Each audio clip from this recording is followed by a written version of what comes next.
Very good morning, everyone. So this is your third day of your orientation program. Let's move on to our very first session. It's about academic essentials, brief about student performance criteria, attendance and discipline. So it's conducted by Dr. Randhika Jayasinghe, Department of Civil and Environment Technology from our faculty. Students, after this session, you will have a specific Q&A session regarding academic related matters. If you have any questions regarding academic related, you can ask those questions in that session. Our department heads are ready to give answers for those questions. දරුවනි මෙම session එකෙන් පස්සේ ඔයාලට තියෙනවා academic related අධ්‍යයන කටයුතු හා සම්බන්ධව මොන හරි ප්‍රශ්න තියෙනවා නම් ඒවා අහන්න පුළුවන් විශේෂ ප්‍රශ්නෝත්තර වටයක්. එතනදී ඔයාලට තියෙන ප්‍රශ්න යොමු කරන්න පුළුවන් විශේෂයෙන් අධ්‍යයන කටයුතු හා සම්බන්ධ academic related matters පමණක් යොමු කිරීමට ඔක බලා ගන්න. Dr. Randhika Jayasinghe madam, over to you. Thank you very much, Puta. Good morning, my dear students. I hope you can hear me well. Yeah, I hope you can hear me well. So if you can't hear me, or if you want me to pause and explain something in detail, please write that in the chat box. So today, we are going to discuss about academic essentials. අධ්‍යාපන කටයුතු සඳහා අත්‍යවශ්‍ය සාධක, academic essentials, and how your marking criteria will be done. Okay, so now this is a degree program, and just like your advanced level, all the exams that you have done, all the secondary education that you have done, in this degree program, you will be assessed. You have to face for examinations, practicals, field visits, you have to submit reports. All these will be assessed according to different marking criteria. And only if you complete these academic requirements, you will be awarded the degree at the end of the fourth year, at the end of your degree program.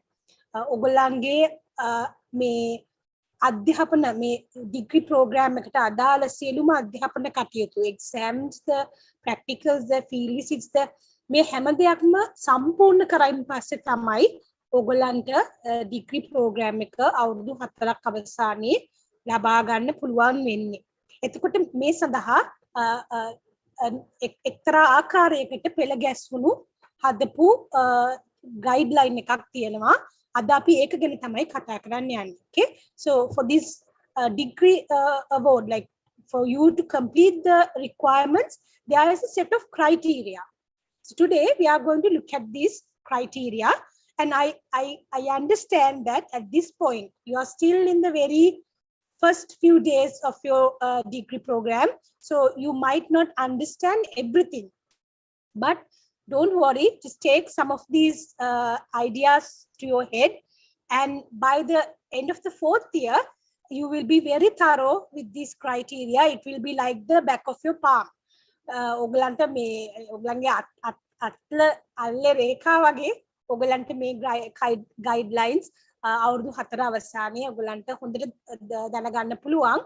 but අද මේ ගැන මුලින්ම අවධානයක් දෙන්න මේ තමයි ඔයගොල්ලන් ඉස්සෙල්ලම මේ ගැන කතා කරන අවස්ථාව. Okay, so this is the first time that you will be hearing these guidelines, and how you should actually work towards getting a really good class in your degree, so that it will help your career. I mean, especially if you want to pursue an academic career, it's really good that you get a really good class, and we will discuss about all that today. And towards the end of the today's presentation, our head of the departments will also join this session. And if you have any questions, even if you don't, I mean, it's good if you can ask directly, but if you feel that you're not comfortable, then you can use the chat box and directly message us, DM us, and we will direct the questions to the head of the departments. Okay, so I'm going to share the screen.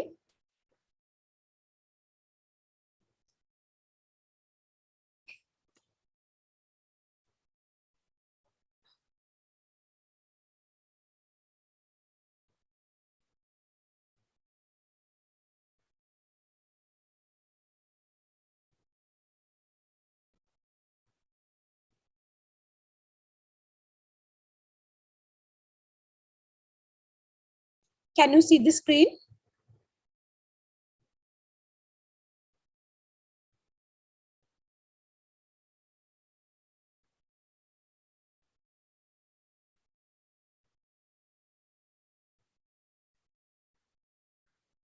Okay.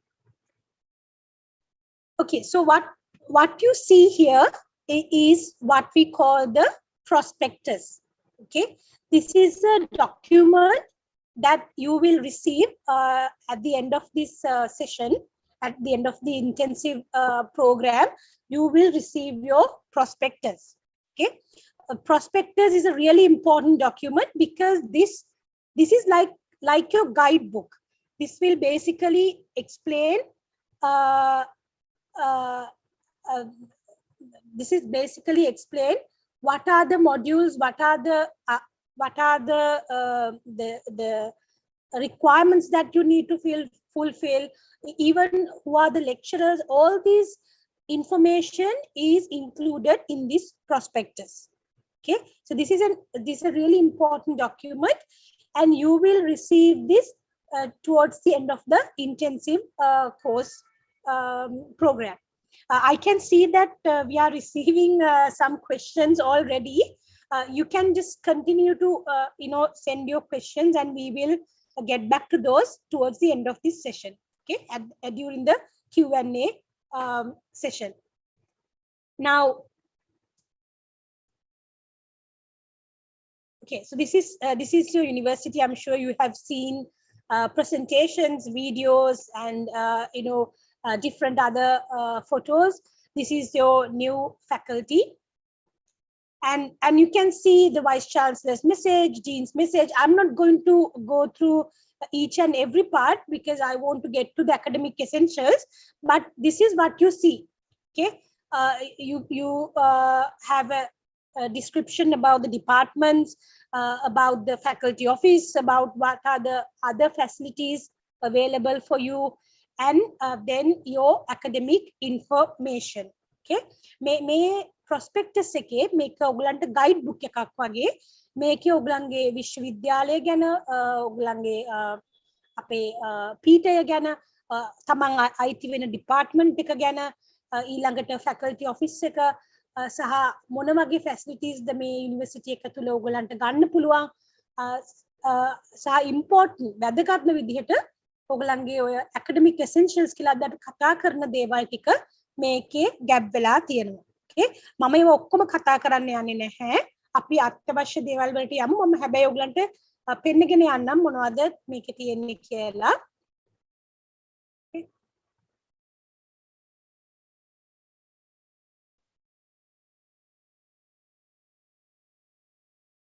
Okay, so here you can see the Department of Biosystems Technology. You can see what are the modules that you have to follow, the common modules, and also the modules in the 3 focused areas. Okay, and then you have your academic staff listed here. So if you want to contact anyone, their email addresses are given here, and the non-academic staff. Academic staff is the group that's conducting lectures for you, and then you have your non-academic staff who are the technical officers and lab attendants, work aides, like that. Okay, so we have the information and communication department, and then the civil and environmental technology department, materials and mechanical technology. So you can see that all the modules are given here, and then we have the different facilities that's available in the department. This is Department of Science for Technology. Faculty office details are here. I'm actually going through this because you have not seen this as of yet. And then we come to the most important part, the academic information. Okay. Now there's a reason that I'm actually now in this page. You can see in the middle picture that students are wearing, they are wearing the black color cloak and they're walking down the red carpet in the BMICH. So this is a photo of a convocation. Convocation is where you get your degree conferred or ඔගලන්ට officially degree එක අපි හම්බ වෙන්න ඒ උත්සවයට කියන්නේ convocation එක කියලා. ඔය මැද පේන්නේ convocation එකේ පින්තූරයක්. Okay, so what you see in the middle is a photo from a convocation. Now my dear students, this should be your aim. This should be your aim at the end of the 4th year and at the end of your degree program. You should do this is what we would love to see too. You should be able to wear that black cloak and walk down those down the red carpet and those staircase to receive your degree program. Okay, in order to be there with your batch in 4 years, you need to work hard. You need to complete your academic requirements.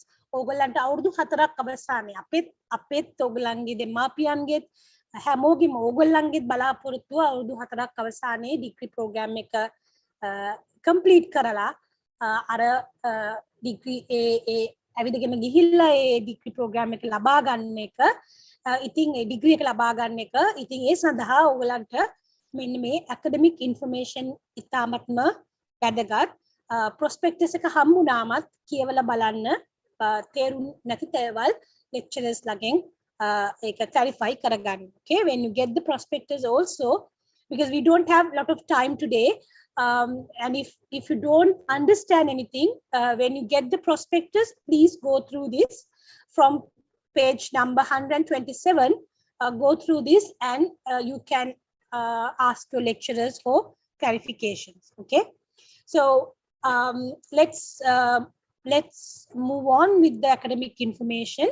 Now, Faculty of Technology, we offer honors degrees. So honors degrees is that you will have a 4-year degree and you will be specializing in a focused area. Okay, you know that the 3 degree programs: Bachelor of Biosystems Technology, Bachelor of Engineering Technology, and Bachelor of Information and Communication Technology. I'm sure this was mentioned before. The medium of study of the degree program is in English, and it's a 4-year. We call this a professional degree program.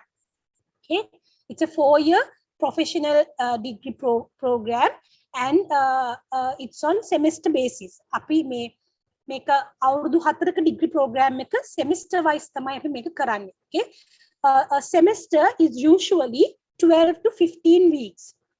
So when you start your first semester, it will go up to 12 to 15 weeks, and then you will have a study break. You will then have the exams.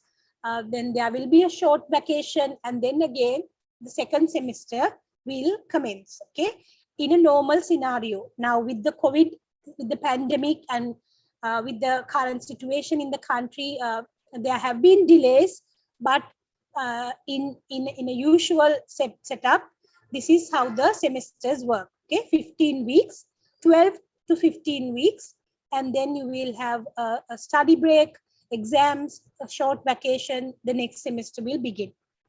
Okay, so you need to complete, you have to register for each academic year, and you need to complete the academic work in that year or in that semester to finally get qualified to receive the degree program. When you get your prospectus, have a look at the module codes. So your module codes will be like this. Now, for example, if it says ITC 2193, the first 3 letters is the department identity. Okay, module identity. So when you see ITC, you know that it is information and communication technology module. Okay, and then we have the academic year. The first number is the academic year. The second and third numbers indicate the subject number, and this is very important. The last digit is the number of credits. Okay, number of credits means, now for example, if you take this module, if you sit for this module, the value of this module equals to 3 credits in your GPA calculation. Now, for example, if you get an A for this module, you sit for the paper and you get an A for this module, that means for the GPA calculation, we take it as 3 A's. If you sit for this module and you get a really, I hope no one will get that, but if you get a bad grade like a D, then you will have in your GPA calculation, there will be 3, the weight of 3 D's will be added to the GPA calculation. Okay, that is how we look at the credit value. Just get that idea at this moment. I will explain it to you a little bit later. මේකෙන් කියන්නේ ඔයගොල්ලන්ට ඔයගොල්ලන්ගේ කොහොමද ඔයගොල්ලන් module එකක් identify කරගන්නේ කියලා. ඒකේ module identity එක තියෙනවා, ඇකඩමික් ඉයර් එක එකෙන් පෙන්නනවා. ඔයගොල්ලන් පළවෙනි අවුරුද්දේ මොඩියුල් එකක්ද, දෙවෙනි අවුරුද්දේ මොඩියුල් එකක්ද, තුන්වෙනි අවුරුද්දේ මොඩියුල් එකක්ද එහෙම කියන එක. මැද අංක දෙකෙන් සබ්ජෙක්ට් නම්බර් එක, අන්තිම එක තමයි අපිට වැදගත් වෙන්නේ ඒ ඔයගොල්ලන්ගේ ක්‍රෙඩිට් එක. මේ ක්‍රෙඩිට් එකෙන් තමයි ඔයගොල්ලන්ගේ GPA එක බලන්නේ. හරියට ඔයගොල්ලන්ගේ ඉසෙට් ස්කෝර් එක හැදුවා වගේ අපි GPA එකක් කැල්කියුලේට් කරනවා. ඒකෙන් තමයි ඔයගොල්ලන් ඩිග්‍රී එක පාස් වෙනවද, ඔයගොල්ලන්ට ක්ලාස් එකක් තියෙනවද කියන එක බලන්නේ. අන්න ඒකට තමයි මෙන්න මේ ක්‍රෙඩිට් එක තියෙන්නේ. Okay, so like from the credit we will calculate the GPA, just like, you know, it's something similar to how the Z score is calculated. I mean, in a way, and this will decide the GPA will decide your class and whether whether you pass the degree program or not. I can see some students raising their hands. I will not take any questions at the moment. We'll finish this presentation and then you can ask your questions. Okay.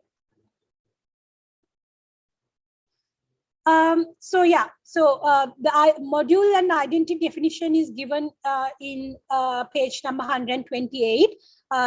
Just to quickly tell you about that. Now the third letter often denotes the department. So like if it's C, it's a common module. If not, AIF in the biosystems technology, you can see it's agriculture or industrial biosystems or food processing technology. It's the same for the other departments as well. Okay, so if it's I mean, you can see ETT is for automobile, M for mechatronics, and P for polymer processing technology. Every time when there's a C, that means it's a common module followed by the entire department or the entire degree program. Okay, the first letter is for the department. Remember that. Department, this is degree program. And now we come to the academic dishonesty. We will be discussing this in detail in one of the modules, ethical conduct of learners. But I will quickly go through the academic dishonesty or academic misconduct. I mean, there's nothing new to actually tell. You know that if you are sitting for an exam, if you are doing an assignment, if you are doing a project, you should not cheat. You should not copy from others. Okay, simply that.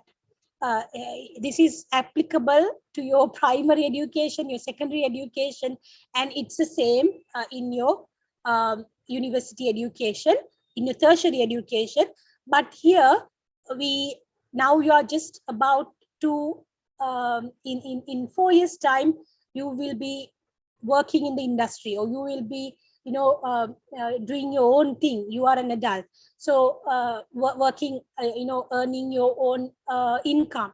So it's really important that at the university level, we pay more attention to uh, how honest you are with your professional, your academic life. Okay, ඔගලන් දැන් තව අවුරුදු 4කින් සමාජයට යන්නේ industry එක වැඩ කරන්න, තමන්ගේ දෙයක් කරන්න, තමන්ම ආදායමක් උපයන තත්ත්වයටපත් වෙන්න. එතකොට මේ අපි මේ පොඩි කාලේ ඉඳන් කතා කරන දේවල් අපි අවංක වෙන්න ඕන කියලා, විශේෂයෙන්ම අපේ එක්සෑම්ස් ඒ වගේ දේවල් වලදී අපි විශ්වවිද්‍යාලයේදී ඒක ඒ විදිහටම බලනවා, ඒ විදිහම තමයි. හැබැයි ඒ වගේ මිස්කන්ඩක්ට් එකක් තිබුණොත් ඒකට ඇක්ෂන්, ඒකට ඔයගලන්ට පනිෂ්මන්ට්ස් උත් තියෙනවා. So ඒක දැනගන්න එකත් ගොඩක් වැදගත්. Okay, so if you are if we prove that you have attempted an academic misconduct, you will have to face the consequences. You will have to go through the actions and the punishments.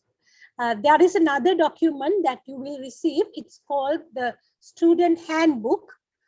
You can also download that from the university website, and the student handbook detail the academic misconduct actions and their punishments. Okay, if you want to have a look, the student handbook detail what are the misconducts and what are the punishments that are given. Some misconducts, my dear students, are so severe that you will not receive the degree. Okay, you will not be able to graduate or not be able to attend the convocation if you commit some of the misconduct. සමහර වැරදි තියෙනවා, ඒවා ඔප්පු වුණොත් එහෙම ඔයගලන්ට degree එක ගන්නත් බෑ, ඔයගලන්ට ඒ අවුරුද්ද ගන්නත් බෑ, ඊට පස්සේ කන්වොකේෂන් එකට ඔයගලන්ට එන්න වෙන්නෙත් නැහැ. ඒ හින්දා ඒක තදින්ම හිතට ගන්න. Okay, so academic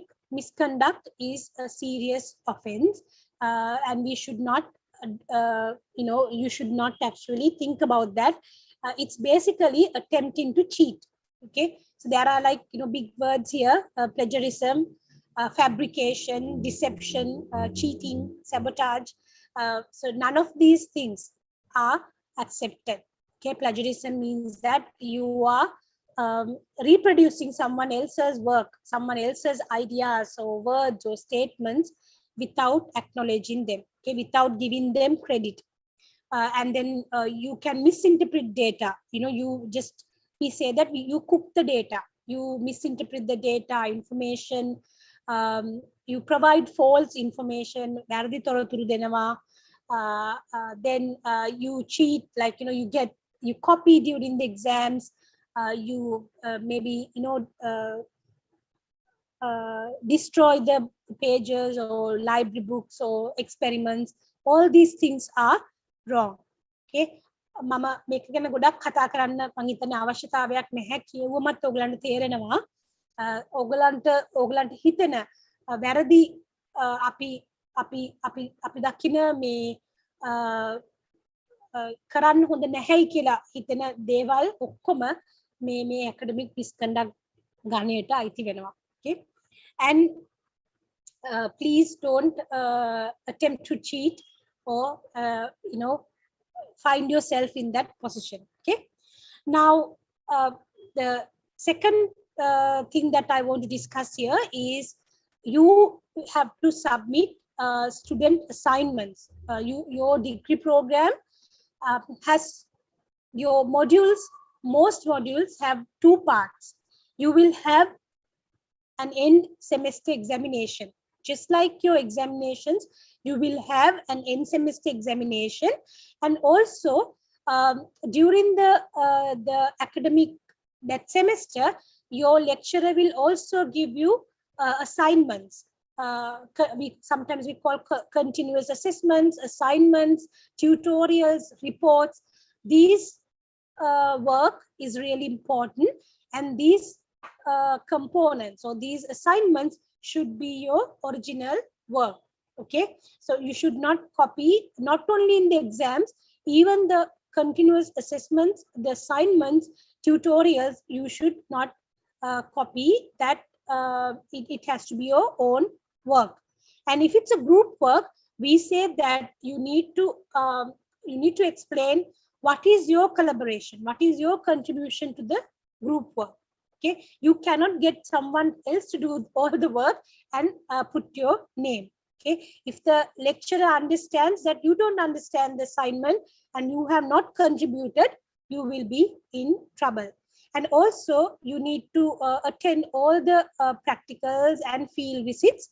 If you are sick, if you cannot attend due to a personal reason, you can inform the lecturer and excuse. There's a way of doing that, but if not, you need to attend all the practicals and the field visits as well. So the module or the degree, the modules that you need to complete, or the degree program, is not only about sitting for an exam. It's not only about sitting for an exam. It's more than that. It's earning universal knowledge.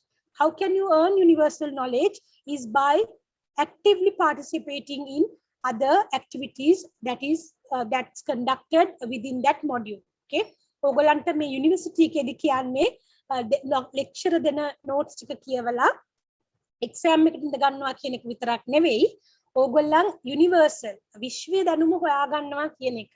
අන්න ඒක කරන්න ඕගොල්ලන්ට මේ තනියම කරන assignments, එතකොට ඕගොල්ලන් field visits වලට team work ඒව ඔක්කොමත් වැදගත්. Okay, so it's about looking for, gaining universal knowledge, and that cannot be achieved only by listening to lectures. You have to do your own studies as well. That is actually through the assignments and practicals, field visits, things like that. Now, when it comes to grading modules, we have, I told you, I mentioned this just like, a few minutes ago. We have two parts: continuous assessments and end semester assessment. So end semester assessment is in many cases is the final exam, or the final written or the practical exam. Continuous assessments is something that you will do throughout the semester. It can be anything. The lecturer can decide that. So it can be anything. It can be mid-semester examinations, oral like spot tests, assignments, presentations. Your class participation will actually get a mark. Practical reports, tests. All these will come under continuous assessments. The continuous assessments. We are continuously assessing you. Okay, so that is one part, and the other one is the end semester examination. End semester assessment is end semester examination. Both these components are really important. And remember, my dear students, this is a professional degree. This is a technology degree program. So this continuous assessment plays a really big part. If you fail either of these modules, either of these components, you will not be awarded a grade. You have to complete both both components in a module to earn a credit value. Okay, to earn a credit. Now we come to the grading system. Now you sit for an exam. It can be a continuous assessment or an end semester examination. You sit for that, you complete the assessment, and you will get a grade, A, B, like that. You will get a grade, and then what we do is we calculate your semester grade point average. Okay, we get, now it's been explained here. So how do we do that? We get the summation. We get the total of all the grade points earned for all GPA modules. I will explain in a little bit what are GPA modules. So we get all the just like in your classes, how we calculate the um, uh, the class median. So we get all the total of the GPA modules, and then we divide that by the number of credits, okay? Number of GPA credits in that semester. Then towards the end of the year, we also get,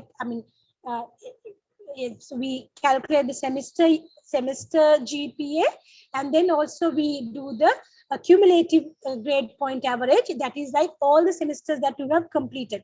So for example, let's say that you have completed 3 semesters, you will get the GPA for each semester, that's a semester GPA, and then we will also see what is the total GPA at the end of the 3 semesters, okay? That is called the cumulative grade point average. ඔගලන්ට දැම්මම මේ ටික ඔක්කොම ඔලුවට යන්නේ නැති වෙන්න පුළුවන්. හැබැයි මේ පොඩි අදහසක් ගන්න කොහොමද මේ GPA calculate කරන්නේ කියලා අපි semester එකක් අවසානයේ semester එකේ මේ GPA value එක ගන්නවා. ඒ වගේම අපි හිතමුකෝ semesters 3ක් ඉවර කරලා තියෙනවා කියලා. එතකොට 3 අවසානයේ අපිට පුළුවන් cumulative total GPA semesters 3ෙම GPA එකක් ගන්න. Okay, and I will come back to that if you have any questions. And we have just give me a minute whether we can get. No. Okay.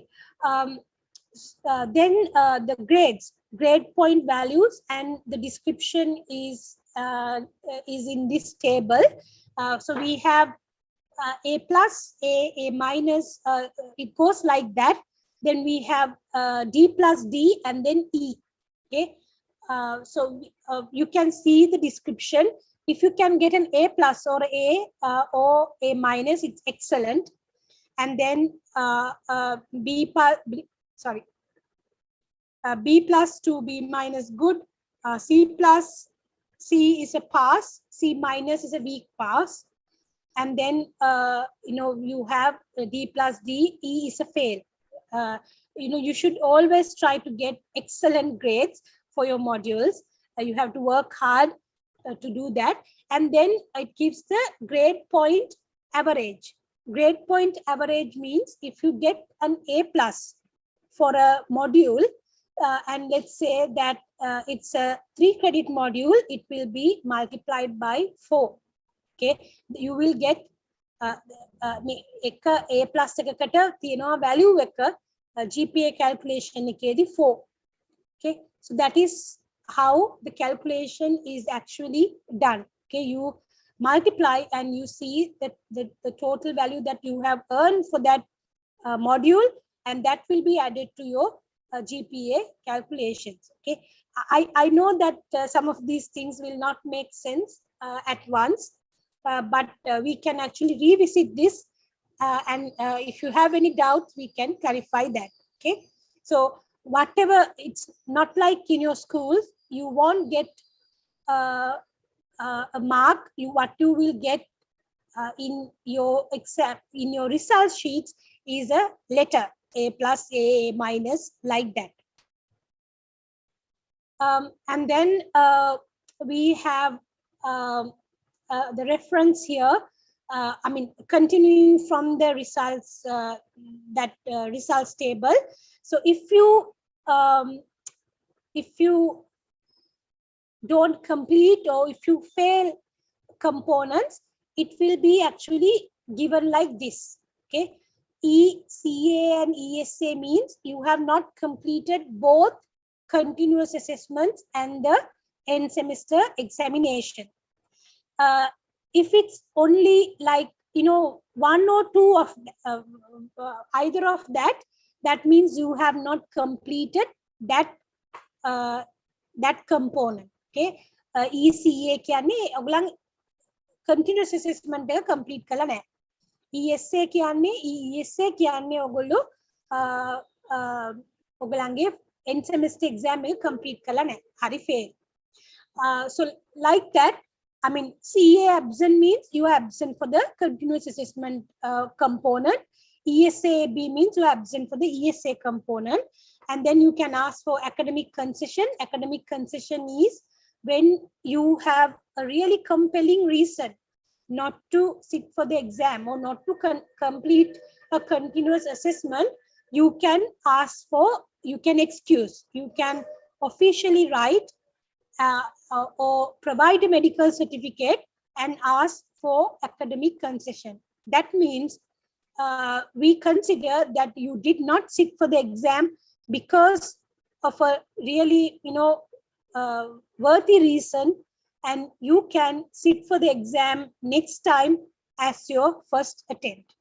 ඒකෙන් කියන්නේ ඔයගලන් academic concession එකක් ඉල්ලනවා කියලා කියන්නේ ඔයගලන්ට ඇත්තටම medical හරි වෙන personal reason එකකට ඒක මරණයක් වෙන්න පුළුවන් මොකක් හරි පවුලේ කෙනෙක්ගේ අතදවල අසනීපයක් වගේ දෙයක් වෙන්න පුළුවන් ඇක්සිඩන්ට් එකක් වුණා වෙන්න පුළුවන් ඒ වගේ reason එකකට ඔයගලන්ට අපි දෙනවා academic concession එකක් ඒක ඔයගලන් formally apply කරන්න ඕන එතකොට ඔයගලන් ඒ අවුරුද්දේ ඔයගලන්ව සලකන්නේ නැහැ ඔයගලන් ඊළඟ පාර exam එකට ඉඳ ගන්නකොට ඒක ඔයගලන්ගේ first attempt එක කියලා අපි සලකනවා exam එකට ඉඳ ගන්න.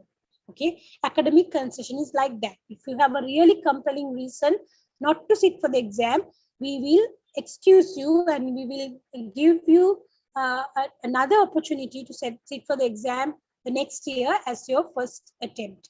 Okay. And you can ask for academic concession for continuous assessments and for your end semester assessments. Okay. Now we come to the pass-fail criteria, and this is a lot. I understand there are a lot of things for you to absorb here. Now we'll quickly go through that. Percentage pass mark for the continuous assessment is equivalent to the minimum mark assigned for a grade D+. Okay. අපි D+ එකක් තමයි මේ continuous assessment එකක pass mark එක කියලා කියන්නේ. That means whatever the mark assigned by the lecturer, whatever that is equal to D+ will be your pass mark for CA, and the ESA, the pass mark will be the grade assigned for the mark assigned for grade D.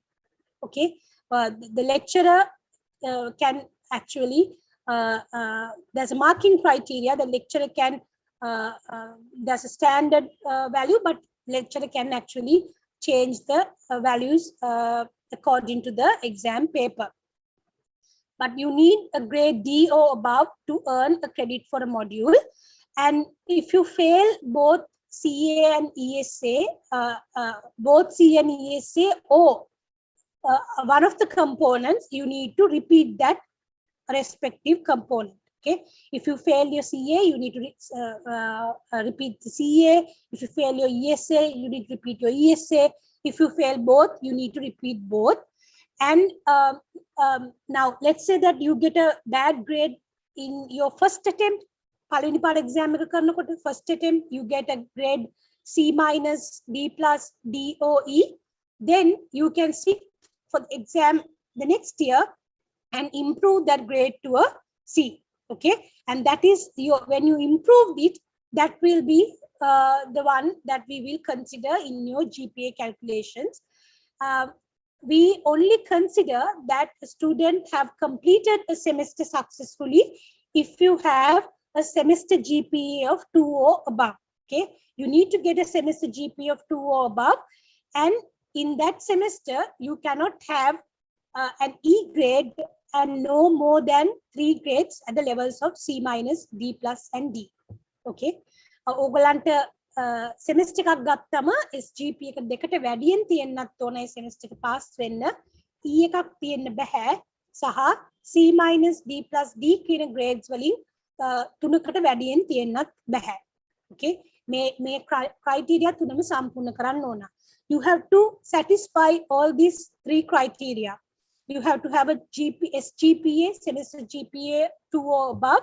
You cannot have any E grades. You cannot have more than 3 grades at the levels of C-, D+, or D. Okay, so please keep that in mind. You have to complete all the semesters successfully, and how we get the overall mark, the final mark, how we calculate that is we get the combination of both the CA and ESA components for that module. Okay, the lecturer can decide what are the percentages. උදාහරණයකට lecture decide කරන්න පුළුවන් මේ ඒ module එකේ CA එකට 30යි දෙන්නේ, ES එකට 70ක් දෙනවා කියලා. නැත්තම් 20ක් 20යි 80යි එහෙම decide කරන්න පුළුවන්. ඒ දෙකේම එකතුවක් තමයි ඒ module එකේ grade එක. Okay, so the lecturer can decide what percentage of the total value will be assigned for the CA and ESA. So let's say the CA can be 30% and the ESA can then be 70%. It's up to the lecturer. Okay, but you need to complete both. Grade W indicates if you have withdrawn a module after informing the faculty. And then grade N, I explained about the academic concession. That is, you have to request permission for academic concession, and we at the faculty board we decide whether that is a true reason, that is the compelling reason, and when it's accepted by the Senate, you can sit for the examination the following year as your first attempt. Okay, this SGPA is really important because the GPA values of your first 2 years, first 2 semesters will decide basically what is your specialization, what is your focused area, what is your specialization. Okay, at the end of the second semester, you can the departments will and this is not for the information and communication technology students, they will go to the focused areas at the end of the second year. But for biosystems technology and engineering technology, it will be at the end of the second semester. In the first year, you can decide what is the focused area. I mean, you can the departments will request your likeness, but if there are more students requesting the same focused area, then your semester GPA, your GPA in that year, first and second semesters, will decide which focus area you will be following for the rest of the degree program. ඔගලන්ගේ මේ GPA එක වැදගත් වෙනවා.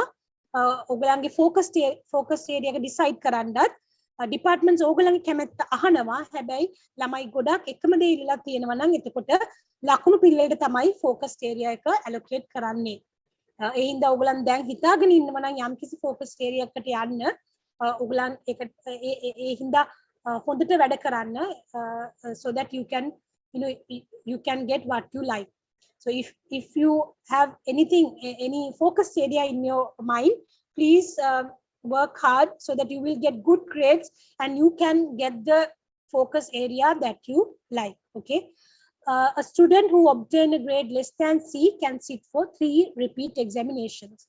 Okay, you can repeat only 3 times, and whatever the grade that's achieved will be even if let's say that you have a D+ and you didn't decide to repeat that because it's within the criteria, then that will be in your final transcript. Okay, we discussed about these criteria that you need to complete all the continuous assessment and end semester examinations, and you cannot have a E grade for these modules, and this GPA should be 2 or above.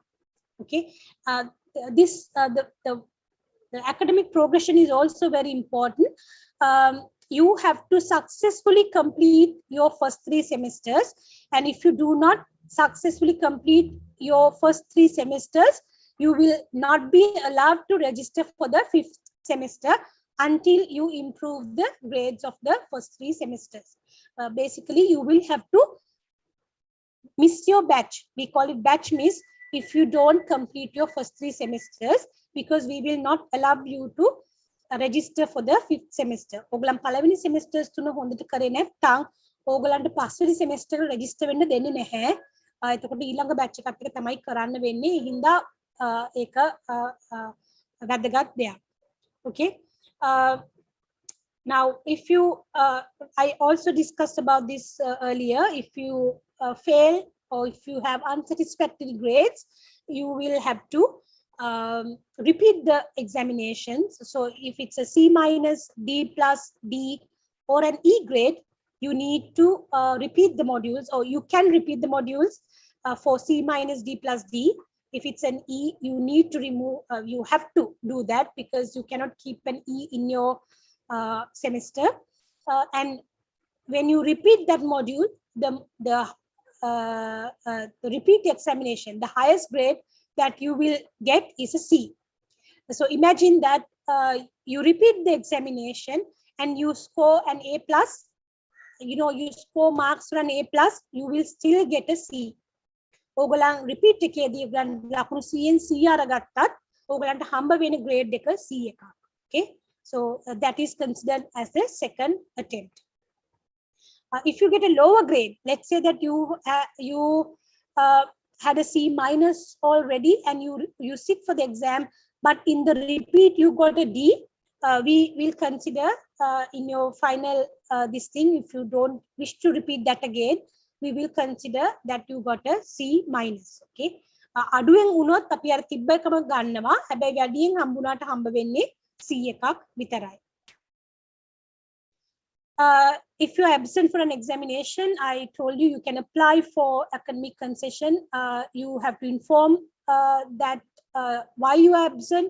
You need to get a medical letter, medical approved, and approve that from the faculty medical officer, and ask for an excuse. It can be any other reason, any other compelling reason that you know, keeping you away from sitting for an examination. You can inform. You can right away. You can inform the relevant lecturer, and then you can inform the academic, the head of the department, and the and formally apply for the concession. You are requested to attend all the lectures.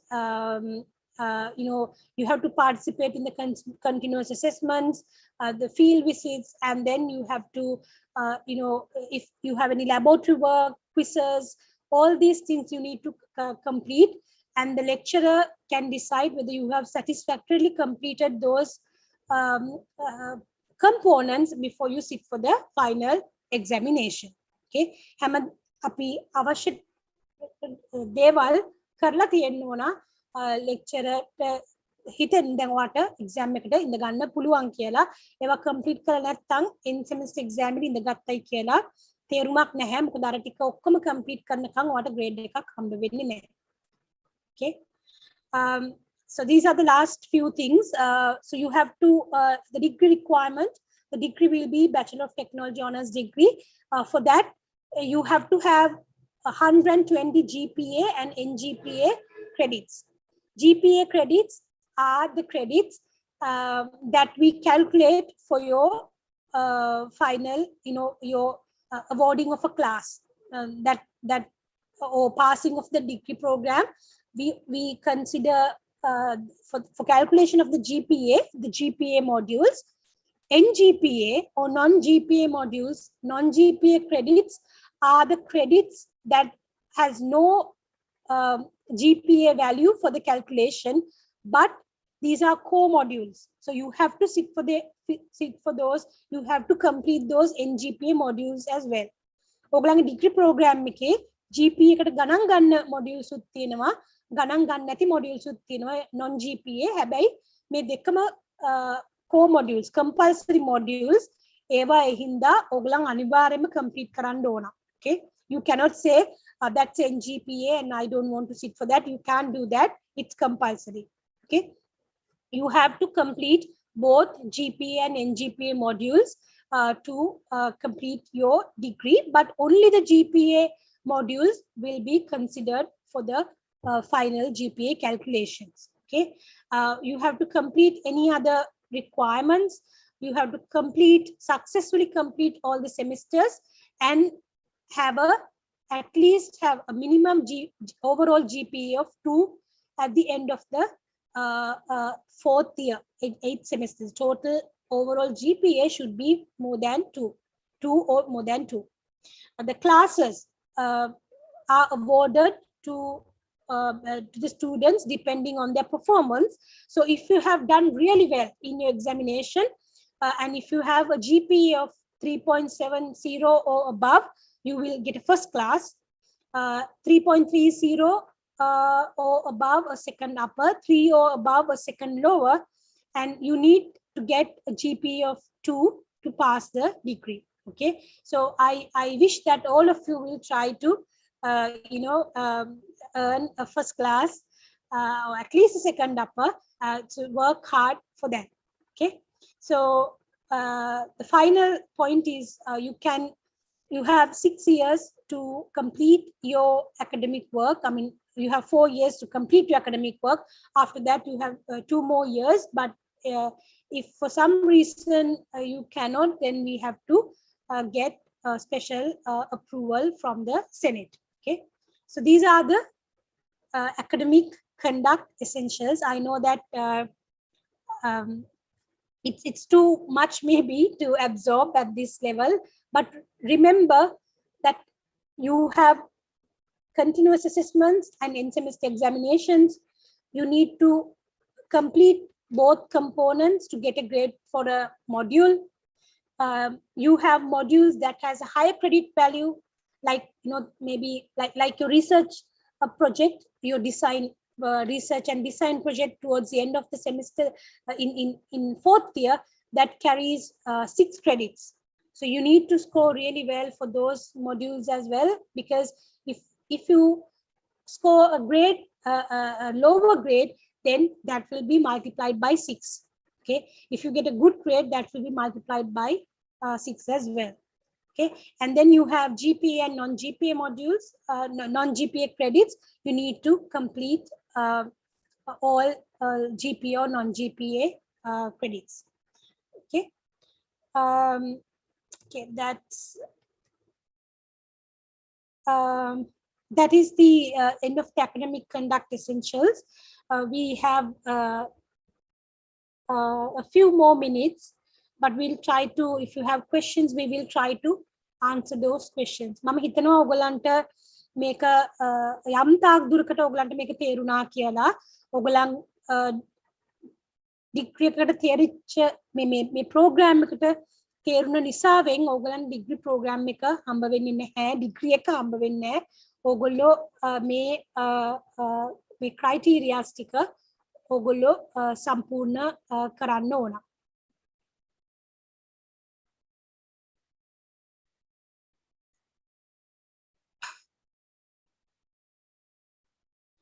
Okay, I'm getting some questions in the chat box. Dr. Sankalya, can I continue to answer the questions? And I think our head of the departments are here as well. Yes, madam. Hello. Yes, Dr. Chami, Dr. Danushka, Dr. Rajita, I think Dr. Nalak and Dr. Asanka are also there. So I think most of the students are actually sending me direct messages. So let me take some of the questions. I invite our head of the departments to address any points that I have missed. If I have missed any points, I kindly invite our head of the departments to address those points, to raise those points. Some of the questions are actually about the degree program. I'll answer one question. There's one student wants to know what is an NGPA. A non-GPA. Non-GPA means we will not.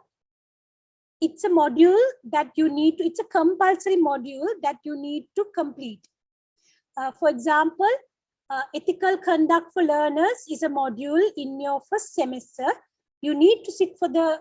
You need to follow the lectures. You need to sit for the examination, but when you sit for the examination, the grade that you will get will not be considered for your final GPA calculations. Okay, it will not be considered for your final GPA calculations. Your semester GPA or your cumulative GPA, overall GPA, that we will not consider that credit, but still it's a compulsory module that you need to complete. Okay, there are about 10 non-GPA modules throughout the course. I mean, it will depend on the department, but roughly 10 modules, non-GPA modules that you need to complete throughout the degree program. Okay, everything else is very much subject related and will be calculated towards your GPA, but we also have 10 non-GPA modules. You will understand it better when the time goes.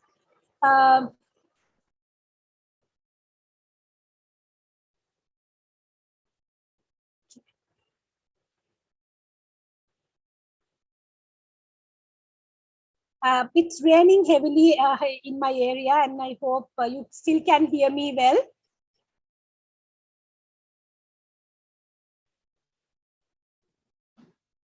Dr. Antika, madam. Yes. We have some questions from students. So, what is the roadmap to being a PhD degree holder? That was the one question the student asked.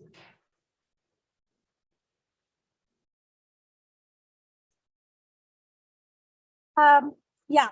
So that's a really big question at this moment, but I'll try to explain it very briefly. What is the roadmap to being a PhD degree holder?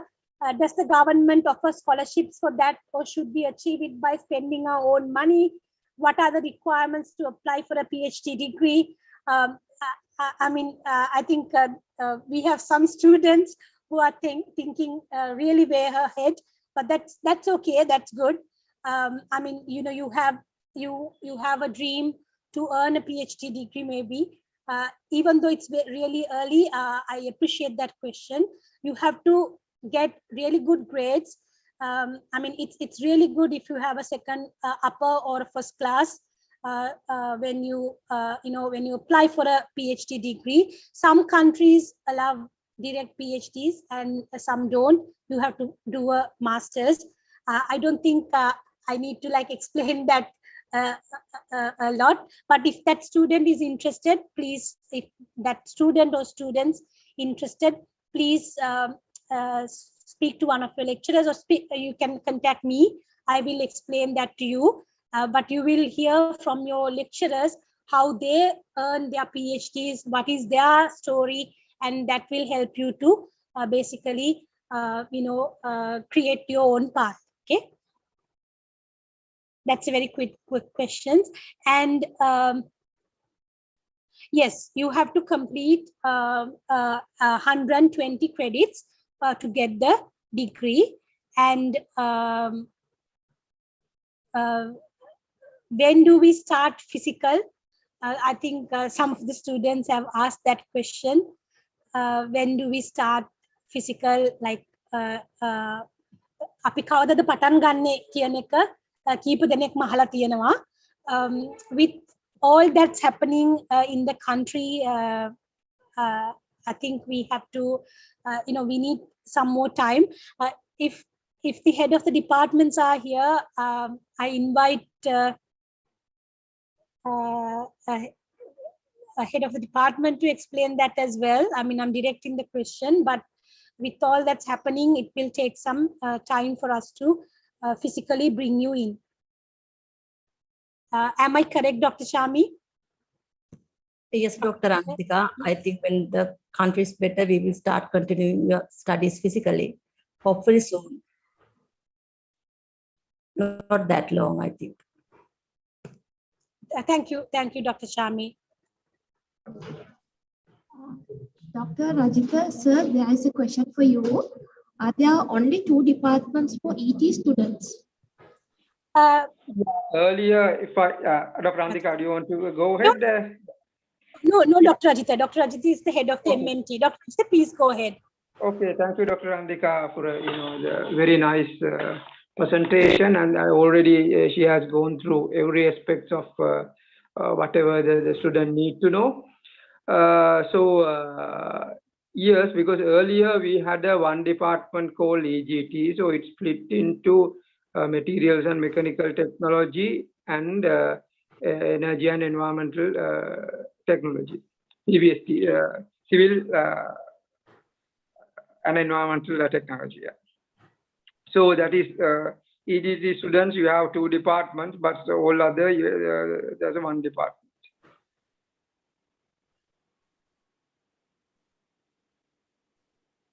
CET and MMT. So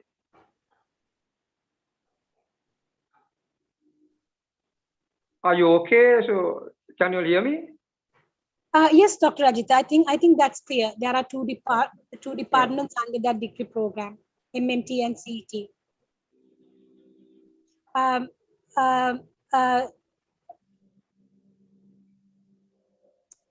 think we explained about the focus areas to them. Yeah. Rajita, yeah, we did, right? Yeah. So yeah, we have the materials and mechanical technology. We have 3 focus areas: automobile technology, mechatronics technology, and polymer process technology. So that's already explained, during Dr. Andika's speech. And CET also, you have environmental technology, civil and construction, and then you have geotechnology, isn't it? As focus areas. So anything you want to know?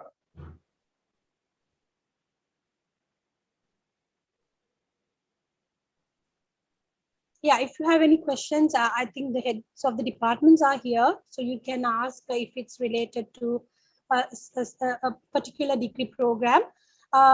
There's another question here. මට ඒක තේරෙන්නේ නැහැ අපිට lectures කරද්දි recording දාන්න ඕනද? Do you mean that are we going to record it? We will record the lectures and upload if it's conducted online. I hope that is the question that you have.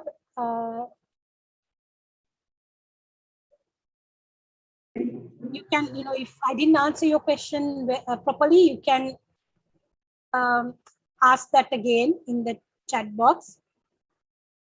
Now, yeah, there's another question. Can you explain GPA? GPA is, okay, let me.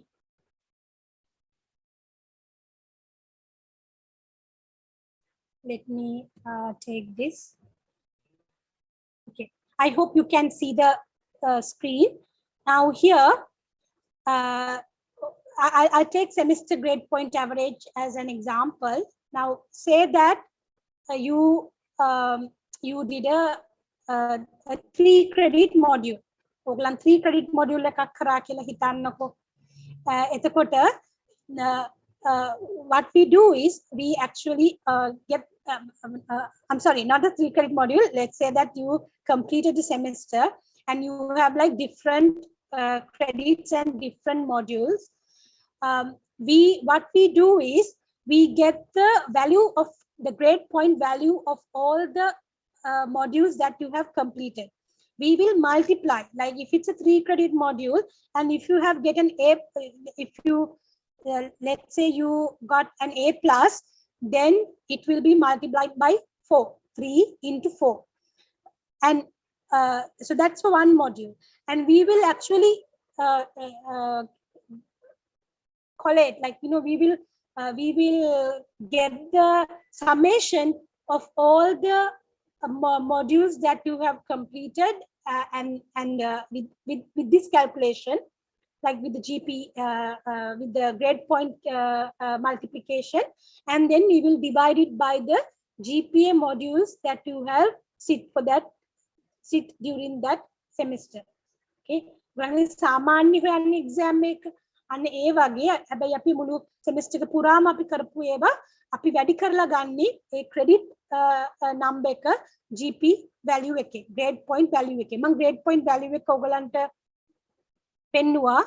අර A plus A නම් 4යි, B plus B නම් 3යි, අර ඒ වගේ පෙන්නුවේ. අන්න ඒකෙන් වැඩි කරලා තමයි මෙන්න මේකෙන් වැඩි කරලා තමයි අපි sorry මෙන්න මේ grade point එකෙන් වැඩි කරලා තමයි මේ credit එක අපි ගන්නේ එක module එකකට. ඊට පස්සේ ඔක්කොම modules ටික එකතු කරලා GPA modules ගානෙන් අපි බෙදනවා. I hope that makes sense. So there's a question for Dr. Danushka. What are the career opportunities after getting degree through biosystem technology? Oh, thank you very much for the question. I think we had a very good department session yesterday. If you attend the session, right, you should have a very good idea about what is biosystems technology and what would be the career opportunities in future. If I repeat it again, in our department, we offer 3 focus areas. Those are agriculture and environment technology, food processing technology, and industrial biosystems technology. Right. So I'm not going to explain what is the content in there. You can go back to the YouTube link and watch the department session again. Right. So during that, our goal is to create a technologist who can serve biosystem related industry. Say, for example, if you get the program of agriculture and environment technology, that program basically focuses on agriculture technologies, agriculture engineering aspects, as well as environmental technology aspects related to agriculture. Right. So since our country is an agriculture-based country, there are so many government as well as corporate sector industries focus on agriculture. Right. So in there are roles of technologists who will handle especially agricultural processing part. Right. That is the place where you fit in ideally. But in fact, as a graduate having an honors degree, 4-year honors degree, you should be able to apply wide range of opportunities related to agriculture. හරි ඔයාලා agriculture technology කලා කියලා උදාහරණයක් විදිහට හිතුවොත් agriculture වලට සම්බන්ධ ලංකාවේ තියෙන private හරි government වල හරි ආයතන වල technologist කියන role එක fit වෙන ඕනම තැනකට agriculture technologist කෙනෙක්ට යන්න පුළුවන්. ඊට අමතරව ගොඩක් අපි honestly කිව්වොත් science degree කරන අයත් එක්ක compete කරලා යන්න පුළුවන් jobs වලටත් ඔයාලට අනිවාර්යෙන් යන්න පුළුවන්. ඒ වගේම තමයි food processing and industrial biosystems technology. හරි ඒ වගේ food processing ගත්තොත් ගොඩක් food related industries වල technologist කියන role එකට තමයි ideally fit වෙන්නේ. Right, if you have done food processing technology focus area, right, you are ideally fit into the food processing industries. There are so many private sector very high level industries in the food sector, right? If you take I'm not going to tell the names of companies, right? That's going to be biased in a orientation program, but you can personally talk to the lecturers in our department. They will explain a lot, right? Similar to that, industrial biosystem program basically focus on non-agriculture and food, but still something related to biosystems, right? For example, under industrial biosystems, we train you as a modern biotechnologist. In that, you will learn lot about herbal processing, cosmetics, as well as some other techniques which are not directly related to food and agriculture, right? And A sectors වල තියෙන technologist කියන role එකට industry එකේ fit වෙන්න පුළුවන්. ඒ වගේම මම කලින් කිව්වා වගේ අපි honestly කිව්වොත් ඒ related තියෙන science degree කරන අයත් එක්ක compete කරන්න පුළුවන්. job opportunities වලට biosystem ළමයින්ට අනිවාර්යයෙන්ම compete කරන්න පුළුවන්. නමුත් අපි expect කරන්නේ ඒවට compete කරන එක නෙමෙයි. ලංකාවේ කවදා හරි මේ industry එක create වුණොත් මීටත් වැඩිය wide range එකට technologist කියන profession එකටම ඔයාලව train කරන්න. Because you have a professional degree compared to the other basic science degrees. So you are going to be ideally fitted into the technologist role. Right? Technologist කියන්නේ කවුද? තව මොනවද කරන්න තියෙන්නේ කියන එක ගොඩක් වෙලාවට ඩිග්‍රී ප්‍රෝග්‍රෑම් එකේදී ඔයාලා ඉගෙන ගනි. විශේෂයෙන් සෙකන්ඩ් ඉයර් එකට ගිහිල්ලා ෆෝකස් ඒරියා එකක් තෝරා ගන්නකොට අපි හොඳ තව ඩිස්ක්‍රිප්ටිව් ඔරියන්ටේෂන් එකක් කරනවා ෆෝකස් ඒරියාස් කියන්නේ. එතකොට තවත් ඉගෙන ගන්න පුළුවන්. Other than that, if you have problems regarding your career opportunities, you can directly talk to our lecturer, especially in biosystem department. We have a student advisory system, right? You will be assigned to a lecturer in biosystem department so that you can directly consult them regarding your academic program and career opportunities in future. I think I answered your question. Yeah. And also, Dr. Andika, thank you so much for very descriptive and very important presentation. I want to make additional note to the students, I mean all the students, BST, GT and ICT, regarding the continuous assessments. Since we have started your degree program online, I think from the SFT department also this will be highlighted. So the continuous assessment part is very important. හරි ඔයාලට මේ දෙන assignments අපි යන study program එකත් එක්ක ඔයාලා කලින් ඉස්කෝලේ ඉගෙන ගත්ත system එකට වඩා පොඩ්ඩක් වෙනස්. මේ continuous assessment වලට තියෙන value එක weightage එක ගැන හොඳටම සැලකිලිමත් වෙන්න, because the continuous assessments are going to be a very important component that will ultimately contribute to your final grade in each and every course, right? Especially in online system, the percentage accommodated for continuous assessment marks is quite high. මේ continuous assessment අපි මේ online system එකේ තියලා සමහර ලාවට අපිට online ම මොනවා හරි හේතුවක් නිසා විභාග තියන්න වුණොත්, නමුත් අපි expect කරන්නේ නැහැ ඉස්සරහට online end exam තියන්න වෙයි කියලා. එහෙම වුණොත් ගොඩක් වෙලාවට continuous assessment වලට 60% වගේ high value එකක් අපිට දෙනවා. දෙන්න සිද්ධ වෙනවා ඔයාලගේ grade එකට. ඒ නිසා ඒ ගැන හොඳට හිතේ තියාගන්න. Continuous assessment කියන එකකට deadline එකක් තියලා lecturers ලා submit කරන්න කියපුවම you have to do it in order to obtain a very good grade, as well as it's very important to pass the continuous assessment component to get the final grade.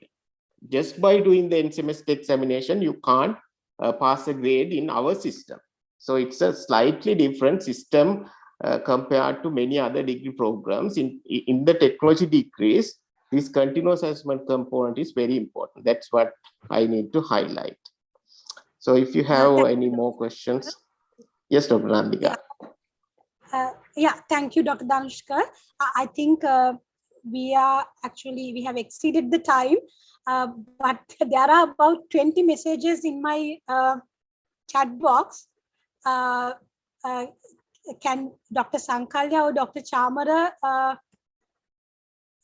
tell us, is it okay to take the questions till 10 o'clock? Yes, Dr. Andika, we also do have quite a lot of questions directly coming to the main course. I think we can go with 5 more questions. Let's make it last 5. Let me ask one question that I have selected here. This is actually directly to Dr. Gaya, the SFT intensive coordinators. The students are asking when will the intensive program is going to begin and what is the duration of that program? Thank you, Sankalya. The intensive course will begin next Monday. I will put the message in the 3 WhatsApp groups as well once the orientation program is over. So that is going to be May 23rd, Monday, we will begin. And the timetable will also be circulated among the 3 WhatsApp groups. And it will continue, as we said earlier, till end of June. So the timetable, along with all the details, will be posted in the WhatsApp groups once the orientation program is over. So it's starting on the 23rd of May. Okay, thank you, Dr. Gaya. And we do have another question for Dr. Asankar. The first part of the question is, which year do we have to choose departments? And there's a second part as well. Is that all EGT students learn first year common modules? So this is regarding EGT students. Do they learn first year common modules? That's the first part. And then for the EGT students, which year do we have to choose the departments? That's the question. Dr. Rajitha or Dr. Asankar can answer.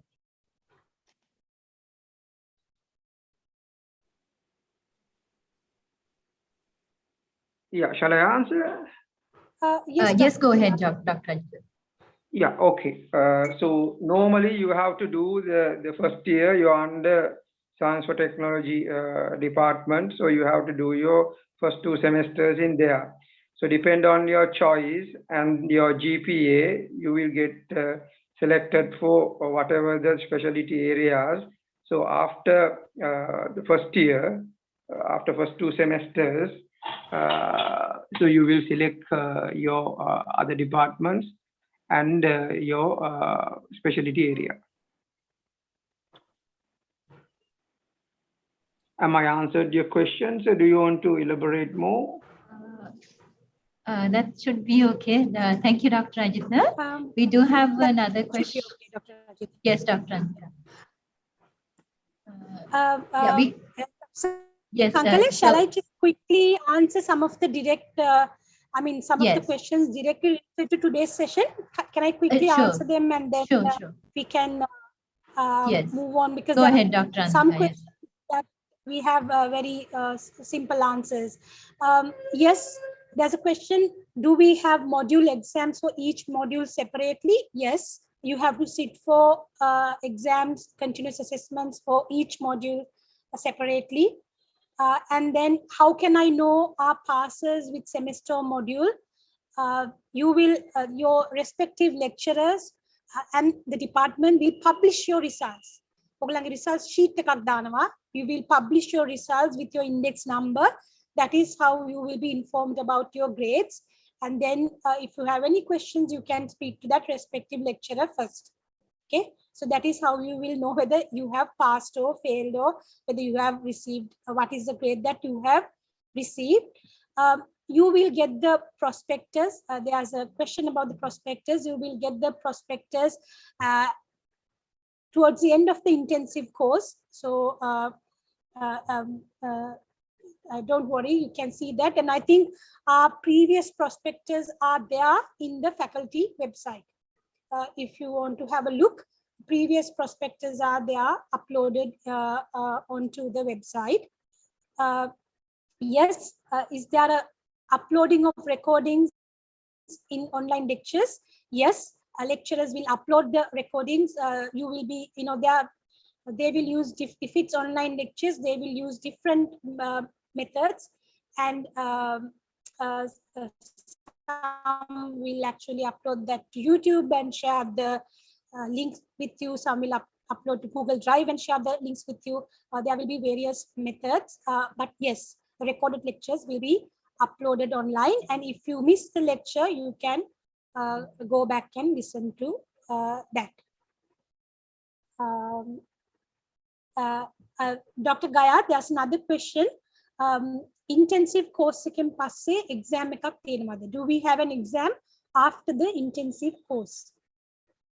Dr. Chami, head of the department, is also here. I think better Dr. Gaya or Dr. Ms. Vishmi will explain that. Dr. Gaya is there? She's not here. Vishmiya. We have an examination after the intensive course. I can answer for communication skills. We don't have an exam, but there will be a small test to see where you all stand after it. But this is not a very serious test. This does not affect your grades by any way. This is just for us to gauge how much you all have learned from the intensive course. So I hope that answered the question. Thank you, Ms. Vishmi. There's another question. I think we answered this. I mean, you won't be able to see the campus, see the faculty until the situation in the country settle. In the sense, like, you know, we have like some serious issues with the petrol and with the supply of gas, power cuts. So we need to understand those. We understand that you are waiting to you know, come to the university. This was your dream. We completely understand you, and we also would love to see you and to, you know, have physical lectures with you. But we have to have some patience and understand the situation. Okay. There's another important question. Can we choose the department by our passion, what we like to do, or are there any other requirements? You have another requirement. I think I explained this in my presentation. Yes, you can, you know, we consider what you like to do, but then a lot of students might ask for the same focused area in that year. So then we have to have some fair selection criteria. That fair selection criteria is your marks in those 2 semesters for EGT and BST. ඕගොල්ලන් කැමතිම focus area එකට ගොඩක් අය කැමති වෙන්න පුළුවන්. එතකොට අපිට ඒක තෝරගන්නේ කොහොමද කියන ප්‍රශ්නේ එනවා. එතකොට ඒකට තියෙන සාධාරණ තෝරා ගැනීමේ ක්‍රියාපටිපාටිය තමයි ඕගොල්ලන්ගේ ලකුණු. ඒ semesters දෙකේ ඕගොල්ලන්ගේ cumulative GPA එක බලලා ඒකේ අනුව වැඩිම ගත්ත කෙනාගේ ඉඳන් ඉල්ලලා තියෙන subject focus area allocate කරන එක. Okay, I hope I explained that to you. Okay, Dr. Andika, thank you very much. And let's wind up the session after this question, I think. The last question, so does each semester have the same credit value? Sorry, Dr. Sankala, can you repeat the question? Yes, so the question asked whether each semester have the same credit value. I don't understand what you mean by that, but the total. So whether the students are asking whether we have similar credit, similar number of courses for each semester. No, it differs. It can be 15 credits in one semester and 16 credits in one semester, and then in the semester that you go for your industrial training, which is 6 months, 24 weeks. You will have no any other, it's just the industrial training. ඔගලන් මාස 6ක් තනිකරම සති 24ක් තනිකරම ඉන්න industrial training එකක ඒක එක semesters වල පොඩ්ඩක් වෙනස් වෙනවා. එක departments focused area යන විදිහ 6 හරි 7 හරි කියන එක වෙනස් වෙනවා. මේ හැබැයි ඒ week එකෙත් අපි ගණන් ගන්නේ ඒ credits 4 විතරයි. credit value එක semester එකේ වෙනස් වෙනවා. ඒක ප්‍රශ්නයක් වෙන්නේ නැහැ. තියෙන credits ඔක්කොම ඔයගොල්ලෝ තියෙන modules ඔක්කොම ඔයගොල්ලෝ කරන්න ඕන. ඒකෙන් තමයි අපිට ඔයගලන්ගේ grade එක බලන්න තියෙන්නේ.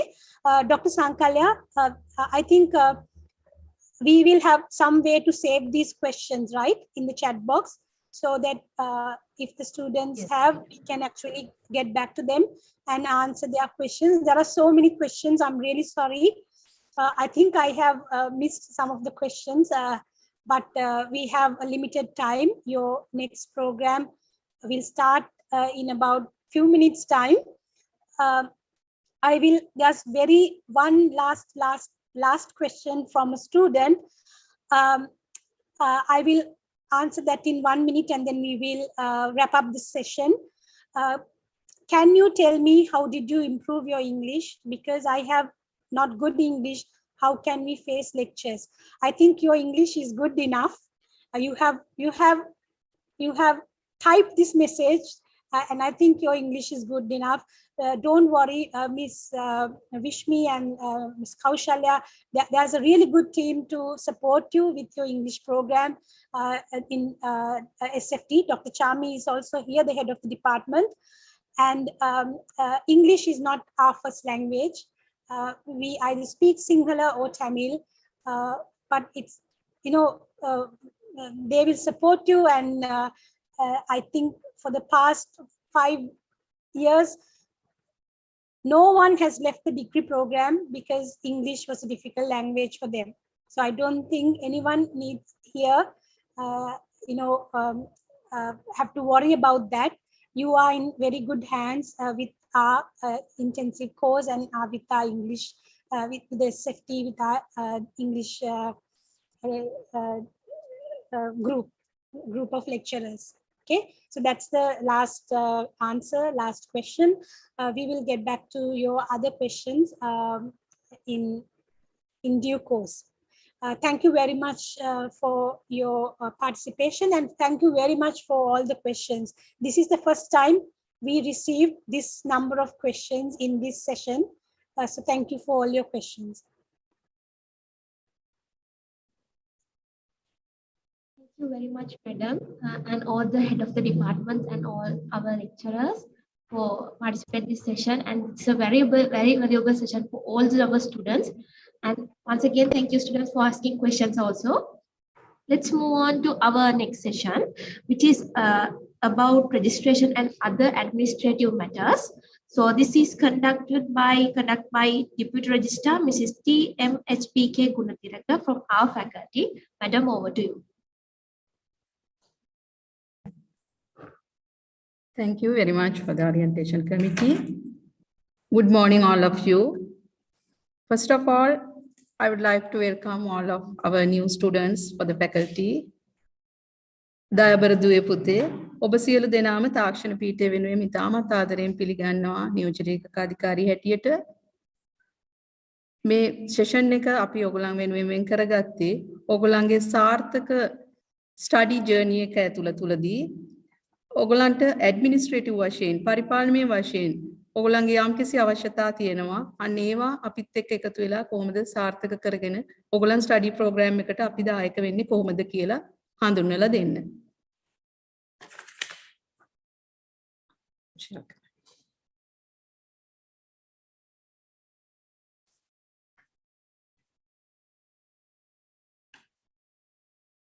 I would like to give some idea about our administrative process and the organization structure of the faculty. Then you can see faculty organization structure.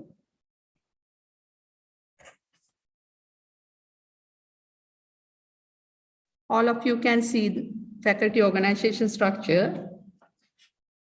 In the faculty, main key position, main officer of the faculty is our dean. She is actually under the vice chancellor. You can see the organization structure. Then under our dean, there are 5 heads. Now you know all the 5 departments. They are all 5 department heads. On the other hand, there are 2 administrative officers called Deputy Registrar and Deputy Bursar. They are under the dean as well as they are under the university registrar and the bursar. Then there's an assistant librarian for our library. We have separate library. There's an assistant librarian for that. There's the assistant librarian under the dean as well as the university librarian. Okay. Then ඔගලන්ට පැහැදිලි දැන් අපේ faculty එකේ structure එක faculty එකේ administrative structure එක අපි හැමෝම ඉන්නේ උපකුලපතිතුමා යටතේ ඒ වගේම අපේ faculty පීඨාධිපතිතුමිය යටතේ අපේ ඩිපාර්ට්මන්ට් පහක් තියෙනවා. ඒවට අංශ ප්‍රධානීවරුන් 5 දෙනෙක් ඉන්නවා. ඒ වගේම පරිපාලන කටයුතු මෙහෙයවීමට පරිපාලන නිලධාරීන් දෙන්නෙක් ඉන්නවා. නියෝජ්‍ය ලේකකාධිකාරී, නියෝජ්‍ය මූල්‍ය අධිකාරී වශයෙන්. ඒ වගේම අපිට වෙනමම පුස්තකාලයක් තියෙනවා. ඒ පුස්තකාලය වෙනුවෙන් අපිට ඉන්නවා සහකාර පුස්තකාලාධිපතිනිය. Now, shall we introduce our administrative staff? Main administrative officer, our dean, then deputy registrar and the deputy bursar.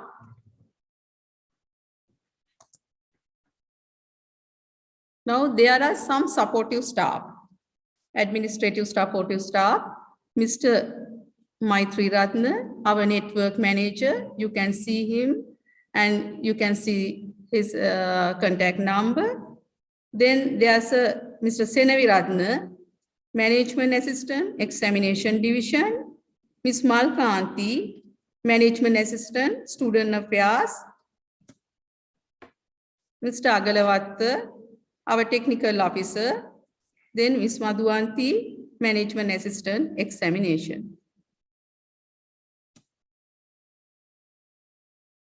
Now, shall we discuss?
Now you all know our administrative structure in the faculty.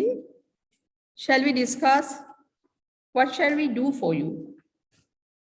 What's the administrative support, what we can do for you? පළවෙනි එක තමයි administration process එක. You all are already finished that stage, no? ඉස්සෙල්ලාම ඕගොල්ලන් university එකට දැන් register වෙලා තියෙනවා. ඒක තමයි ඇඩ්මිනිස්ට්‍රේෂන් ප්‍රොසෙස් එක හැටියට දකින්නේ. මම හිතන්නේ මෙතන ඉන්න හැම කෙනෙක්ම ඒක සක්සස්ෆුලි කම්ප්ලීට් කරලා තියෙන නිසා තමයි අද ඔයගලන්ට අපිත් එක්ක සම්බන්ධ වෙන්න ලැබිලා තියෙන්නේ. සෙකන්ඩ් ස්ටේජ් එක තමයි රෙජිස්ට්‍රේෂන්, ඇකඩමික් රෙජිස්ට්‍රේෂන්. අපි මේකට ඇනුවල් රෙජිස්ට්‍රේෂන් කියලාත් කියනවා. මේක මතක තියාගන්න ඕන දේ තමයි දුවේ පුතේ ඔයගලන්ට අමතක වෙනවා. එක අවුරුද්දක් ගෙවිලා යනකොට අපි මම හිතන්නේ ඔයගොල්ලෝ අවුරුදු 4ක උපාධි පරීක්ෂණ උපාධි පාඨමාලාවකට සම්බන්ධ වෙලා ඉන්නේ. ඒතකොට මේ හැම අධ්‍යයන වර්ෂයකදීම ඕගලන්ට අධ්‍යයන වර්ෂ 4ක් තියෙනවා.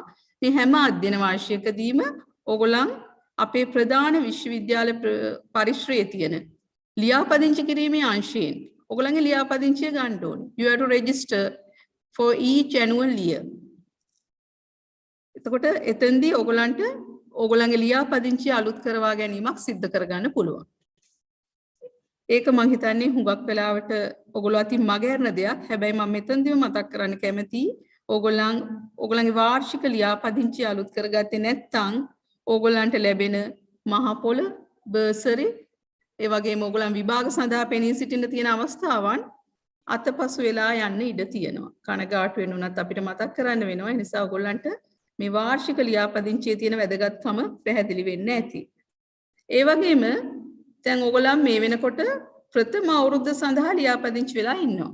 මේ ප්‍රථම අවුරුද්ද ලියාපදිංචියේදී ඕගොල්ලන්ට මේ වෙනකොට ලැබිලා තියෙනවා ලියාපදිංචි අංකයක්.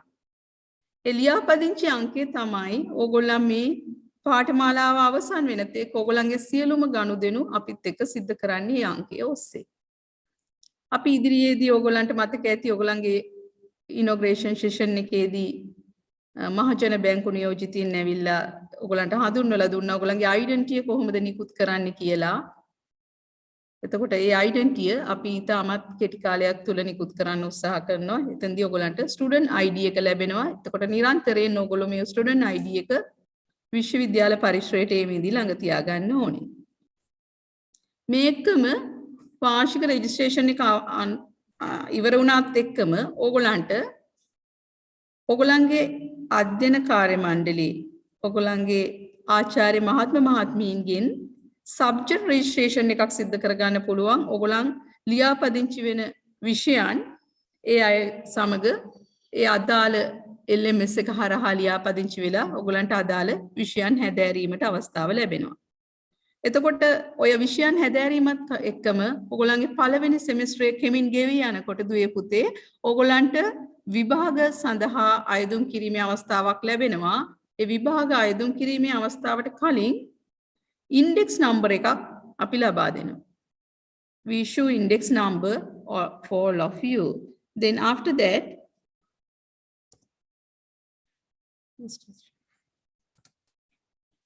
you can apply your first semester examination. එතකොට අපි විභාග සඳහා ආයුධම්පත් කැඳවනවා. ඒ ආයුධම්පත් කැඳවීමේදී විභාගාංශයෙන් ඒ අදාළ නිවේදන LMS එක හරහා නිකුත් කරනවා. ඒවට අදාළ අවස්ථාවලදී ලබා දෙන කාල පරිච්ඡේදයන් තුල ඒවා සඳහා ආයුධම් කිරීම ඉතාමත්ම වැදගත්. නිසා විශේෂයෙන් මතක තියාගන්න ඕනේ පරිපාලනයත් එක්ක ඕගොල්ලන්ට ඉතාම සුවදශීලීව කටයුතු කරන්න පුළුවන්. ලබා දෙන කාල සීමාවන් තුල ඔබ මේ අදාළ දේවල් සඳහා ආයුධම් කිරීම සිදු කරොත්. ඒ වගේම මම හිතන්නේ ඔයගොල්ලෝ හැමෝටම ඉතාමත් වැදගත් කාරණාවක් තමයි විශ්වවිද්‍යාලයේ වෙල්ෆෙයාර් ෆැසිලිටි එක. Hostel, bursary, Mahapola, student progress report මේ කියන සියලුම වෙල්ෆෙයාර් ෆැසිලිටි ඔයගොල්ලන්ට ලබා දෙන්නේ ප්‍රධාන විශ්වවිද්‍යාලය තුල තියෙන වෙල්ෆෙයාර් ඩිවිෂන් එකෙන් ඩිපියුටි රෙජිස්ට්‍රාර් ඉන්නවා වෙල්ෆෙයාර් ඩිවිෂන් එකේ. අපි මේ සඳහන් කරලා තියෙනවා එතන වෙබ් ලින්ක් එකක්. ඒ වගේම එතන ටෙලිෆෝන් නම්බර් එක තියෙනවා. ඔයගොල්ලන්ට මම හිතන්නේ අපගේ වෙබ් අඩවිය හරහා මේ අදාළ රික්වයර්මන්ට් සම්බන්ධයෙන් යම්කිසි විමසීමක් තියෙනවා නම් ඒ නියෝජ්‍ය ලේකාධිකාරීතුමාව සම්බන්ධ කරගෙන ඒවා විමසීම් කරන්න පුළුවන්.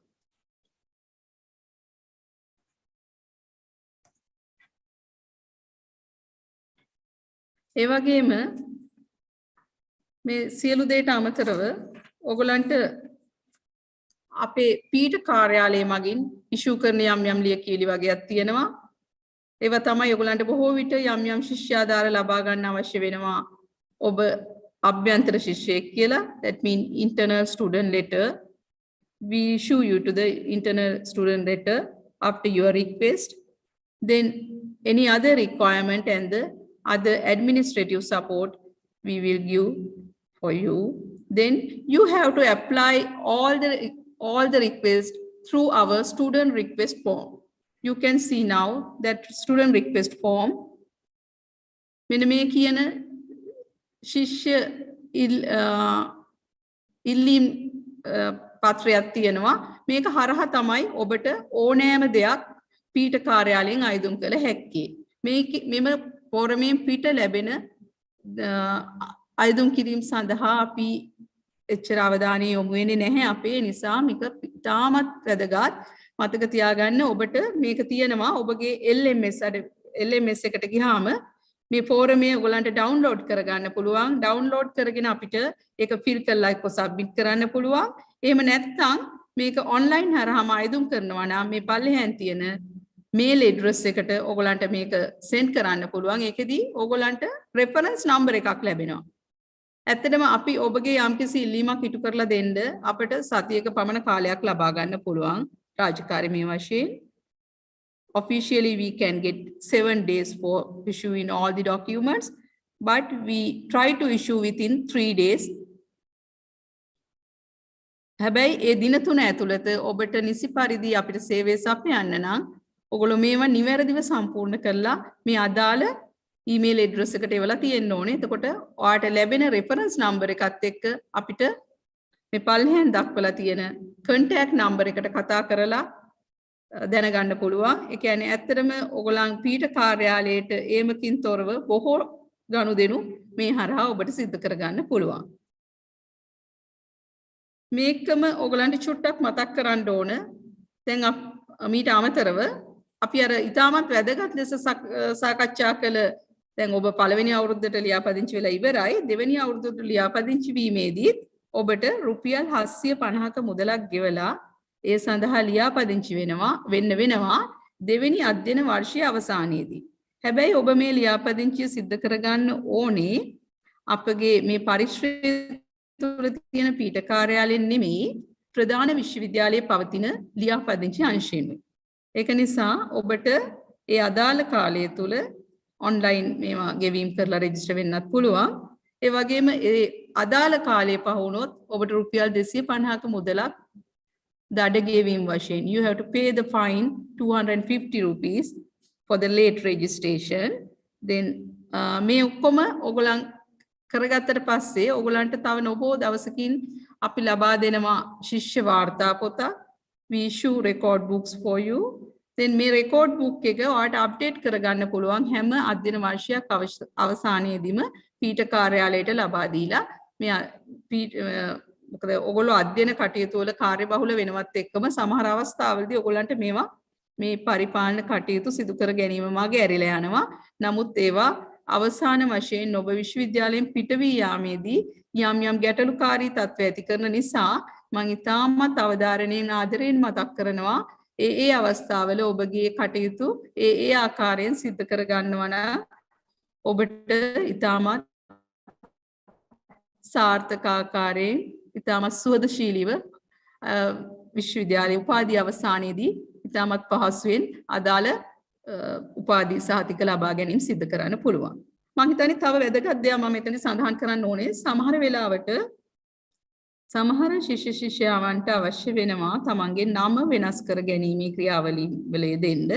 එහෙම නම වෙනස් කර ගැනීමක් හෝ නමේ යම්කිසි වෙනසක් සිදු වීමක් වෙලා තියෙනවා නම් ඔබ අතින් ලියාපදිංචියේදී ඒක ඊටාම ඉක්මනින් සිද්ධ කර ගන්න ඕනේ.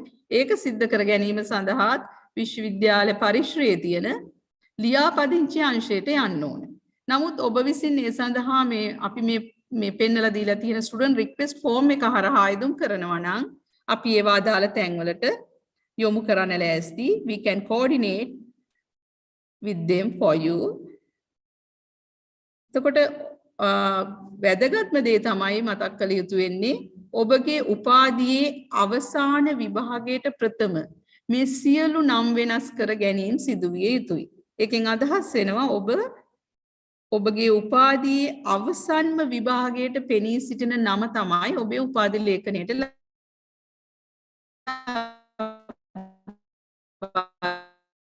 දීමට සිද්ධ වෙන්නේ. එතනින් එහාට ඒ සඳහා අපිට ප්‍රොවිෂන්ස් නැහැ. ඒ කියන්නේ සඳහා අපිට අවකාශ නැහැ. ඒ සඳහා වෙනම චක්‍රයක නිකුත් කරලා තියෙන නිසා.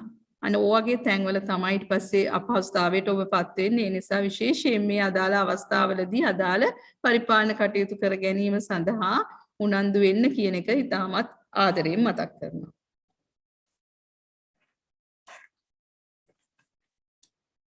මම හිතන්නේ පරිපාලන කටයුතු සම්බන්ධයෙන් ඔබට සෑහීමකට පත්විය හැකි යම් තොරතුරක් ලැබෙන්නේ නැති කියලා හිතනවා. ඒ වගේම මේ සම්බන්ධයෙන් ඔබට යම්කිසි ගැටලුවක් තියෙනවා නම් මේ තියෙන දුරකථන අංක වලට ඇමතීම් කරන්නත් පුළුවන්. එහෙමත් නැත්නම් අද මේ දවස් තුල මම හිතන්නේ Q&A session එකක් පවතිනවා. ඒ සඳහා යොමු කරන්නත් පුළුවන්. We hope your all questions in that Q&A session. You can put it into the chat box. Okay, thank you very much.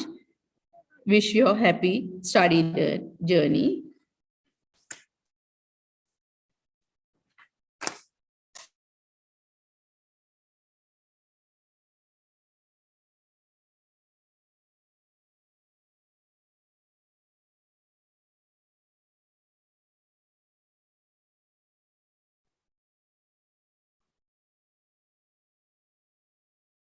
Thank you, Mrs. Gunatileka, for educating our students about the administrative matters and the registrations. So the next item will be talking about the virtual learning of the faculty, and there will be many things for you to be aware of. So basically, you will be educated about the virtual learning environment and the online learning ethics, how the online education is going on currently in the faculty, and what are the facilities over there. There will be an introduction to the LMS also and the technical aspects related to online learning. So you will be able to know about all these things during the session. And the session will be conducted by Dr. Prabhani Liyanage and Mr. Utpala Samarathunga, representing the information, the Department of ICT, and Mr. Madhushankar Mitrananda, the network manager, will also join with you to educate you all. So if there are any questions regarding the LMS and the non-academic matters like administration and welfare matters, you can forward them to us after this session, and the chat box option is open for you, and even the raise hand option also will be given. So after the session virtual learning, you can ask the questions. And over to you, Mr. Madhushankar. Thank you very much.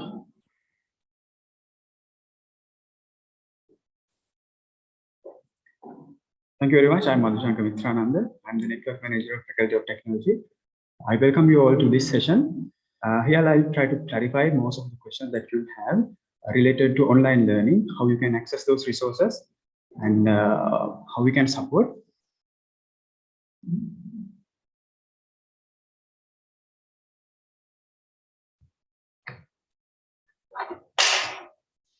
So I'll use a small presentation to guide you on what are the available online resources, how you can access them, and some more information related to your personal information security hygienes as well.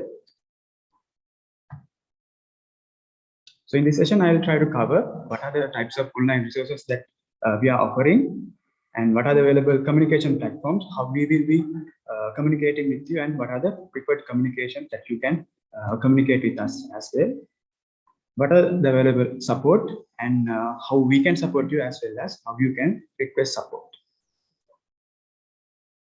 One of the services that we offer is Microsoft Office 365. So this is a platform where there are, let's say, a few applications. It's a bundle of applications that you can access via a web browser. So in order to access this Microsoft Office 365 account, you will have an email account.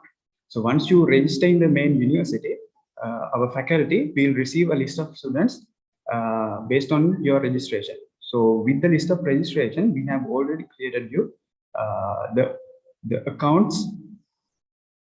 We have already created Office 365 accounts along with the LMS access, which means the Learning Management System access. So in order to have this, you must register, and the students who have registered before 2022 April 9th, all of you should have received an email credentials to access this Microsoft 365 details. So this email is sent to your personal email, which was given to us when you registered. So normally the Office 365 account having this suffix of at f40.sjp.ac.lk, the triple X that you can see that represent your student index number. So if you are an ICT student, you will have email which start with ICT. If you are a BSc student, email with BST. For engineering student, email starts with EGT. In order to access Microsoft Office 365, you can simply go to one of the search engines and you can type Office 365, or you can use this link to go to the access portal in order to access this service. In a follow-up video, I'll show you how you can access these resources. And this is the portal look when it's come to when you select Office 365, if you visit the portal. As I told you, this Microsoft Office 365 package, it's a bundle of applications. One of the common applications that you might use, we are actually highly encouraging to use this for communication, email communication, Outlook, as you already know. As well as we have given you the support to have online storage facility, and most of you have used Microsoft Office package, which means Excel, PowerPoint, Word. Those applications can be accessible via a web browser. Okay, this is early days we gave you the possibility to install the installed application, but with the current setup, we are offering these services via online platform, which means you can use a web browser to access these resources. The next main service that we are offering is our learning management system.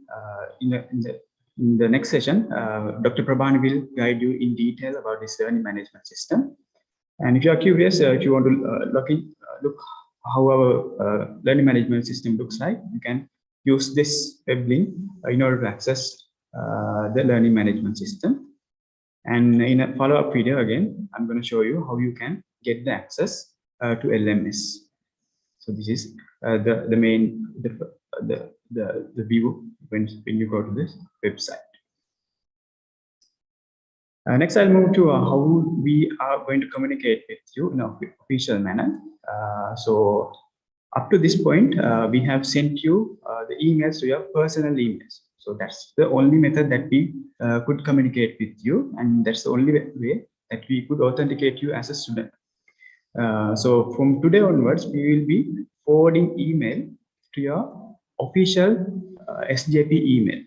And up to now, we have forwarded the messages to your personal email. So from today onwards, hopefully we will be forwarding those information to your official SJP email address.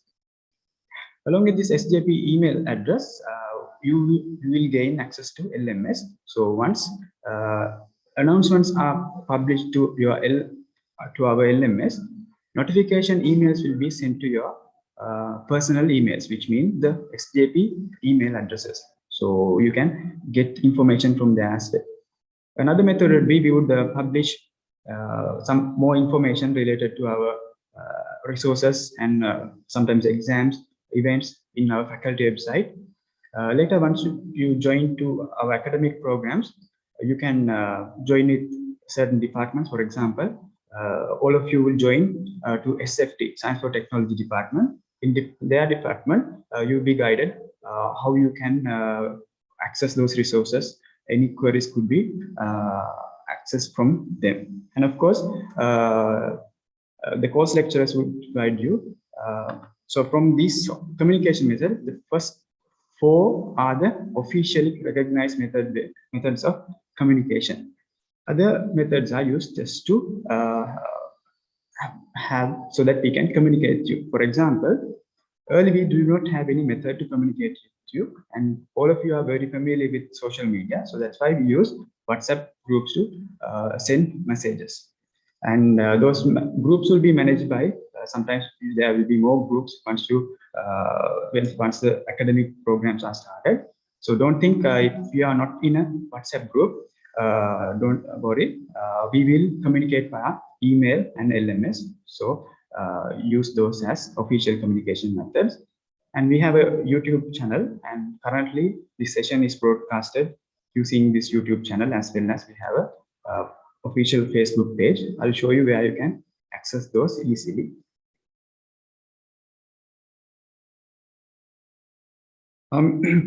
මේ දක්වා ටික සිංහලෙන් කිව්වොත් එහෙම අපේ විශ්වවිද්‍යාලයේ register වෙනවත් එක්කම අපි ලබා දෙන්න බලාපොරොත්තු වෙනවා Microsoft ආයතනයේ සබ්විසින් සපයන software package එකක් තියෙනවා. මේක access කරන්න පුළුවන් online. අපි සාමාන්‍යයෙන් කියන්නේ cloud computing කියන. ඒක cloud computing විදිහට access කරන්න පුළුවන් method එකක් තමයි දෙන්නේ. ඒකට access කරන්න user password එකයි email එකයි අපි ඔයාලට ඒවල තියෙන ඔයාලගේ personal email එක.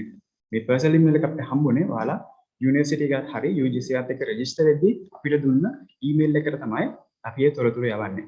මොකද අපි ඔයාලව කවදාවත් දැකලවත් නැතුව තමයි අපි මේ ප්‍රෝග්‍රෑම් එකට ඔයාලව ඉන්වයිට් කරලා තියෙන්නේ. එතනදී අපිට තියෙන්න ඕනේ විදියක් ඔයාලා අපේම ස්ටුඩන්ට් කෙනෙක් කියන විදිහට අඳුර ගන්න. ඒකට ඒ අපි එකම දැනට තියෙන එකම විදිය තමයි ඔයාලා අපිට දීලා තියෙන ඊමේල් account එක. ඒතර මේ ඊමේල් account එකට තමයි මේ තොරතුරු දීලා තියෙන්නේ. ඒතර ඒකත් එක්ක චෙක් කරලා බලන්න ඔයාලට මේ විස්තර දැනටමත් ඇවිල්ලා තියෙනවානේ. ජන 2022 අප්‍රේල් මාසේ 9 වෙනිදාට පස්සේ කලින් රෙජිස්ටර් වුණ ස්ටුඩන්ට් කෙනෙක් නම් අනිවාර්යයෙන්ම ඔයාට මේ Office 365 access password එකයි username එකයි ඇවිල්ලා තියෙන්න ඕනේ. ඒක access කරන්න පුළුවන් මේ www.office.com නැත්නම් සාමාන්‍ය search engine එකට ගිහිලි වෙලා Office 365 login කියලා type කරොත් එහෙම එන link එකකින් යන්න පුළුවන්. ඒතර එහෙම ගියොත් එහෙම මේ වගේ sign in portal එකක් එනවා. එතනදී ඔයාගේ email එක අපි දීලා තියෙන email එක sjp@fod.sjp.ac.lk කියන email එක type කරලා අපි දීලා තියෙන password එක type කරලා යන්න පුළුවන්. මම ඊළඟට තියෙන වීඩියෝ එකකින් පෙන්නන්න කොහොමද මේක ඇත්තටම කරලා කරන්න කියන එකත් මම වීඩියෝ එකකින් පෙන්නන්නම්. කලින් කිව්වා වගේම මේක ඇත්තටම software bundle එකක්. එතනදී අපිට මූලිකව අපිට email කටයුතු සඳහා අපිට Outlook පාවිච්චි කරන්න පුළුවන්. online storage එකක් තියෙනවා OneDrive කියලා. ඔයාලගේ තියෙන academic වලට අදාළ තියෙන storage file මොන හරි තියෙනවා නම් online තියාගන්න පුළුවන්. මොකද හදිසියත් අපේ personal computer එකක් වගේ නැති වුණොත් හරි වැඩ කරන්නේ නැති වුණොත් හරි hard disk එකක් වැඩ කරේ නැත්නම් ඔයාලගේ තියෙන අධ්‍යාපනයට තියෙන දේවල් ටික නැති වෙන්න පුළුවන්. හැබැයි මේ වගේ OneDrive වගේ cloud computing platform එක තියලා තිබුණොත් එහෙම device එකට මොනවත් වුණා කියන එක කිසි ගැටලුවක් නැහැ. අපිට ආපහු මේක access gain කරගන්න පුළුවන් නම් ඒ ටික අපිට ගන්න පුළුවන්. නිසා මේවා resources පාවිච්චි කරන්න. ඒත් එක්ක මේ Microsoft Office package එකට අදාළ තියෙන application වලට පාවිච්චි කරන්න පුළුවන්කමක් තියෙනවා.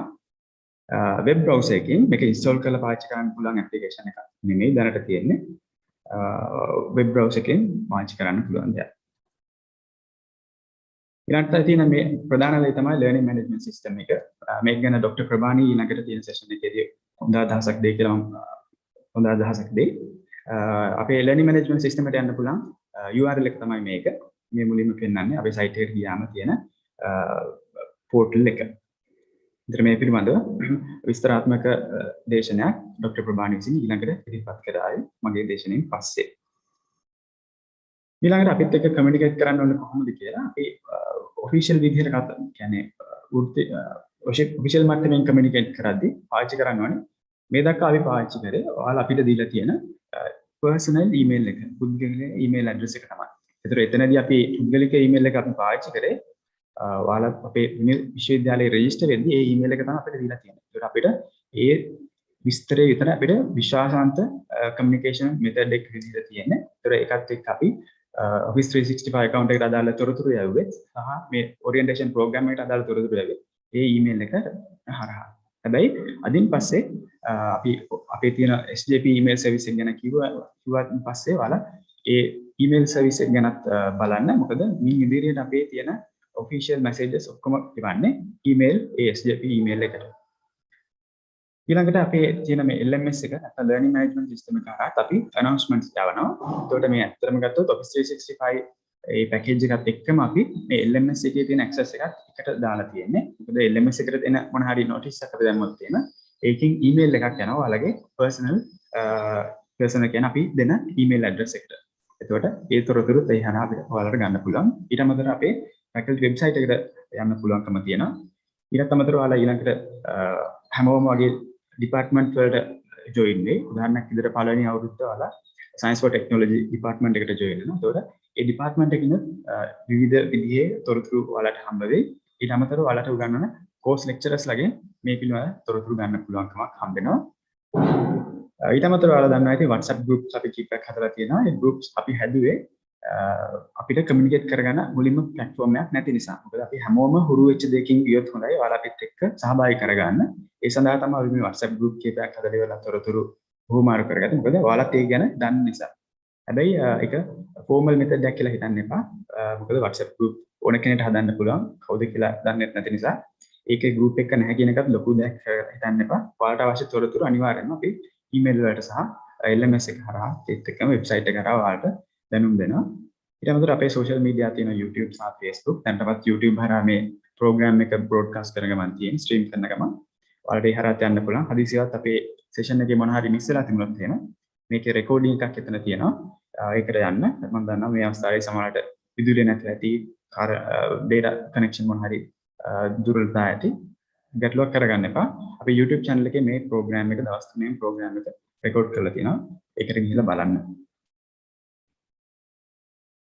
Next, we highly encourage you to request services or the queries to ask from these emails. Mainly, if it is related to IT services, please use this email, help@f40.sjp.ac.lk. And if it is related to administrative work, you can communicate with faculty office. The email address is dr@f40.sjp.ac.lk.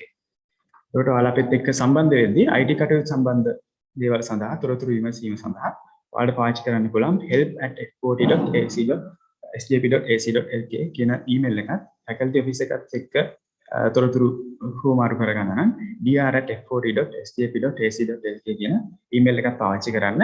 මම කලින් කිව්වා වගේ WhatsApp message වලින් අපිට එවන්න එපා. මේ තියෙන ඊමේල් වලට එවන්න. මොකද ඒවා අපි මේ තියෙන දේවල් අපි පිළිවෙලට බලනවා එන questions වලට orderly අපි answer කරන නිසා. ඒ නිසා WhatsApp වලට සහ telephone message වලට අමතරව email වලින්ම communicate කරන්න උත්සාහ කරන්න. මොකද ඒකේ ඔයාලගේ ගාවත් record එකක් තියෙනවා, ඔයාලා information නැවුවා කියලාත් ඒ වගේම අපිටත් record එකක් තියෙනවා අපි මෙයාට පිළිතුරු දුන්නා කියන එක. දැන් මූලිකව මේ email එකක් යවද්දි මම කියන්න මොකද මට පහුගිය දවස්වල අපිට email හම්බුණා කලින් තියෙන experience උත් එක්ක මම මේ දෙක කියන්න උත්සාහ කරන්නේ. මුලින්ම email එකක් යද්දි මේක හිතන්න ඔයාලා letter එකක් ලියනවා වගේමයි බලන්න කාටද යවන්නේ ඒක type කරන්න to කියන එකේ ඊට අමතරව මේ තොරතුරු කාට හරි දැනුවත් වෙන්න ඕන නම් CC කියන තැනට email address එක දෙන්න. ඊළඟට තියෙනවා subject එක කියලා. ඒ කියන්නේ අපි සාමාන්‍ය ලියුමක් ලියද්දී ඒ ලියුම කියවන්න කලින් මූලික අදහසක් දෙන්න පුළුවන් නම් කියවන එක්කෙනාට එතකොට ඒක ලොකු දේවල් කියන්න නැතුව යාට කරගෙන යන්න ලේසි පහසුවක් හම්බ වෙනවා. ඒ නිසා subject එකට දාන්න මොකක්ද ඇත්තටම වෙන්න ඕනේ කියලා. මම මෙතන උදාහරණයක් විදිහට අරන් තියෙන්නේ. ඔයාලා ගොඩක් වෙලාට අපි රික්වෙස්ට් කරන තමයි මේ access credentials මාරු කරන්න, office password reset කරන්න වගේ. ඒක නිසා simply කියන්න reset office 365 account password simply දාන්න. ඊට පස්සේ ආමන්ත්‍රණය කරන්න ගෞරව සම්මානීය සර් මැඩම් පස්සේ අහන මැසේජ් එක clearly simply අහන්න. ගොඩාක් ලොකු ඉස්සර දාන්න එපා. මම බස් එකේ ගිහලා ෆෝන් එක නැති වුණා. එහෙම ලොකු දේවල් වුණේ. කියන්නේ මට පාස්වර්ඩ් එක රීසෙට් කරන්න ඕනේ. ඒත් තොරතුරු දෙන්න. ඊළඟට තියෙන ප්‍රධාන දේ තමයි ඔයා කවුද කියලා අඳුරනවා දෙන්න. දැන් පාස්වර්ඩ් රීසෙට් එකක් වගේ අහනකොට ඔයාට අහන්න වෙන්නේ වාගේ තියෙන ඊමේල් ඇඩ්‍රස් එකෙන් පුද්ගලික ඊමේල් ඇඩ්‍රස් එක. මොකද ඒ විදිහට ඔයාට අපි SJP account එකට access නැති නිසා තමයි ඔයා මේ ඊමේල් එක මට අපිට එවන්නේ. එතකොට හඳුන්වලා දෙන්න ඔයාගේ නම, ඔයාලට දීලා registration number එක ඒත් එක්ක මොන ඊමේල් ඇඩ්‍රස් එකකට රීසෙට් කරන්න ඕනේ කියලා. එතකොට මේ රීසෙට් රික්වෙස්ට් එක දාද්දි අපිට රික්වෙස්ට් එක එවන්න ඕනේ ඔයාලා අපේ යුනිවර්සිටි එකට රෙජිස්ටර් වෙද්දී දීලා තියෙන ඊමේල් ඇඩ්‍රස් එක. එහෙම නැතිව ඊමේල් එකකින් ආවොත් එහෙම අපිට ඔන්ලයින් පාස්වර්ඩ් රීසෙට් කරන්න පුළුවන් කමක් නැහැ.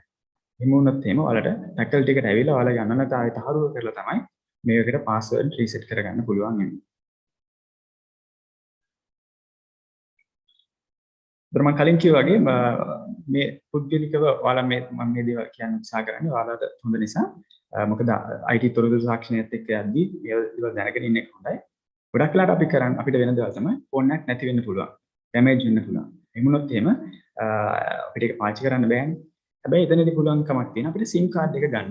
මොකද SIM කාඩ් එක එක්ක අපිට පුළුවන් අපේ තියෙන ඊමේල් account වලට recovery password වගේ හදාගන්න. මේකත් එක්ක මට මූලිකම ඔයාලට කියන්න ඕනකම තියෙන්නේ ඔයාගේ අපිට කැම්පස් එකේ දීලා තියෙන ඊමේල් ඇඩ්‍රස් එක recovery method වලින් ආරක්ෂා කරලා තියාගන්න. උදාහරණයක් විදියට backup email එකක් තියාගන්න ඒ email එකට. අදිසියවත් password එක වාට අමතක වුණොත් එහෙම reset කරලා එවන්න පුළුවන් වෙන email එකක් තියාගන්න. ඊට අමතරව phone number එකත් recovery method එකක් විදියට පාවිච්චි කරන්න. ඒක දෙක තමයි ලේසිම විදිහකට තියෙන්නේ. ඒතර phone එක කැඩුනොත් හරි damage වුණොත් හරි වාගාව SIM එක තියෙනවා. කිසි ගැටලුවක් නැහැ. ඔය හදිසියවත් වාගේ phone එක නැති වුණොත් එහෙම සාමාන්‍යයෙන් අපි කරන්න පුළුවන් දේ තමයි SIM card එකක් ගන්න එක රිපෙයාර්ස් නැති වෙන නිසා අපි SIM card එකක් ගන්න යන්න පුළුවන්. එහෙම කරන්න එපා. ෆෝන් එකක් නැති වුණොත් එහෙම අනිවාර්යයෙන්ම එක්කෝ ආයි සර්විස් ප්‍රොවයිඩර් එකට ගිහිල්ලා ඒ ෆෝන් එකේ තියෙන SIM card එක ඩිඇක්ටිවේට් කරගන්න තවදුරටත් පාවිච්චි කරන්නේ නැත්නම් අනිවාර්යයෙන්ම ඒ එකම නම්බර් එකට SIM card පතක් ගන්න. මම වැඩිපුරම කියන්නේ වඩාත්ම හොඳයි ඔබ ඒ පරණ SIM card number එකටම SIM එක ගන්න. මොකද එතනදී අපේ පැත්තට ඔයාගෙන් මොන හරි request එකක් තියෙනවා නම් අපේ database එකේ ඔයාගේ SIM card එක තියෙනවා. SIM number එක තියෙනවා. ඒකට ඔයාලට අපිට reply කරන්න පුළුවන්. නැත්නම් හදිසියවත් ඔයාගේ phone එකක් නැති වෙලා ටෙලිෆෝන් නම්බර් එකකට ඇක්සස් නැත්නම් හදිසියෙත් අපිට කිව්වොත් එහෙම මට පාස්වර්ඩ් එක රීසෙට් කරගන්න ඕන කියලා අපිට සපෝට් කරන්න විදිහක් නැහැ. මොකද අපි ට්‍රස්ට් කරන ෆෝන් නම්බර් එකත් හරි ඔයාලගේ පර්සනල් ඊමේල් එක හරි නෙමෙයි මේ තොරතුරු අපෙන් අහන්න. මේ වෙලාවදී අපි කීරව පාස්වර්ඩ් එක රීසෙට් කරන්න. එහෙම වුණොත් ඔයාලට මොන කරදර තිබුණත් අපේ ෆැකල්ටි එකට ඇවිල්ලාම ඔයාලගේ තියෙන අනන්තය තහවුරු කරලා මේකට ඇක්සස් කරන්න අපව රීසෙට් කරගන්න වෙනවා. ඒතර එච්චර කරදර නෙවෙයි දැම්ම කරගන්න. ඔයාගේ තියෙන පර්සනල් ඊමේල් එක අපිට දීලා තියෙන ඊමේල් එක ෆෝන් නම්බර් එකක් සහ බෑකප් ඊමේල් එකකින් පාස්වර්ඩ් රිකවර් කරගන්න පුළුවන් විදිහට හදාගන්න. ඊළඟ තව දෙයක් තමයි අපි ඊමේල් වලින් දැනුම් දුන්නා මේ වල තියෙන පාස්වර්ඩ් මොනවද කියලා Office 365. ඒ වගේ පුරුද්දක් විතර මේක කරන්න. කවුරු හරි password access නැත්නම් password username එවුවොත් ඒ වගේ messages වලට reply කරන්න එපා. ඒ message එකට reply කරන්න එපා. ඒත් අමතරව මොන හරි වගාවක් තියෙනවා නම් කාගෙන් හරි හම්බුණා නම් email මොන හරි තොරතුරු ඒ තොරතුරු කාටවත් forward කරන්නත් එපා. ඒ වගේම අපි දෙන services අධ්‍යාපන කටයුතු වලට පමණක් පාවිච්චි කරන්න. ඊළඟට මම පෙන්නන්නම් අපි කොහොමද Office 365 account එකට යන්නේ සහ LMSA password reset කරන්න කොහොමද කියලා.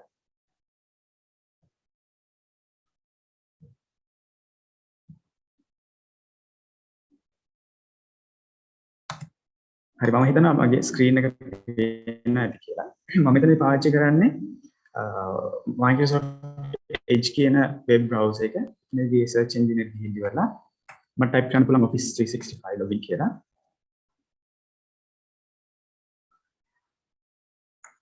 මෙතනින් මුලින්ම ගොඩක් වෙලාට එන Office 365 login කියන එක. එතනදී ඒක ක්ලික් කරන්න. මෙතනින් sign in කියන option එකට යන්න පැහැදිලි පාරමිතිය තියෙනවා.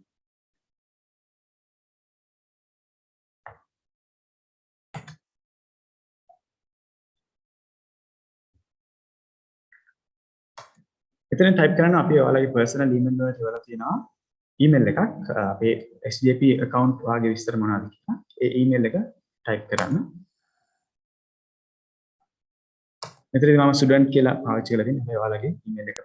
ICT, BSc හරි EGT හරි තමයි මුලින්ම පටන් ගන්න.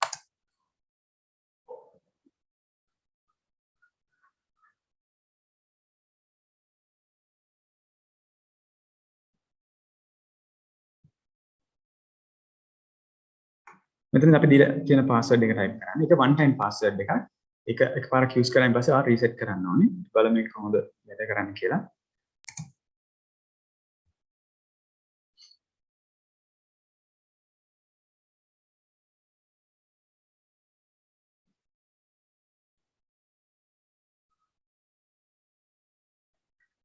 මෙතනදී අපි එවලා තියෙන password එක මෙතනදී අපි එවලා තියෙන password එක නැවත type කරන්න පුළුවන්. ඊපස්සේ new password එකේදී අලුත් password එකක් type කරන්න.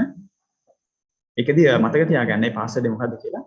හොඳම දේ තමයි පුළුවන් නම් හොඳයි කොලයක ලියලා කාටවත් access කරන්න බැරි තැනක lock කරලා තියන්න පුළුවන් නම් වඩාත් හොඳයි.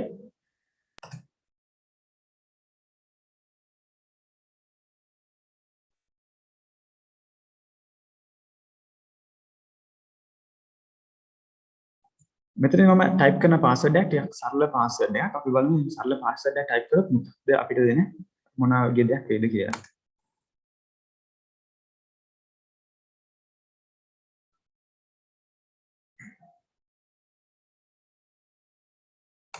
හරි මෙතනදී Microsoft ආයතනයෙන් එයාලා දන්නවා සාමාන්‍යයෙන් කවුරු හරි ABC at 123 නැත්නම් ඔයාගේ මොකක් හරි අවුරුද්දත් එක්ක වගේ password එකක් දැම්මොත් එහෙම එයාලා දන්නවා මේ වගේ password ඕන කෙනෙක්ට නිකන් හරි try කරන්න උත්සාහ කරන්න පුළුවන් කියලා. ඒකත් එක්ක එයාලා block කරනවා. ඒ නිසා ඔයාලා password එකක් දෙද්දී කාටවත් අඳුර ගන්න බැරි unique එකක් password එකක් දෙන්න. ඒකට අංක සංකේත අකුරු පාවිච්චි කරන්න capital symbols අකුරු පාවිච්චි කරලා පාවිච්චි කරන්න.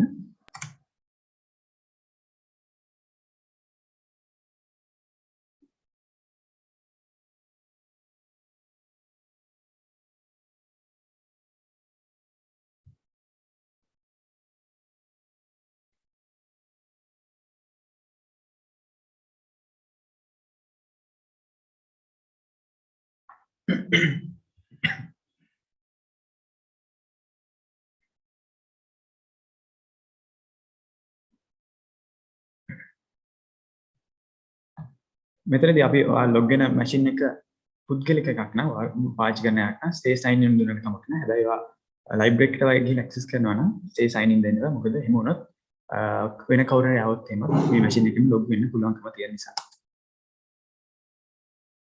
මම මේ වෙලාවේ දෙන්නේ මම මේක පාවිච්චි කරන පුද්ගලික පරිගණක නිසා මම yes option එක use කරනවා.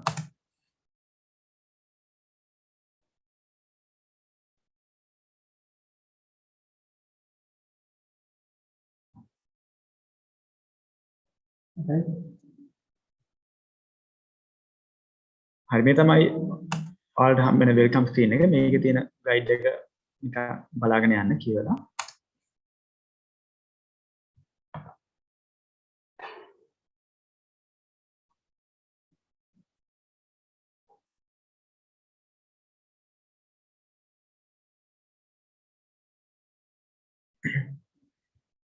මම කලින් කිව්වා වගේ මේක අර ඇප්ලිකේෂන් පැකේජ් එකක් බන්ඩල් එකක්.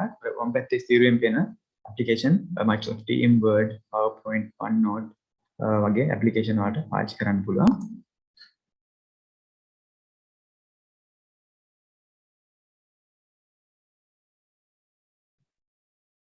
අපි email services Outlook කියන ඇප්ලිකේෂන් එක පාවිච්චි කරන්න පුළුවන්. අනිත් පාට icon එක.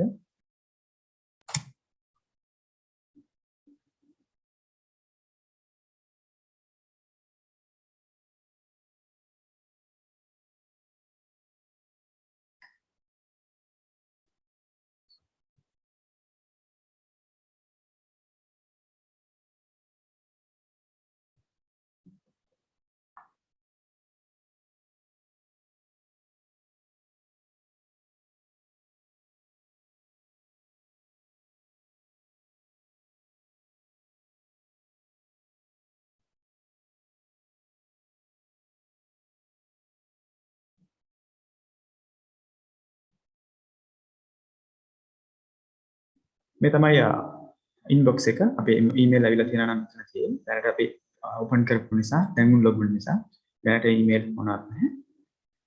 ඒ වගේ විදිහට තමයි අපි Office 365 service එක access කරන්න පුළුවන්. ඊළඟට මම කියන්න කොහොමද අපි LMS එක access කරන්න පුළුවන් කියලා. මම කලින් දුන්න link එකෙන් පුළුවන්කමක් තියෙනවා LMS අපේ website එකට යන්න.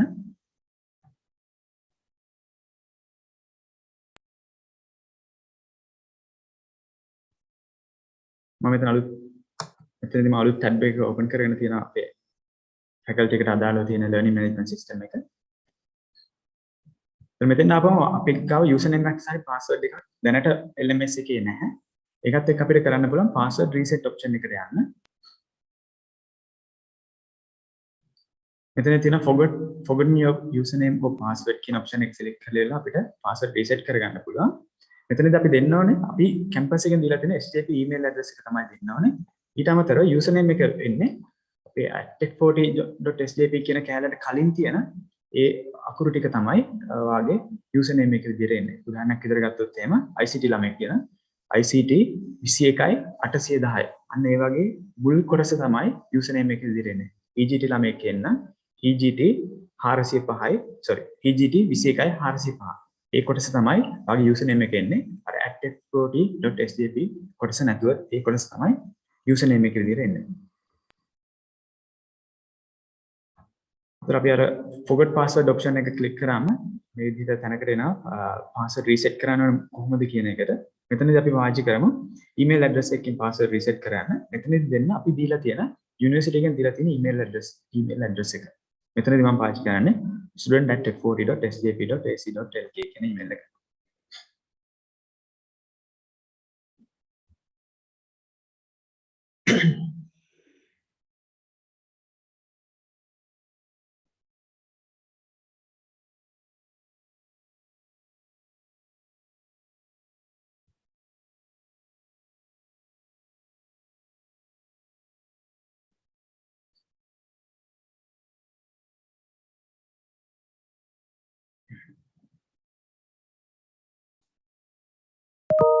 හරි. මෙතන දුවාට බෑග්ග්‍රවුන්ඩ් එකේ සවුන්ඩ් එකක් එන්නේ නැත්නම් ඒ අතරම මගේ ඊමේල් නොටිෆිකේෂන් එකක් ආවා. මම අර පාස්වර්ඩ් රීකෙස්ට් එක්කම අපි බලමු ඒක කොහොමද කියලා.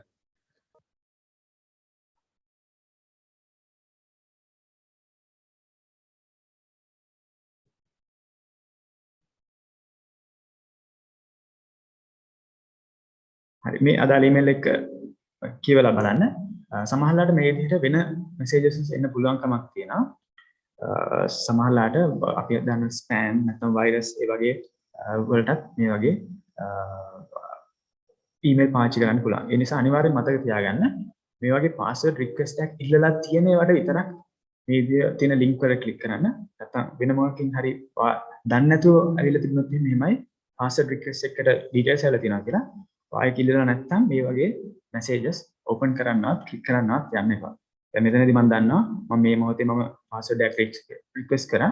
ඒ නිසා මේකට දාලා කියන එක මට සාහරු කරගන්න පුළුවන්කම තියෙනවා.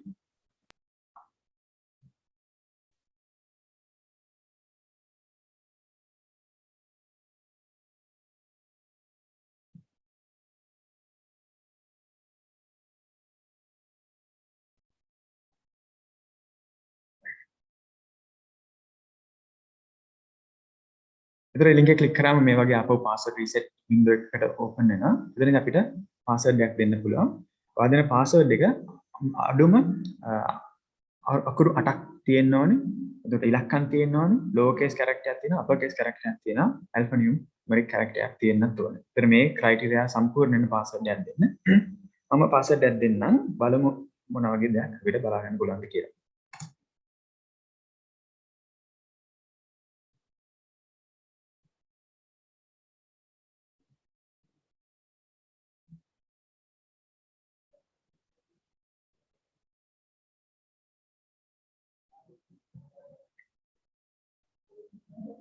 හරි එතකොට මම password එකක් දුන්නා එතනදී කියනවා රතු පාටින් බැලලා password must have at least one uppercase letter. කියන්නේ මම දුන්න password එක අර password criteria එක meet වෙලා නැහැ. ඒ නිසා මම එයා කියන විදිහට capital letter එකක් තමයි uppercase letter එකක් නැහැ කියනවා. හරි මම uppercase letter එකක් දීලා බලමු.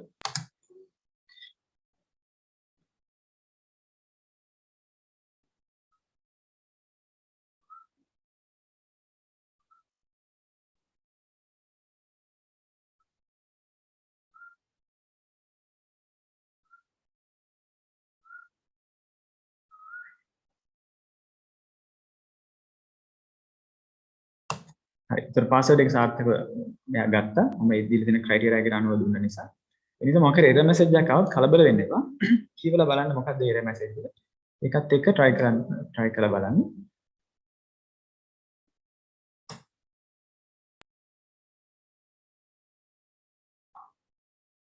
හරි දැන් අපි දන්නවා අපේ email account එකක් තියෙනවා. ඒත් එක්ක email account එක අසුරු කරගෙන අපිට පුළුවන්කමක් තියෙනවා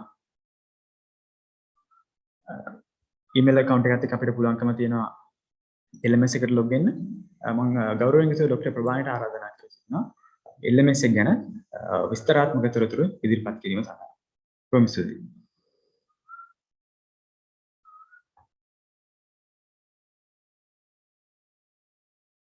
Thank you very much, Madhushankar. Okay, good morning, dear students. So before moving to the session, first of all, I would like to congratulate you. You were very lucky to be in the first ever flagship faculty of technology. So I'm Prabhani Riyanige, senior lecturer attached to the Department of ICT. Today we are going to discuss about how you can continue your academic activities. So due to prevailing situation in the country, most probably you may have faculty academic activities online. So most of the things are explained by Mr. Madhushankar. So we know that some of you may have difficulties in following lectures online. Maybe you don't have a laptop, or maybe you don't have a computer at home, or these days maybe due to power cut. But we have prepared our lessons in such a way that it can be followed even in your smartphone. Okay? So this LMS you can watch from your smartphone, any device. Okay, so there are some apps available.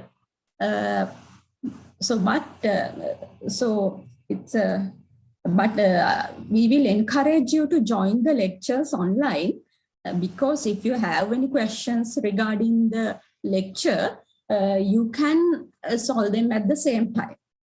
So I'm sure you will agree rather than wasting your time at home waiting for university to commence.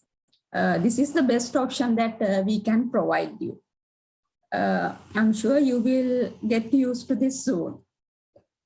So before joining to the lectures, so you need to have an idea how you can follow and obtain lecture materials online. Okay? So aim of this session is to give an idea about the virtual learning environment. So you use the software, so we use the software used for this session, that is Zoom. So for almost all the lectures, but in case you are unable to join the session due to power failure or any technical issue, so we will record it and keep it accessible so that you can refer it when possible. Okay. So for that, we use the platform called Learning Management System. Actually, it's a kind of a open source software. So from here after, I use short term, not Learning Management System, I say LMS. Okay? So many universities and higher education institutes use this LMS to provide the electronic content for the students. Okay? So this include like the lecture videos, maybe presentation slides, other electronic documents such as ebooks that you need to read, and also we can provide web links to other websites. We also use LMS to provide some like multiple choice questions. So I will show you later. So we can evaluate your knowledge based on that and provide your feedback instantly. So in LMS, the information in the LMS is arranged as courses. Okay? So first, let me share my screen. So if you have a computer or maybe if you have phone, you can do with me. First, I will show you a small presentation.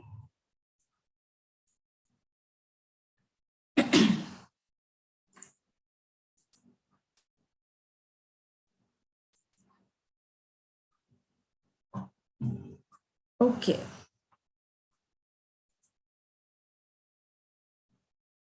Okay, so this is your faculty. So it has a nice surrounding environment. Okay. So these are the things we are going to learn today in this session. So Mr. Madhushankar already discussed about password resetting. Okay, password resetting in email and log into the University USJ email, then log into the LMS and password resetting in the LMS. Mr. Madhushankar already explained, so I'm not going to explain. So what I'm going to do is, so these are the basic things we are going to discuss: profile editing, enrolling, and searching the courses, downloading your lecture materials from the learning management system, then upload your completed assignments, then how you can do quizzes, then how you can follow chat forums, and actually this online examinations, I think our DR Miss already discussed about it. So the virtual learning environment and the online learning ethics. So we are going to discuss that as well. Mr. Utpala sir will going to discuss this part.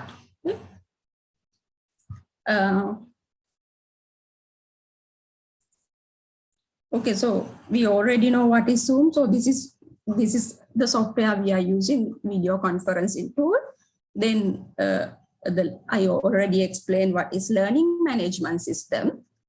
So it's also software-based platform which provide which facilitate to manage the content, the lecture contents. Okay. So this is, I think Mr. Madhushankar explained. So this is your LMS. Basically, I'm going to discuss about the what we are how you can download the learning materials, the day-to-day activities you need to do in the LMS. Okay, so this is the link, and you have a username and password is given to you, and you know how to reset your password now. Okay. Office 365 also Mr. Madhushankar already discussed. So I skipped that part. And the university, our faculty websites and university website is there. Okay, so I will directly go to the LMS. Let me share the screen. Okay. So I know now you know the LMS address. So what you can do, you can type lms.take.testjp.tc.lk. Sorry. Okay, so here you can see this is the LMS address. So you can open any of the browser and you can type the address. So now you are in the login window. So from the login window, what you can do, you can use your, so I'm using a testing one. You can use your username and password. So you know how to reset your password. I will log in from my account. This is a testing account. Okay. So when you first log into the LMS, so here you can see there's a drop-down menu. Okay, drop-down menu. So there you can see, you can go to your dashboard, editing profile, even you can log off, send messages. These are there. So you can click and you can go and see that things. So if you want to edit your profile, so you can go and edit profile. So this is actually not important for the activities. So this is just in introduction. So you can go and click on the edit profile. So here you can, I don't think you are not allowed to change your email address, usernames. So, but if you like, you can upload a picture. Okay? Upload a picture. See here, use a picture using a file here. Okay? You can upload your profile picture. Okay? So choose one of the picture and you can upload it. Okay? I'm not going to upload it now. And then you can do any, if you want to add any things, you can have some things, then you can update the profile. Okay? You can click on the update profile. That is how you can update the profile. Okay? Okay. Then when you first log in, so you can see, maybe some of you can't see this menu. So maybe it's like this. Okay? So you can get your menu bar. So here you can see 3 parallel lines. So when you click on that, you can get the menu bar. Okay? Menu bar.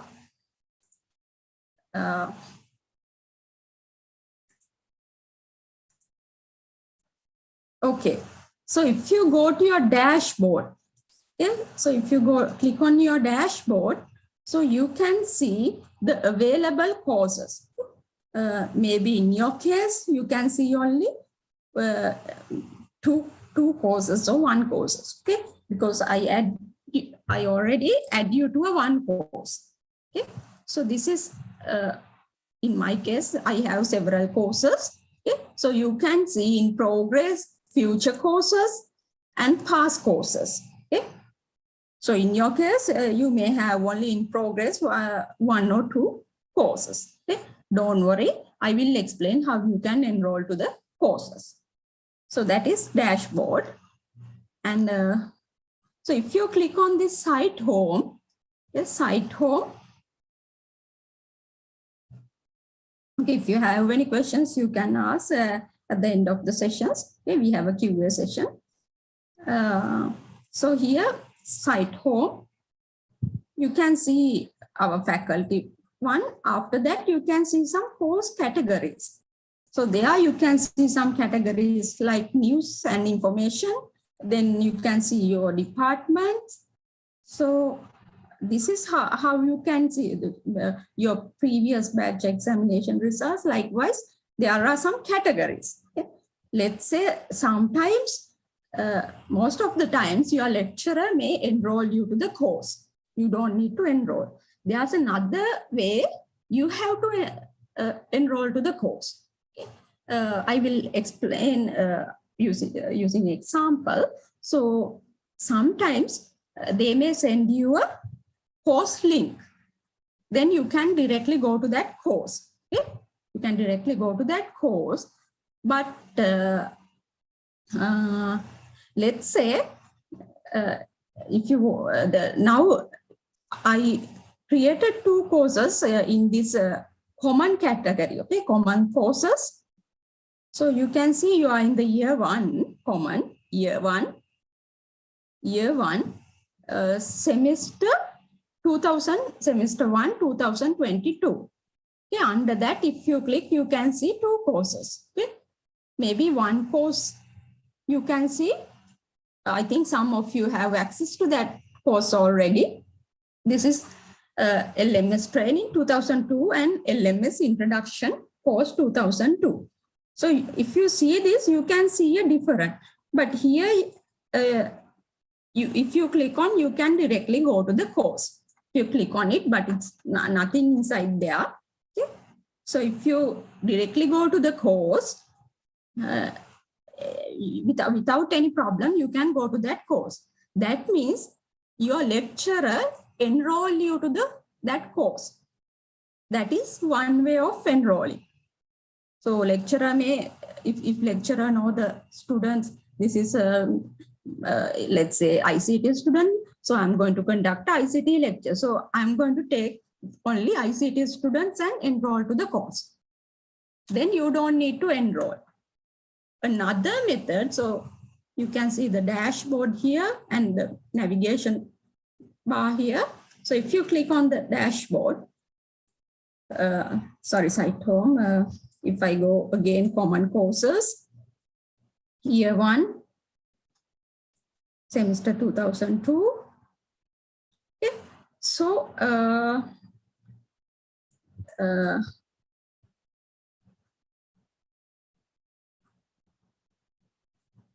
okay. So here you can see LMS introduction course. Okay, so here you can see something like a key. So if you click on this course, okay, what happens if you click on this course? You cannot go to the course. That means you need an enrollment key. That is one method. So maybe your lecturer not going to enroll you to the course. Lecturer may send you an email or via WhatsApp. He or she may send you a enrollment key. Okay? So if you want, you can enroll to the course. The enrollment key is LMS. Hope you can see it. LMS 2022. Okay, so this is the code. So you can click on that. You can type it here and enroll me. So that is one way of enrolling to the course. So there are 2 methods. Okay, so if you have an enrollment key, you have to enter the enrollment key and enroll to the course. Now you can see the course environment. So these are the basic things. Okay, these are the basic things we are going to discuss. You are going in your lectures. Maybe you have some slides, okay, lecture video, lecture slides and these days we are uploading the recorded lecture. So you may have the lecture slides as well as recorded video. And maybe announcement, lecture related announcement. And sometimes the lecturer may do the lectures online, so via Zoom. So he or she may upload the Zoom link to your relevant course. See, hope if this is your course, so maybe the link is there. So you can click on the link and connect to the Zoom. Okay? So you have to get the Zoom link from this LMS, or maybe sometimes they may email you or WhatsApp you the link. So clicking that, you can log into the Zoom. Then announcement in the course, it's also available there. So I will explain this, the QA forums. So before that, this is kind of a lecture, okay? So PDF file. So if you want to download it, this is very simple. What you can do is, you can right click here. So save, even you can click on it, or right click here, save link. You can select the location where you want to save. Then click save. Okay. So sorry. So now you can see it's already downloaded. That is how you can download the lecture materials. And if you see this link, so this is kind of a video. Lecturer may upload the video. So if you go to this, even this is embedded in the LMS. Okay? So what you can do, when you click on this, you can watch the, in the LMS, you can watch the video. Okay, so this is about how you can reset the password. Okay, let's say you want to download that type of embedded video. How can you do? Again, what you can do is, you can right click here. You can say save video as.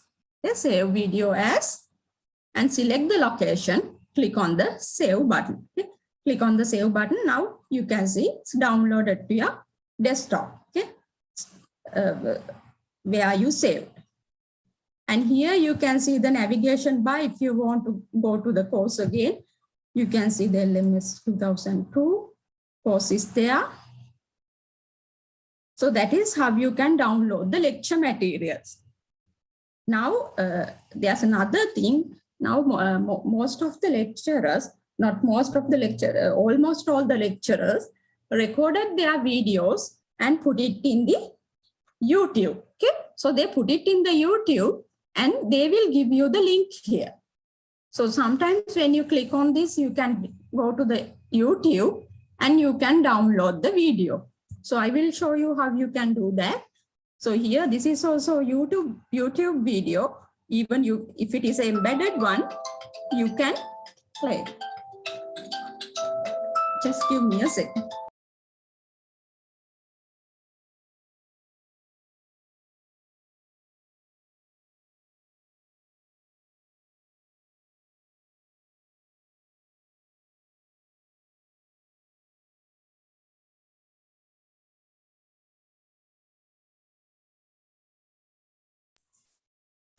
Dear student, I have to stop this session for a minute. Our Vice Chancellor sir is in the session. So I will hand over the session to sir. Over to you, sir.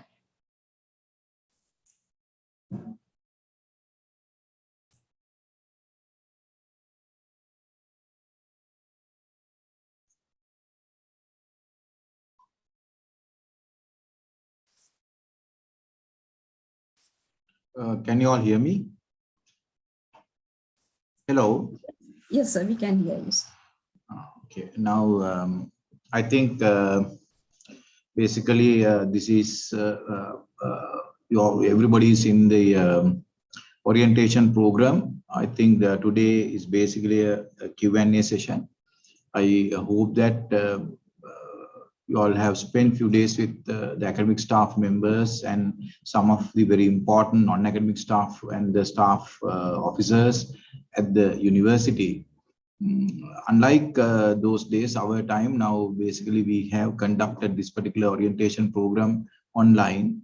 I think to my understanding, this is another way of delivering the education in a better way. So therefore, everybody is benefiting because, you know, the situation in the country is not that great. So therefore, we have to rethink about all our strategies, all our usual things in a different modes and ways. So this is one way of we are delivering our orientation program. And the thing is now, normally before the COVID-19, we basically say it's a normal condition. Then after COVID-19 pandemic, what we say is the new normal condition. So the problem most of the Sri Lankans are experiencing is all the people are expecting normal life in new normal condition. So that is not happening. So that's why Sri Lanka is experiencing a lot of changes, but most of the people still demanding the normal life. So if you just go to any part of the world, I think most of the countries are affected by this COVID-19 pandemic. And they have taken different measures, but unfortunately in Sri Lanka, our economic situation also affected. So therefore, country is not in a good shape. So, but I think as academics, as education is in this country, we have to continue this particular process. So therefore, I'm extremely sorry. Now you may have spent some time at home, but by considering all these things, now we have started the program. So from week after, I think they are going to start to a normal academic life. I think it's still online. We can take all the students to the university premises, but we are facing some difficulties, especially to provide meals to all the students. So therefore, at the moment, we are basically taking the most important student sector into the university. So therefore, at the moment, all the 100% students are not in the university. Somewhere around 40 to 60, based on the faculties, student numbers are on site in different locations. So now, basically, your location is in Pitipana Homagama. That's more convenient for you all, but I can understand some of the students may find difficulties to find your boarding houses, because normally we give hostels only for the first years and fourth years. That is a normal criteria at the university.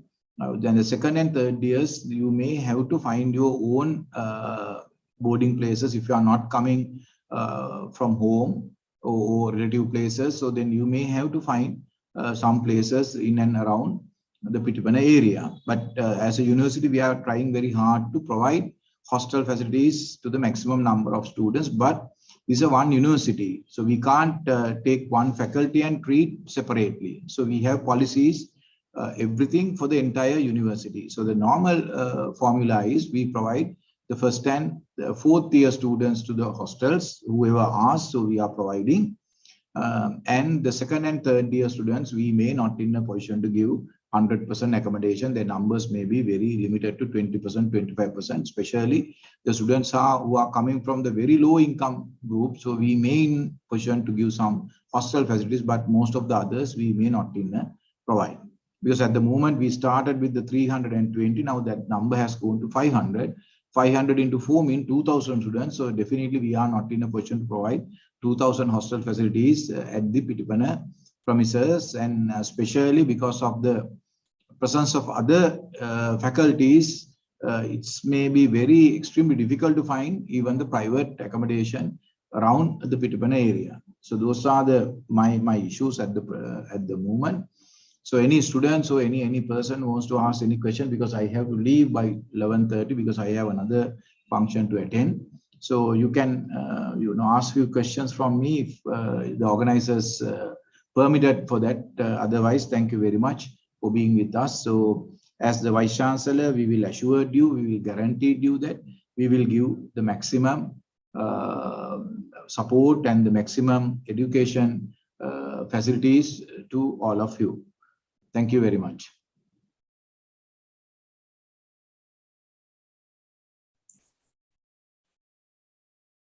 Thank you very much, sir. Yeah. Any student wants to ask any question or any clarification, so I'm available for another 10 minutes. Are you providing students to ask questions? Yes, sir, they can ask. Right. I think there are about nearly 300 students are connecting via Zoom. So anybody who wants to ask any questions, so I'm available for next 10 minutes. සිංහලෙන් හරි අහන්න, it's okay. ඉංග්‍රීසි භාෂාවෙන් වෙන්න ඕනේ නැහැ.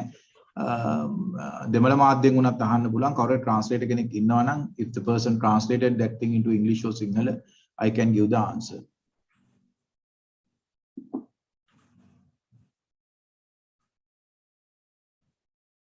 The other thing is now all of a sudden we are delivering all the lectures, everything in English medium, because all these courses are conducted in English medium. So therefore you may find some difficulties during first few weeks, but I think you somehow you have to improve your communication skills. It's also important thing. හොඳයි, කාටවත් ප්‍රශ්න නැහැ වගේ තමයි නිශ්ශබ්දතාවයෙන් පෙනී සිටින්නේ.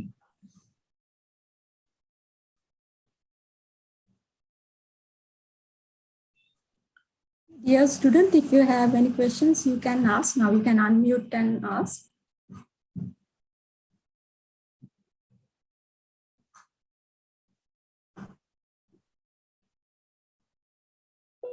Right, very good. එච්චර ප්‍රශ්නයක් නැහැ වගේ නේද?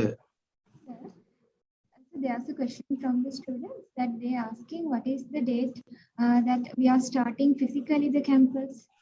That's at the moment I can't tell you exactly the date, but I think you better ask from the Dean, Faculty of Technology. So they are the people conducting all these academic programs. But for the 4th years, we are starting from I think the 1st June. So slowly we are starting, but at the moment I think we are not in a position to start physical lessons for the first years. But most probably after another month's time, we can take you all into the university. I don't know. That's depend on the academic program developed by the faculty. You better throw that particular question to the dean. Any other thing?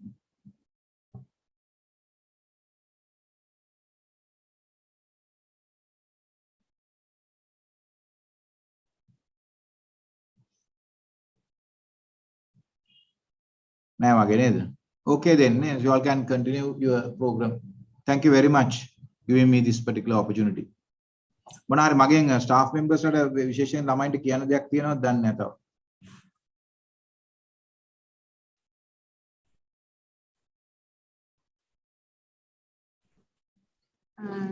Thank you very much, sir, for your time, and we really appreciate your presence here. Thank you very much. Okay, thank you.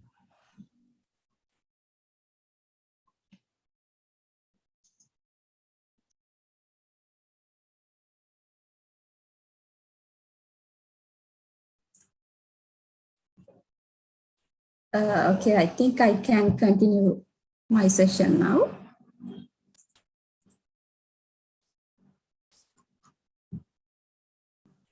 Okay. So I stop from the LMS. Let me share my screen.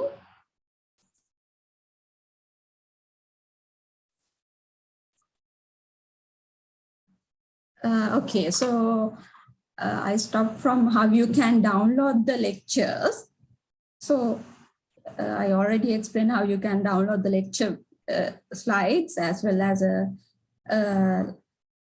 videos, recorded videos. So the next thing is how you can download the YouTube video. Okay? YouTube video. So what you can do is, so here, if it is embedded one, you can play it here and you can watch it. Okay. But if you, Dr. Prabhani, sorry. Yeah. Give me just 2 minutes because Vice Chancellor asked me to answer that particular question. Dear students, most of your questions were that when you all are allowed to come to physically to the faculty. So during the because of the country situation, now what we have planned is to conduct exams for final years, because we have to pass out them and we have to send the results of final years in the Senate which conduct in August. So now we plan for the final year's exams on 1st of June. Then of course we have to conduct whatever the other backlogs. We have to conduct some exams for third, second and first years. So we are due to the current situation of the country, we can't bring all the students at once to the faculty. But anyway, we do hope to see all within next 2-3 months. That's my answer for the questions you raised to Vice Chancellor. So, dear students, ඔයගොල්ලෝ අහලා තිබ්බ ප්‍රශ්නයක් කවද්ද physically faculty එට එන්න පුළුවන් කියලා. එතකොට ඔයගොල්ලෝ දන්නවා දැන් country situation එක මත අපිට fuel නැහැ, gas නැහැ. ඒක නිසා අපි year wise තමා දැනට conduct කරගෙන යන්නේ academic මොනවා හරි students ලව faculty එකට ගේන programs. එතකොට අපිට දැන් තියෙන main hurdle එක තමා 4th years ලගේ exam තියලා ඒගොල්ලෝ out කරන එක. මොකද ඒගොල්ලන්ගේ convocation ඔක්තෝබර් තියෙන්නේ. එතකොට results යවන්න ඕන ඕගස්ට් සෙනෙට් එකට. අපි දැනට plan කරලා තියෙනවා 4th year students ලා exams වලට ගේන්න.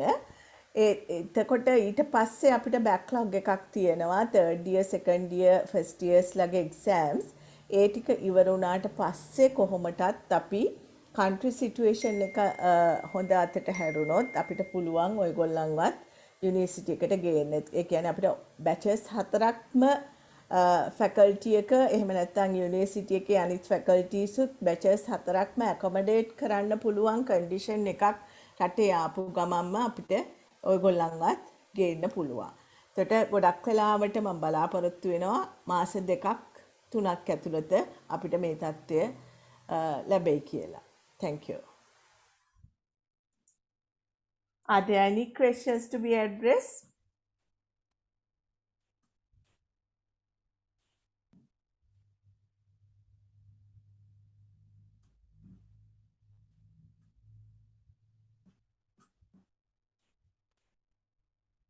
So since no more questions, so Dr. Prabhani, over to you. Thank you. Thank you very much. Thank you very much, Madam. Yes, we will continue with the rest of the Q&A session after finishing the virtual learning. So if you have questions, you can still type into the chat box and we will answer those separately after Dr. Prabhani's and other virtual learning session. So we will continue with Dr. Prabhani and after that there will be a separate Q&A session that we can address all your administrative, welfare and other matters. So please be ready with your question. Right now, we'll continue with Dr. Prabhani. Over to you, Dr. Prabhani. Thank you very much. Okay, so I will start from where I stopped. So I was discussing about how you can download the YouTube video. Okay, so this is kind of a YouTube video. If you can, I hope you can see the screen. So this is a kind of a YouTube video. So it's uploaded in the YouTube channel. So how you can download it. Okay? So here you can see, if you want, you can click on and you can see full screen. Again, you can go to the normal screen.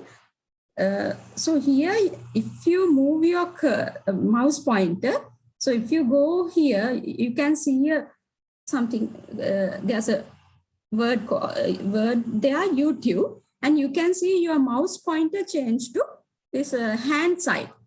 That means you can click on there. Okay? So when you click on there, you can directly go to this YouTube video. Okay? So it will take you to the YouTube video. So most of the lecturers upload these lecture materials YouTube. And hey guys, real quick, let me give you a tip on Udemy. It's an amazing place for you to learn just about anything from the comfort of your own Okay, sorry, it's about the ad there. So, so this is about the password resetting one again in the YouTube.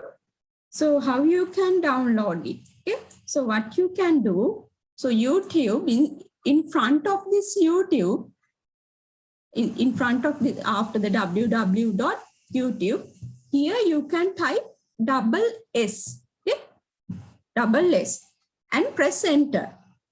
Okay, SS in front of this YouTube, you can type SS and press enter. Then you can download the video. But this will take some time. So if you have a download, most of you I think can already know that if you have a download manager or something, any kind of third-party software, so you can easily and quickly download them. But if you don't have that, what you can do is you can type S and S in front of the YouTube, and you can click on this download. Okay? Download video. So here you can see a screen like this. What you can do, right click here, save video. Then you can click on save. Select the location and click on save. Now you can see it in your local computer.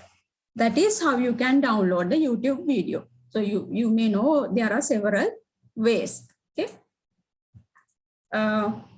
So I already explained how you can download lecture materials, then YouTube videos. Then this is the most important one. Okay? So most of the lecturers give you online assignments. So you have to submit on the due date. So how you can find its assignment? So here you can see there's a hand mark, okay? Hand mark with some paper. So if you, that's a kind of assignment, okay? So there are specific icon for each of these. This is assignment icon, okay? So if you click on this assignment, this is very much important. So here you can see the assignment here. So you don't need to do this one. This is actually not an assignment. So I uploaded one PDF file, okay? So you can click on that, then easily you can download it, okay? Or you can right click and save link as, you can download it, okay? So you can see the assignment. So you can get and read the assignments. That is one way. So lecturer may provide you the assignment details, how you can do the assignment, so that you have to get it. Then you can see submission stated. So actually this is, I already submitted, that is why it's a no attempts. So you can see the due date, okay? Due date, you can see Monday, this 12 p.m. So after this due date, you cannot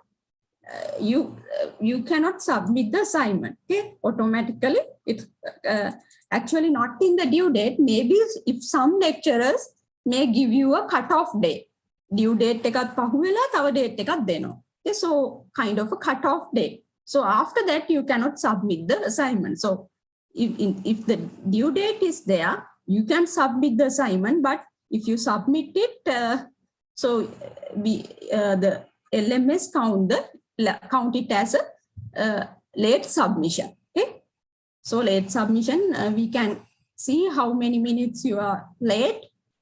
That we can see. Okay, then you can see the time remaining. Okay, so remember that. So you don't need to wait to the. So most of the lecturers give you more than 1 week or 2 weeks to do the assignment. So so don't wait till the last moment. If there can be some technical issues, so you have to submit the assignment before few days before this due date. Okay, so then you can see, let's see how you can submit the assignment. So here you can see add submission button. Okay, add submission button. So if you click on this add submission button, so you will take, So you can see kind of a file submission is there. So if you click on this, or even you can drag and drop, okay, you can drag and drop a file to here, okay, drag and drop a file, or you can click on it, choose file. Let's say you did your file, maybe it is a report. Okay, you are going to submit a report. So lecturer may say, maybe if it is a programming language file, there are separate files to upload. Okay, so likewise, lecturer may explain about the assignment. So what you have to do, you have to submit your assignment. Okay, so upload, choose file. So choose the place where you want to upload, let's say something in the desktop. I'm going to upload this PowerPoint presentation. Okay. So then you can click on the upload. So, so after uploading, if it is not the deadline and if you are not sure, you can still, let's say you mistakenly upload something else, okay, another assignment. So how can you delete it? So for that, you cannot click on this save changes. Before doing that, you can delete it, okay? So check the correct assignment, click on this. So if it is not the correct assignment, you can click on this delete button, okay, delete button. Then it will ask whether, are you sure you want to delete? Okay. So again, you can choose the correct file. You can choose the correct file, then upload this file. Okay. Then click on the save changes.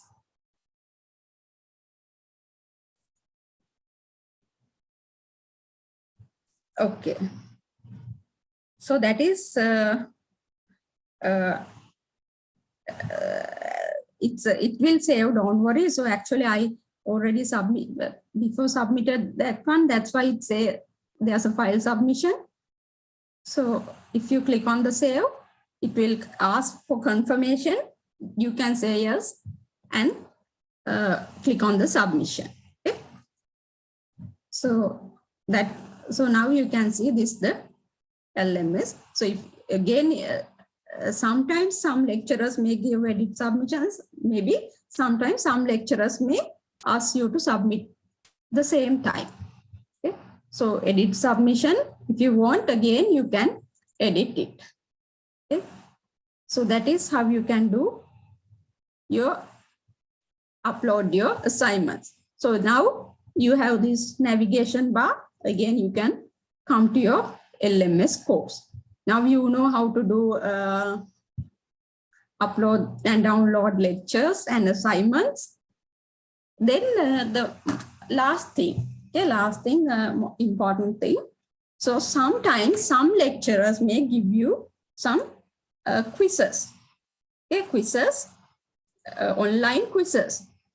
Okay, so so here you can see the quiz. Okay, quiz. So most probably they may give attempt allowed. Here it's 2, but most probably the attempt allowed is 1. Okay, and so if attempt allowed 1, you cannot do the quiz again. Okay, but for this purpose, I put it as attempt allowed 2. So that's depend on your lecturer. Okay, so let's see how you can do the quiz. To do the quiz, here you can see attempt quiz. Okay, in your case, it should be attempt quiz, not re-attempt. Okay, then there's a quiz password. So lecturers may put a quiz password. So they may give you the password at the start of the exam. Okay, so for this, if you want, you can test. This is the password ABC123. Okay, ABC123. That is the password. So if you type ABC123,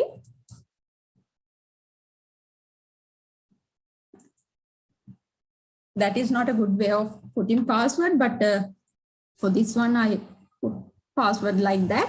So this is kind of a, this is one of my, don't worry about these questions, okay?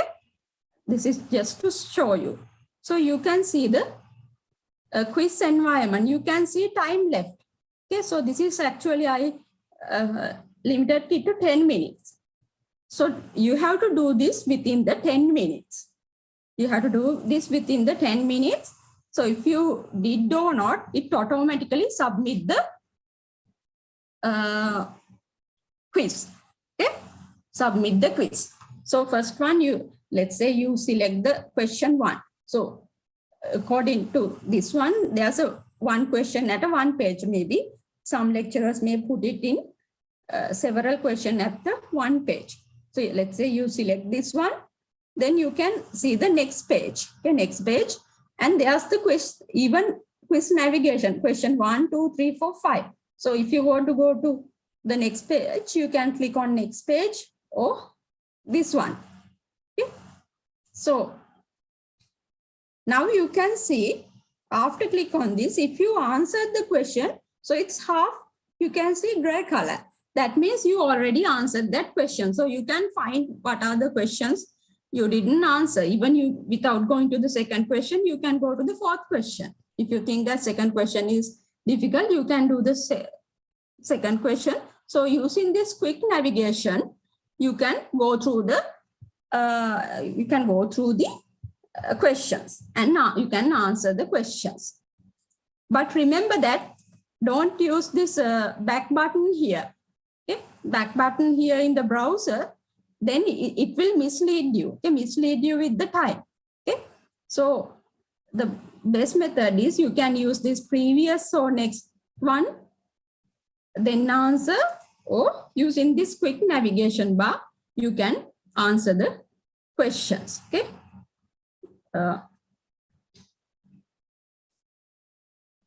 So if I give some answers, then question 5.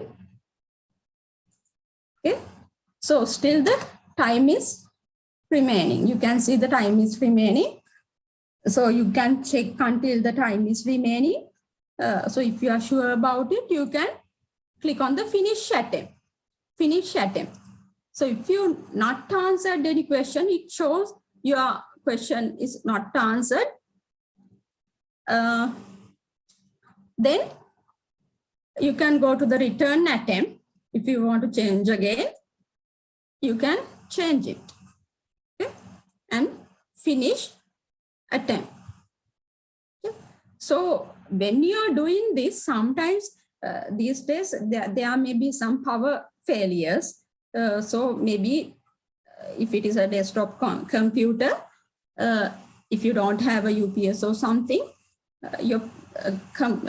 the computer may be switched off. So then again, in that case, you don't need to worry.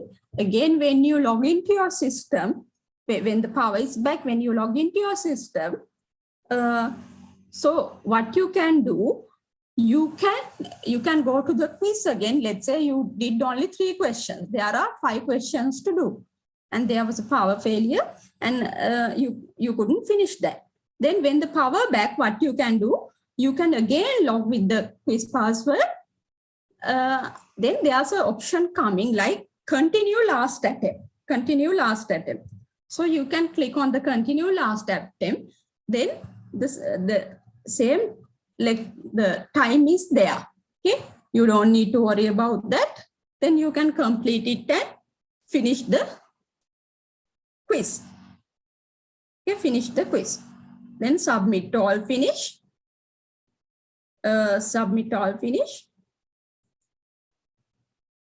Then you can get the marks as well. Sometimes some lecturer may provide you the marks, but sometimes some lecturers may not. Okay? So that's depend on the lecturer. So at the end of the session, you can get these marks. That is how you can do the quiz. Okay? How you can do the quiz. Also, there's some important thing to remember. So when you are doing quizzes also, sometimes this, if you are trying to copy, also we can check that. So there are some methods to shuffle the questions and shuffle the answers. And these questions are coming from question bank. So if you are trying to copy with your friends, you may face the problems. Okay, so this is the basics things, very basic things you need to know. Uploading lectures, downloading lecture materials, uploading assignments, doing quizzes. Those are the basic things we are doing. In addition to that, maybe sometimes there may be some links to some websites. Okay, you just need to click on that and you can go to that site. And there are some announcements. Okay, announcements. So if you click on this announcement, some course-related announcement. Okay? In the course front page, there's faculty-related announcement. So inside the course, there can be some course-related announcement. So you can go to this course-related announcement and you can see the announcement here. Again, there's one more thing to say. Sometimes lecturers may post you some Q&A session, so maybe some kind of forums. Lecturer may want to check your knowledge. So this is a kind of a forum. So what do you think about your online learning? So if you know the answer, you can reply, click on the reply, and you can type the correct answer. If you have anything to add, you can add a file, then post to forum. Okay? So you can, so with your name, the answer is there. So likewise, each of the students' answer we can see. That is Q&A session. Okay, so those are the very basic things you need to know in your course. Browsing the course, downloading things. Then here you can see your available participants who access the so you can see who access the courses. Those are the basic things. And I forget one more thing. So let's go to our dashboard. How can we go to the dashboard? Click on this dashboard. Let's say it's very complicated to go from here. Site home, you can see there are a lot of things. You have to go through the categories. There are subcategories. Then you have to find the course. If you don't know the subcategories, you don't need to worry. There's a simple thing. You can see, if you click on the site home, under the categories, you can see search courses. So if you know the course name, what you can do is, if you know the course name, most probably you know your course subject name. Okay, so you can, this course is LMS 2022. Okay, so you just type your course name and click on go. Then you can, you don't need to browse through all the categories. You can directly go to the course. Okay, so most probably lecturer may send you the course link. Then you can easily go to the course. So that is also you have to remember. Okay, so I think that's all you need to know. Maybe if there's more things, if you have any questions, you can ask. So library resources, examination results, that's also you can check from this LMS. And the calendar is also there. So sometimes lecturers may put the lecture assignment due dates on the calendar. Okay? And they may send you emails. Again, also, if you want to chat with your lecturer, there's a chat box here. You can chat with your lecturer. Okay, so that's the very basic things you need to know to do the LMS. So I think the virtual and online learning ethics. So that is very important thing you need to know when you are using learning in the virtual environment. So that will be discussed by Mr. Utpala, lecturer from ICT department. So after that, you can ask any questions. Okay. So I will hand over the session to Mr. Utpala. It's over to you, Utpala. Okay, thank you very much, Dr. Prabhani.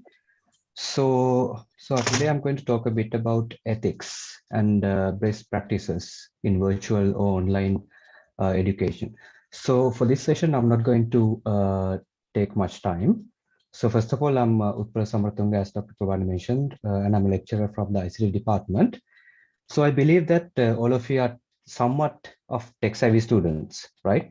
So you should have a basic understanding about basic, or at least somewhat of an understanding about ethics, or what's good, what's morally good, what's morally bad, or what's morally right, what's morally wrong, and the best practices that you have to follow when following online education, right? So anyways, I'm just going to briefly give an understanding about what you should do and what you shouldn't do when following your university education through online means. Okay, so first of all, I would like to talk about student and teacher interaction. So when doing online education, there are a couple of different ways a teacher and a student can interact. So the first and the most popular one is the thing that we're doing right now, that is through Zoom. Okay, so all of the lectures and the practical sessions and maybe even other tutorial and such sessions will be conducted online through Zoom. Okay, so as students, so first of all, one of the most important practices that you have to follow is when joining a Zoom session, you have to rename your name to your index number and your name. Okay, and then you have to put a profile picture into your Zoom profile as well. So the reason is, when you're asking questions from us, we can immediately see who you are, immediately see who you are, and immediately identify your index number and immediately identify your name. If you come from a random profile without a profile picture and with a random name, we don't even know who you are. So it's important to follow you that first. And before coming to lectures, all of the lecturers will upload the lecture materials beforehand. Okay, at least a couple of days before the lecture, they will upload the lecture materials. So it's important that you go through those lecture slides and everything, and come prepared for the lecture before we have a Zoom lecture or a Zoom practical session. Okay, and if you come prepared, then it will be easier for you to understand what's being explained by the lecturers. And regarding Zoom sessions, I would also like to raise another important point. That is, when a lecturer is doing a lecture, students should not interrupt. Let's say you randomly turn on your mic, you randomly turn on a video. That's not going to be good for the lecture, right? It's going to interrupt the lecture, and it's going to interrupt the learning process of other students as well. So you shouldn't do those things. You should be properly aware about your microphones. You should be properly aware about your videos as well. So that doesn't mean you shouldn't turn on your mic or videos at any time during the lecture. You are expected to ask questions. You should turn on your mic and turn on your videos at appropriate times. You shouldn't do those things in a way that would interrupt the ongoing lectures or practical sessions. So when asking questions, all of the lecturers encourage you to ask questions. Okay, you are not going to go into a lecture and just listen and come out of that lecture. All of the lecturers will encourage you to ask questions. That is one of the best ways of learning. Okay, asking questions, arguing, and discussing. So in online Zoom sessions, there are a couple of few proper ways or best practices when asking a question. So if a lecturer is explaining a concept, it's not good to just turn on your mic to ask a question. That is interrupting. Okay, what you should do is, there's an option to raise hand in Zoom. So just click on that button, and when the lecturer will see it, he or she will say whether that you have a question. Then you can ask the question respectfully. It's important that you be respectful at all times. Okay. And the other way that you can ask questions is you can wait for the lecturer to stop explaining some concept, and then you can ask questions. Or while the lecture is conducting, you can simply type a question in the chat, and when the lecturer sees it, he or she will answer your questions. It's important as students to be respectful and follow these best practices when doing online, when participating in online lectures. So there are other few ways of communicating with the lecturers when doing online education as well. The other two main ones are the LMS and email, like Mr. Madhushankar and Prabhani Madam explained through technical means. Okay.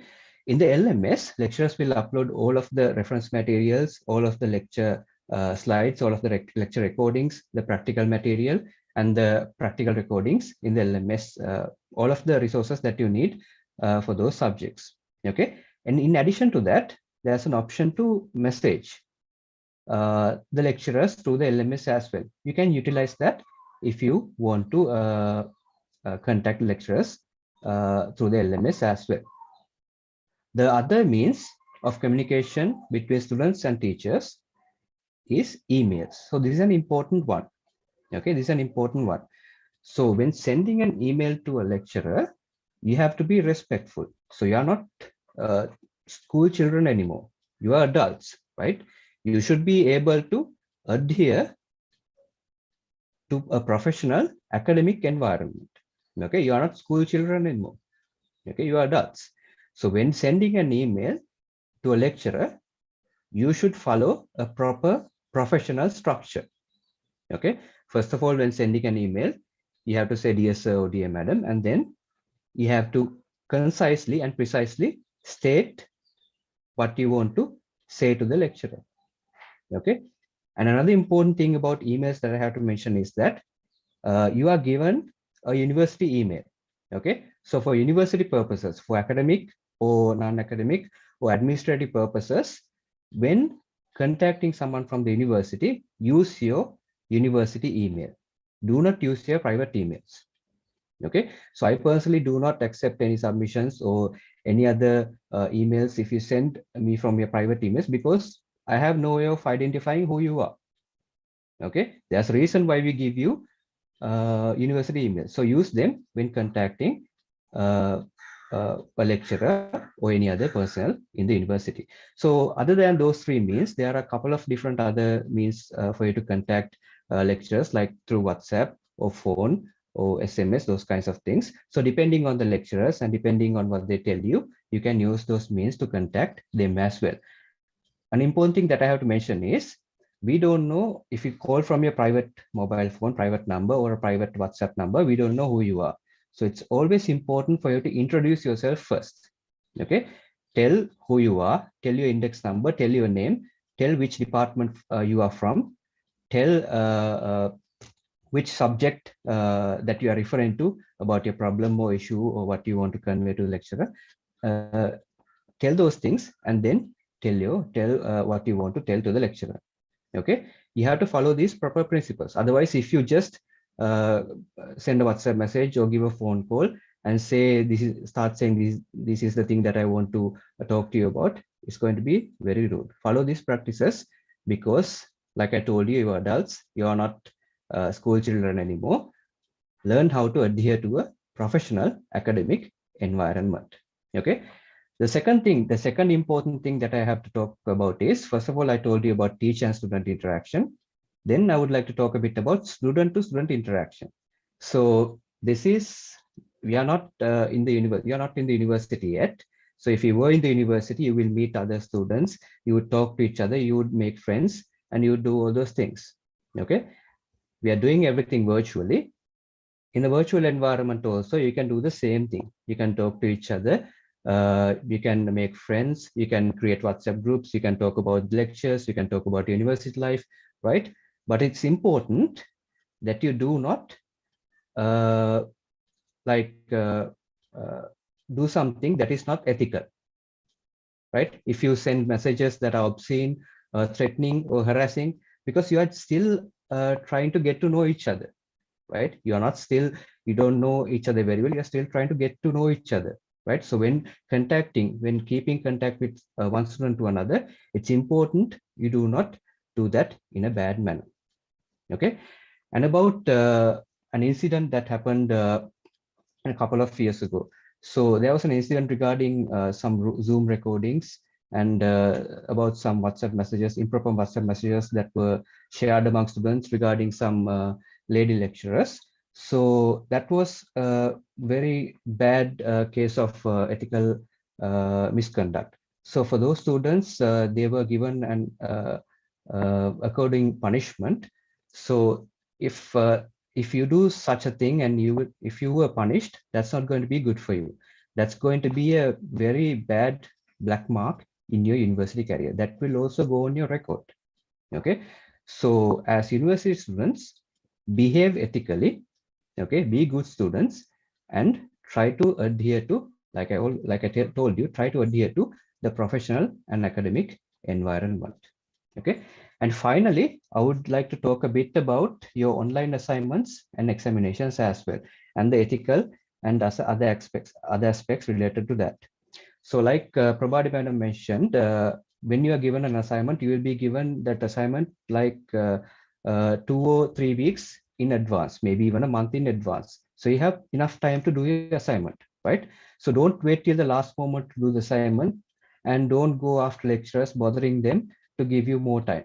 Okay, so if you have a valid reason, like if you have a valid technical issue, if you have a valid personal issue or any other issue, that you can convey to the lecturers. But otherwise, if you fail to do those in time without any reason, do not bother lecturers with asking for extensions and all those things. Just do your academic work on time.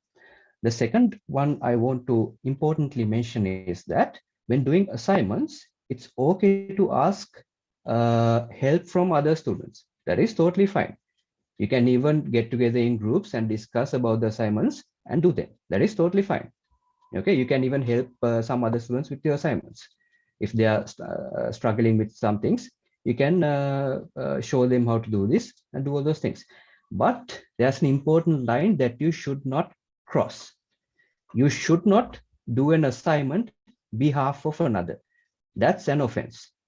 Okay, and you should not copy assignments from someone else. If you get caught, that the thing that I mentioned applies to assignments and both assignments and online examinations. If you get caught with any type of examination offense, you will be punished under examination offenses. You will be severely punished. And I sincerely hope that none of you will do any kind of examination offense, and none of you will have to face any of the consequences, because the consequences of examination offenses is quite severe. Okay, that's quite severe. All right.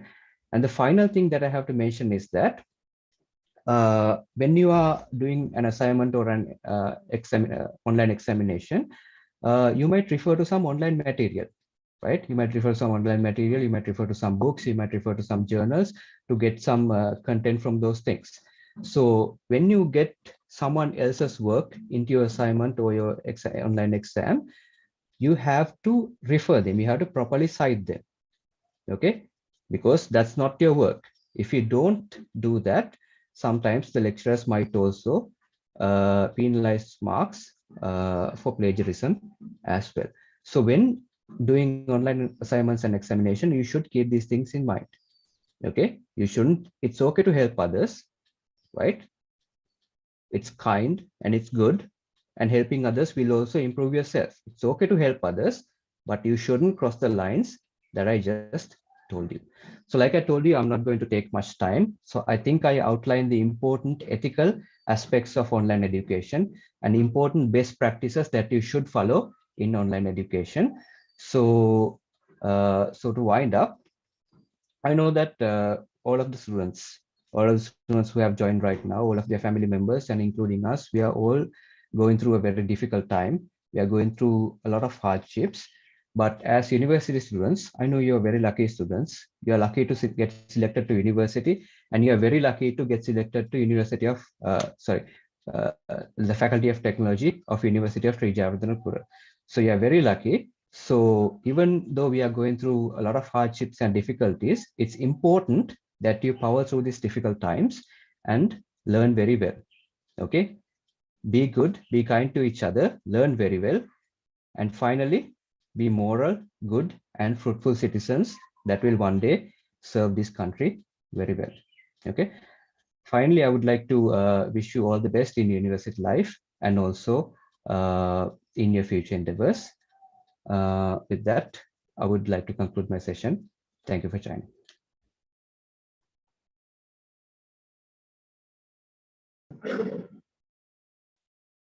Thank you so much, Dr. Prabhani, Mr. Utpala, and Mr. Madhushankar for educating our students about the virtual learning and many more things about online learning and the LMS. So students, now it is the time for the live question and answer session. And it is the time for you to clarify your doubts with regard to your university life. And you can forward your questions to our chat box. And also we have given you the raise hand option. So you can ask your questions from our panelists. And we have Professor Nilmini Liyanage, Dean, Faculty of Technology, and Mrs. TMHPK Gunatilaka, Deputy Registrar, Faculty of Technology, and Mr. Manjula Nishant Talgahagoda, Senior Assistant Registrar, Welfare Division, and Ms. Nirmani from the People's Bank, and also we have Dr. Prabhani from the Department of ICT. So if you have any questions regarding the non-academic matters, you can forward them to us. And first, now you can ask the questions regarding to LMS. We have Dr. Prabhani. So she will answer your questions regarding the LMS matters.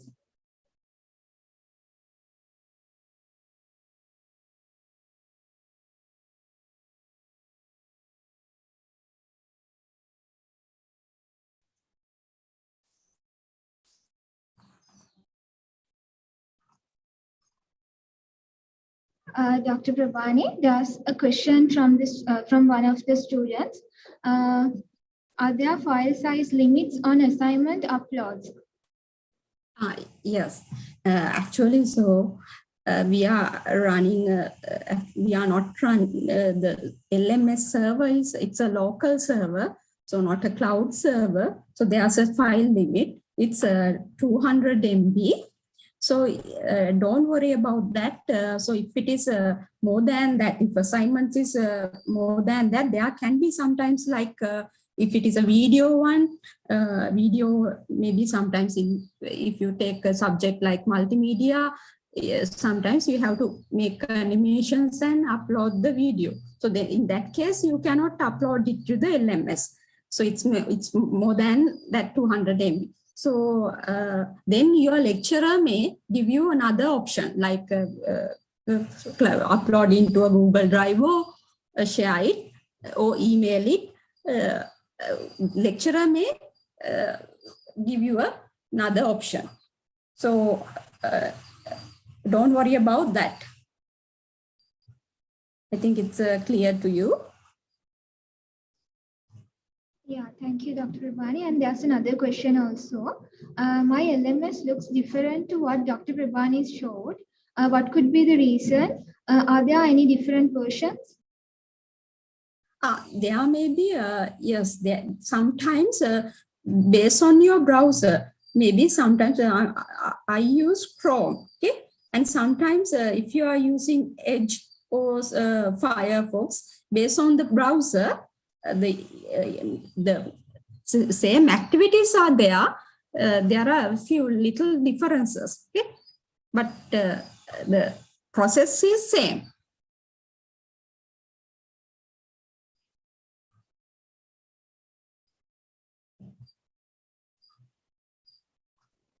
Thank you, Dr. Prabhani. So students, if you have any questions regarding to LMS, now you can ask.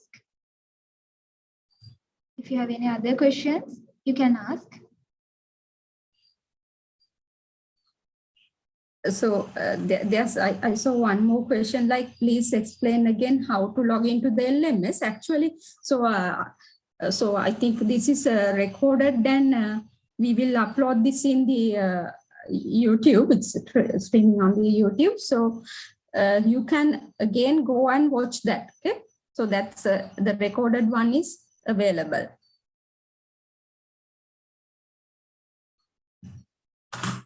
Madam, there's another question also. How do we download the student requesting form from the LMS?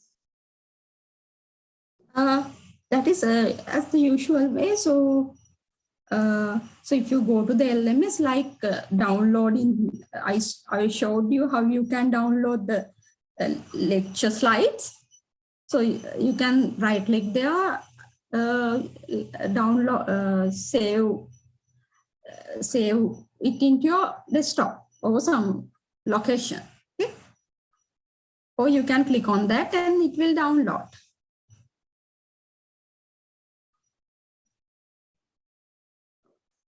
I don't know whether he's asking the place where it's the student feedback form.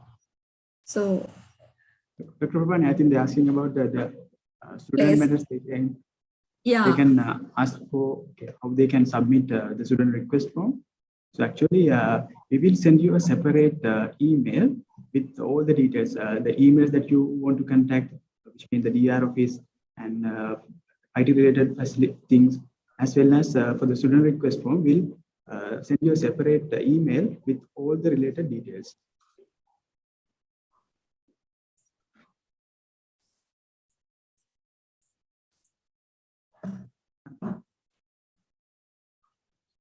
Thank you, Dr. Prabhani and Mr. Madhushankar.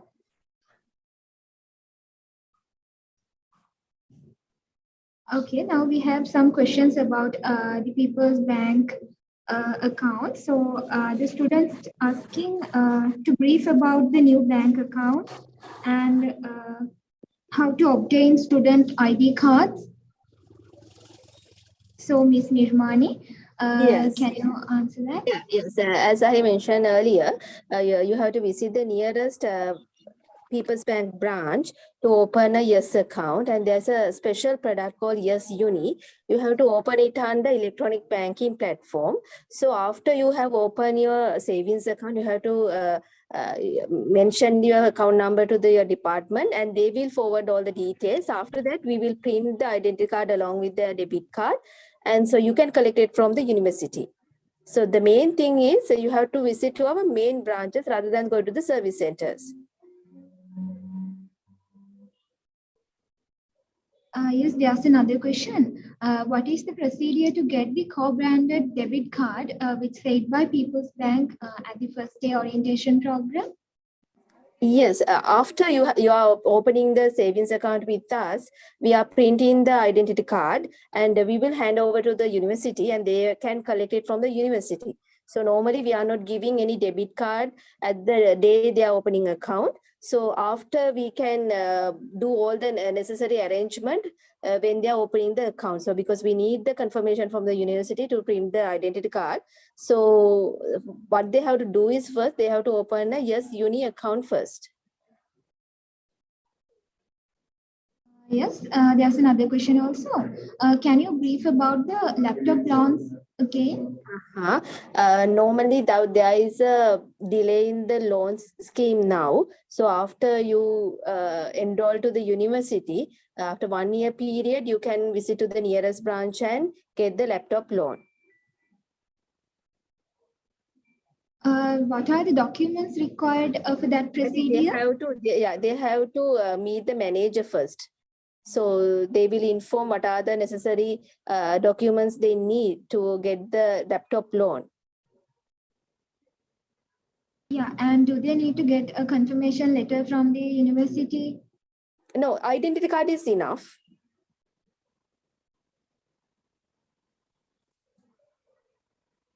So they are asking that can they create the Yes Uni account without going to the bank? No. They have to go visit because we are taking a photo.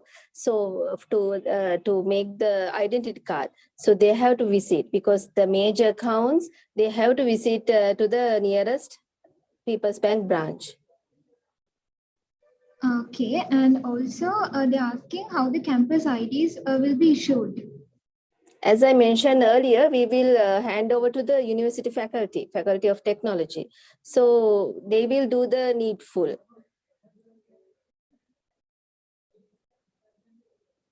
Okay, Ms. Nirmani, thank you for your time.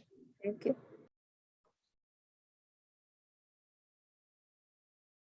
So student, if you have any questions about the People's Bank, you can ask now.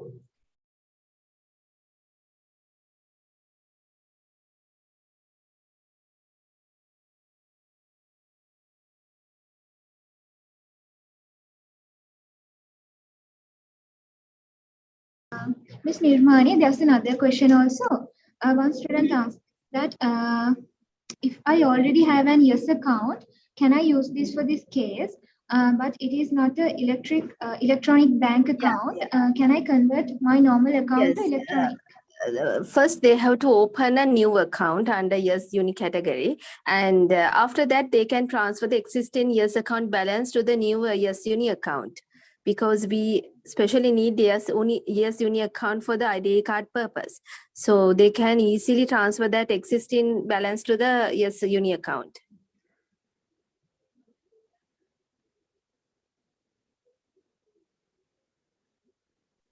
Thank you, Ms. Nirmani. I hope the students will got those answers, and I hope they will clarify their doubts. I think someone has asked what is the initial amount. Normally, yes, account is 2,000, but for the uni account, initial deposit is 1,000.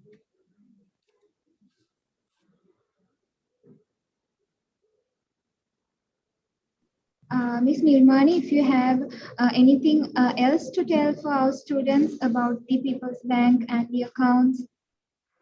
Yes, I actually the last considering the previous year difficulties, I humbly request all the students to go to the main branches to open the Yes Uni account, and they have to open it under the EB platform. It is must for our purpose. So that's what I want to highlight actually.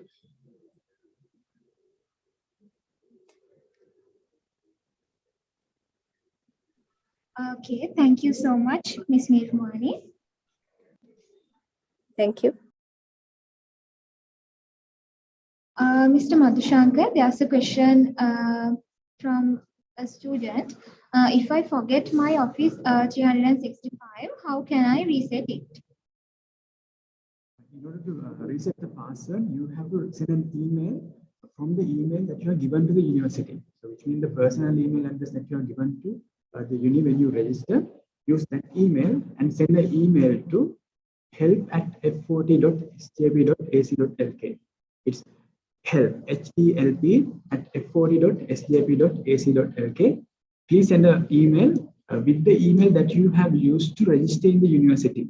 Otherwise, I'll not be able to reset the password. Make sure you use that personal email.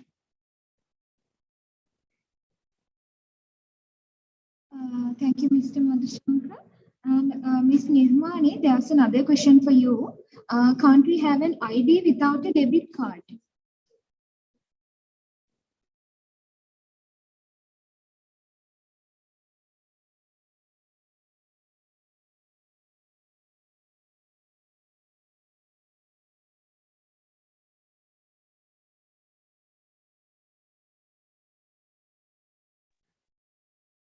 So we will answer that question later.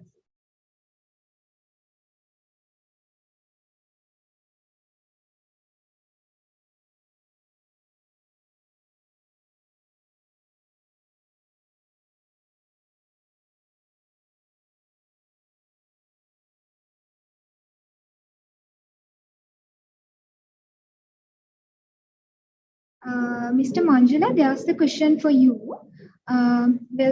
Is there any chance to attend extracurricular activities like sports? Yes, I think the sports activities are done by the sport division. So I can put the contact number of director sports. So you can contact her. Her name is Miss Nishanti. So you can clarify from her. So we can put the contact number of her to the chat box. Yeah, okay. And there's another question also. Can you brief about the hostel facilities at F40? Sorry? Can you brief about the hostel facilities at the Faculty of Technology? Yeah, actually we have two hostels, one for male students and other one for female students. So altogether we can accommodate 1,200 students, 600 male students and 600 female students. So first year students, no issue. I think actually we give priority for first year students. So other for first year and final students are given priority. So other students will receive hostels according to the existing vacancies. So I think first year students no issue other than they are resident of very close to university. I mean 25 kilometer within the 25 kilometer distance students who are resident that distance we can't provide hostel facilities to that students. Other than that, other students will receive hostels without any issue. Yes, there's another question also. How do we know that if we were registered with the library? Library, I think we have to clarify with librarian. So I think the students should come to the library and get that the information. According to my knowledge, there's an application for register at the library. So I think students should come to the university physically and get that application and fill that application and submit to the library.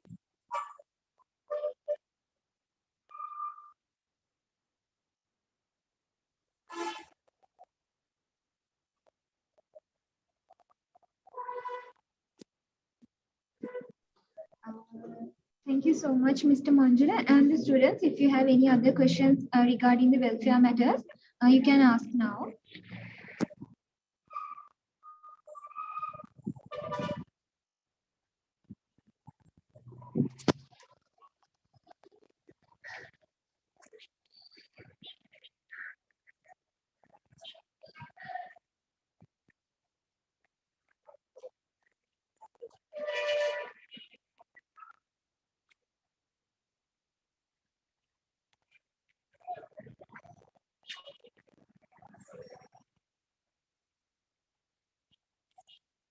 Students, we have some bank related questions and Mr. Madhusanka will answer to that. So there are issues related to your student ID as well as the bank account. When it comes to the university ID, if we get the debit card, it is both your debit card as well as the university ID. So we are doing along with People's Bank. So the first step would be, so in the coming week, we'll guide you on this using an email, but this is the process that you should follow. Once we inform you, you have to go to the nearest, there are banks branches, which are main branches. You have to go to one of those main branches and say that you are one of the student in university and you want to open an account, which is a Yes Uni account. So they will open that account. As Ms. Vidmani told you, it's around 1,000 rupees. So it's a deposit. You can, once it's open, the money is there in your account. Okay? It is not a charge actually, that's the deposit amount. So once you register there, those information would be sent to the our university, and parallel with our student databases, we will create the student IDs and the People's Bank will guide us. Okay, once those IDs are prepared, they would send us to the faculty. So once those university IDs are prepared, you can collect those student IDs from the faculty. So in order to do that, first you have to open this Yes Uni account. As Ms. Nirmani told you, the current, if you are already having a People's Bank account, that will not work. So make sure you have a Yes Uni account.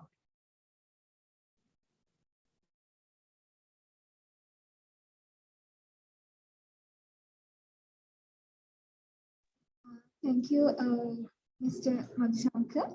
And we have a question for our DR. This is TMHPK Gunatilaka. Are we allowed to use main campus's library as well as faculty library? Two libraries. We have faculty library, separate library for our faculty, and the main library, main university premises, you can use both libraries. But you have to register the library.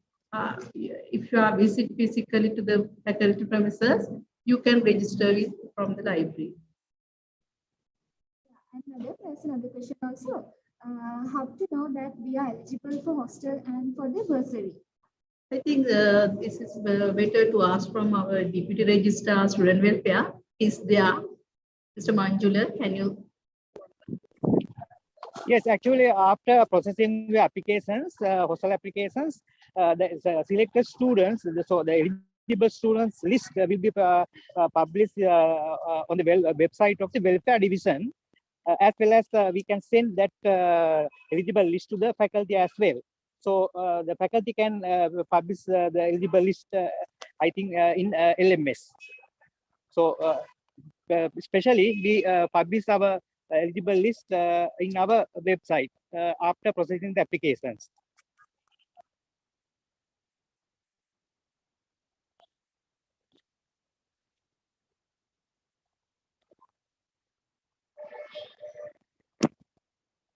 Thank you, Mr. Manjula. Students, if you have any other questions, you can ask.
Students, you will have questions about the people's accounts and people bank accounts. So we will make separate notices and send you regarding those questions.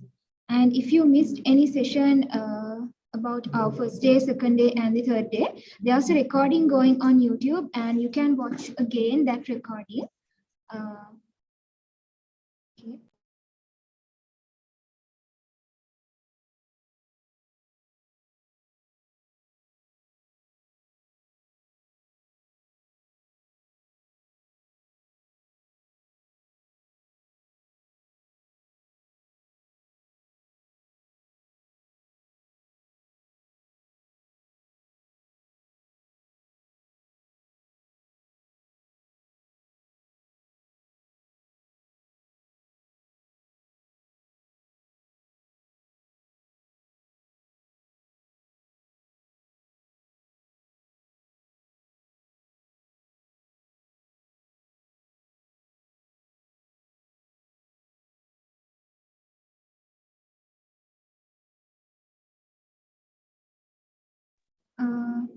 Thank you, Mrs. TMHPK Gunatilaka, the Deputy Registrar, Faculty of Technology, and Mr. Manjula Nishant Talgahagada, Senior Assistant Registrar, Welfare Division, and Ms. Nirmani from the People's Bank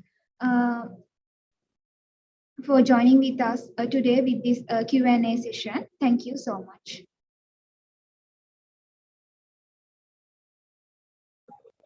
Thank you very much.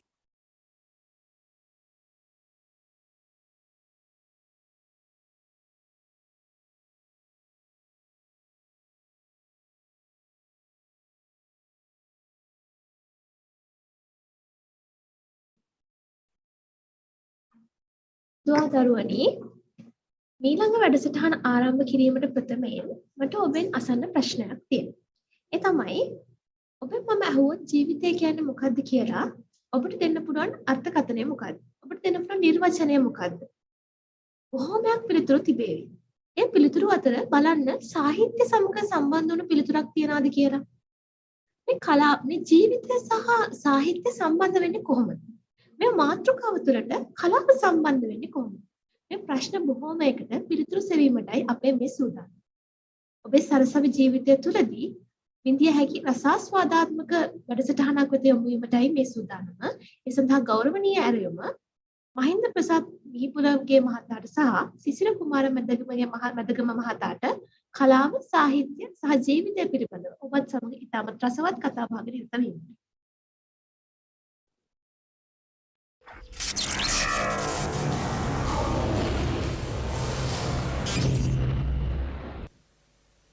ආයුබෝවන්.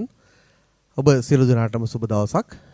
ශ්‍රී ජයවර්ධනපුර විශ්වවිද්‍යාලයේ තාක්ෂණ පීඨයේ 6 වෙනි නම්නීකරණ වැඩසටහන සමගාමීව පවත්වන සංස්කෘතික වැඩසටහන නැත්නම් රසවින්දනාත්මක වැඩසටහන තමයි අද අපි මේ ආකාරයෙන් ආරම්භ කරන්නේ.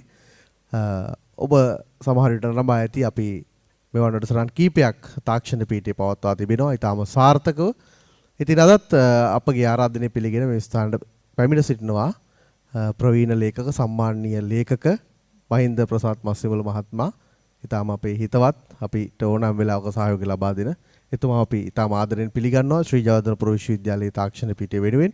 ඒ වගේම ශ්‍රී ජයවර්ධනපුර විශ්වවිද්‍යාලයේ සංස්කෘතික මධ්‍යස්ථානය හා සම්බන්ධව කටයුතු කරන සිසිර කුමාර මැදගම් මහත්මයා. එතුමා තමයි මේ වැඩසටහන සම්බන්ධීකරණය සිදු කරන්නේ සහ තාක්ෂණ පීඨයට එතුමාගේ විශේෂම දායකත්වයක් තිබෙනවා සෑම විටම.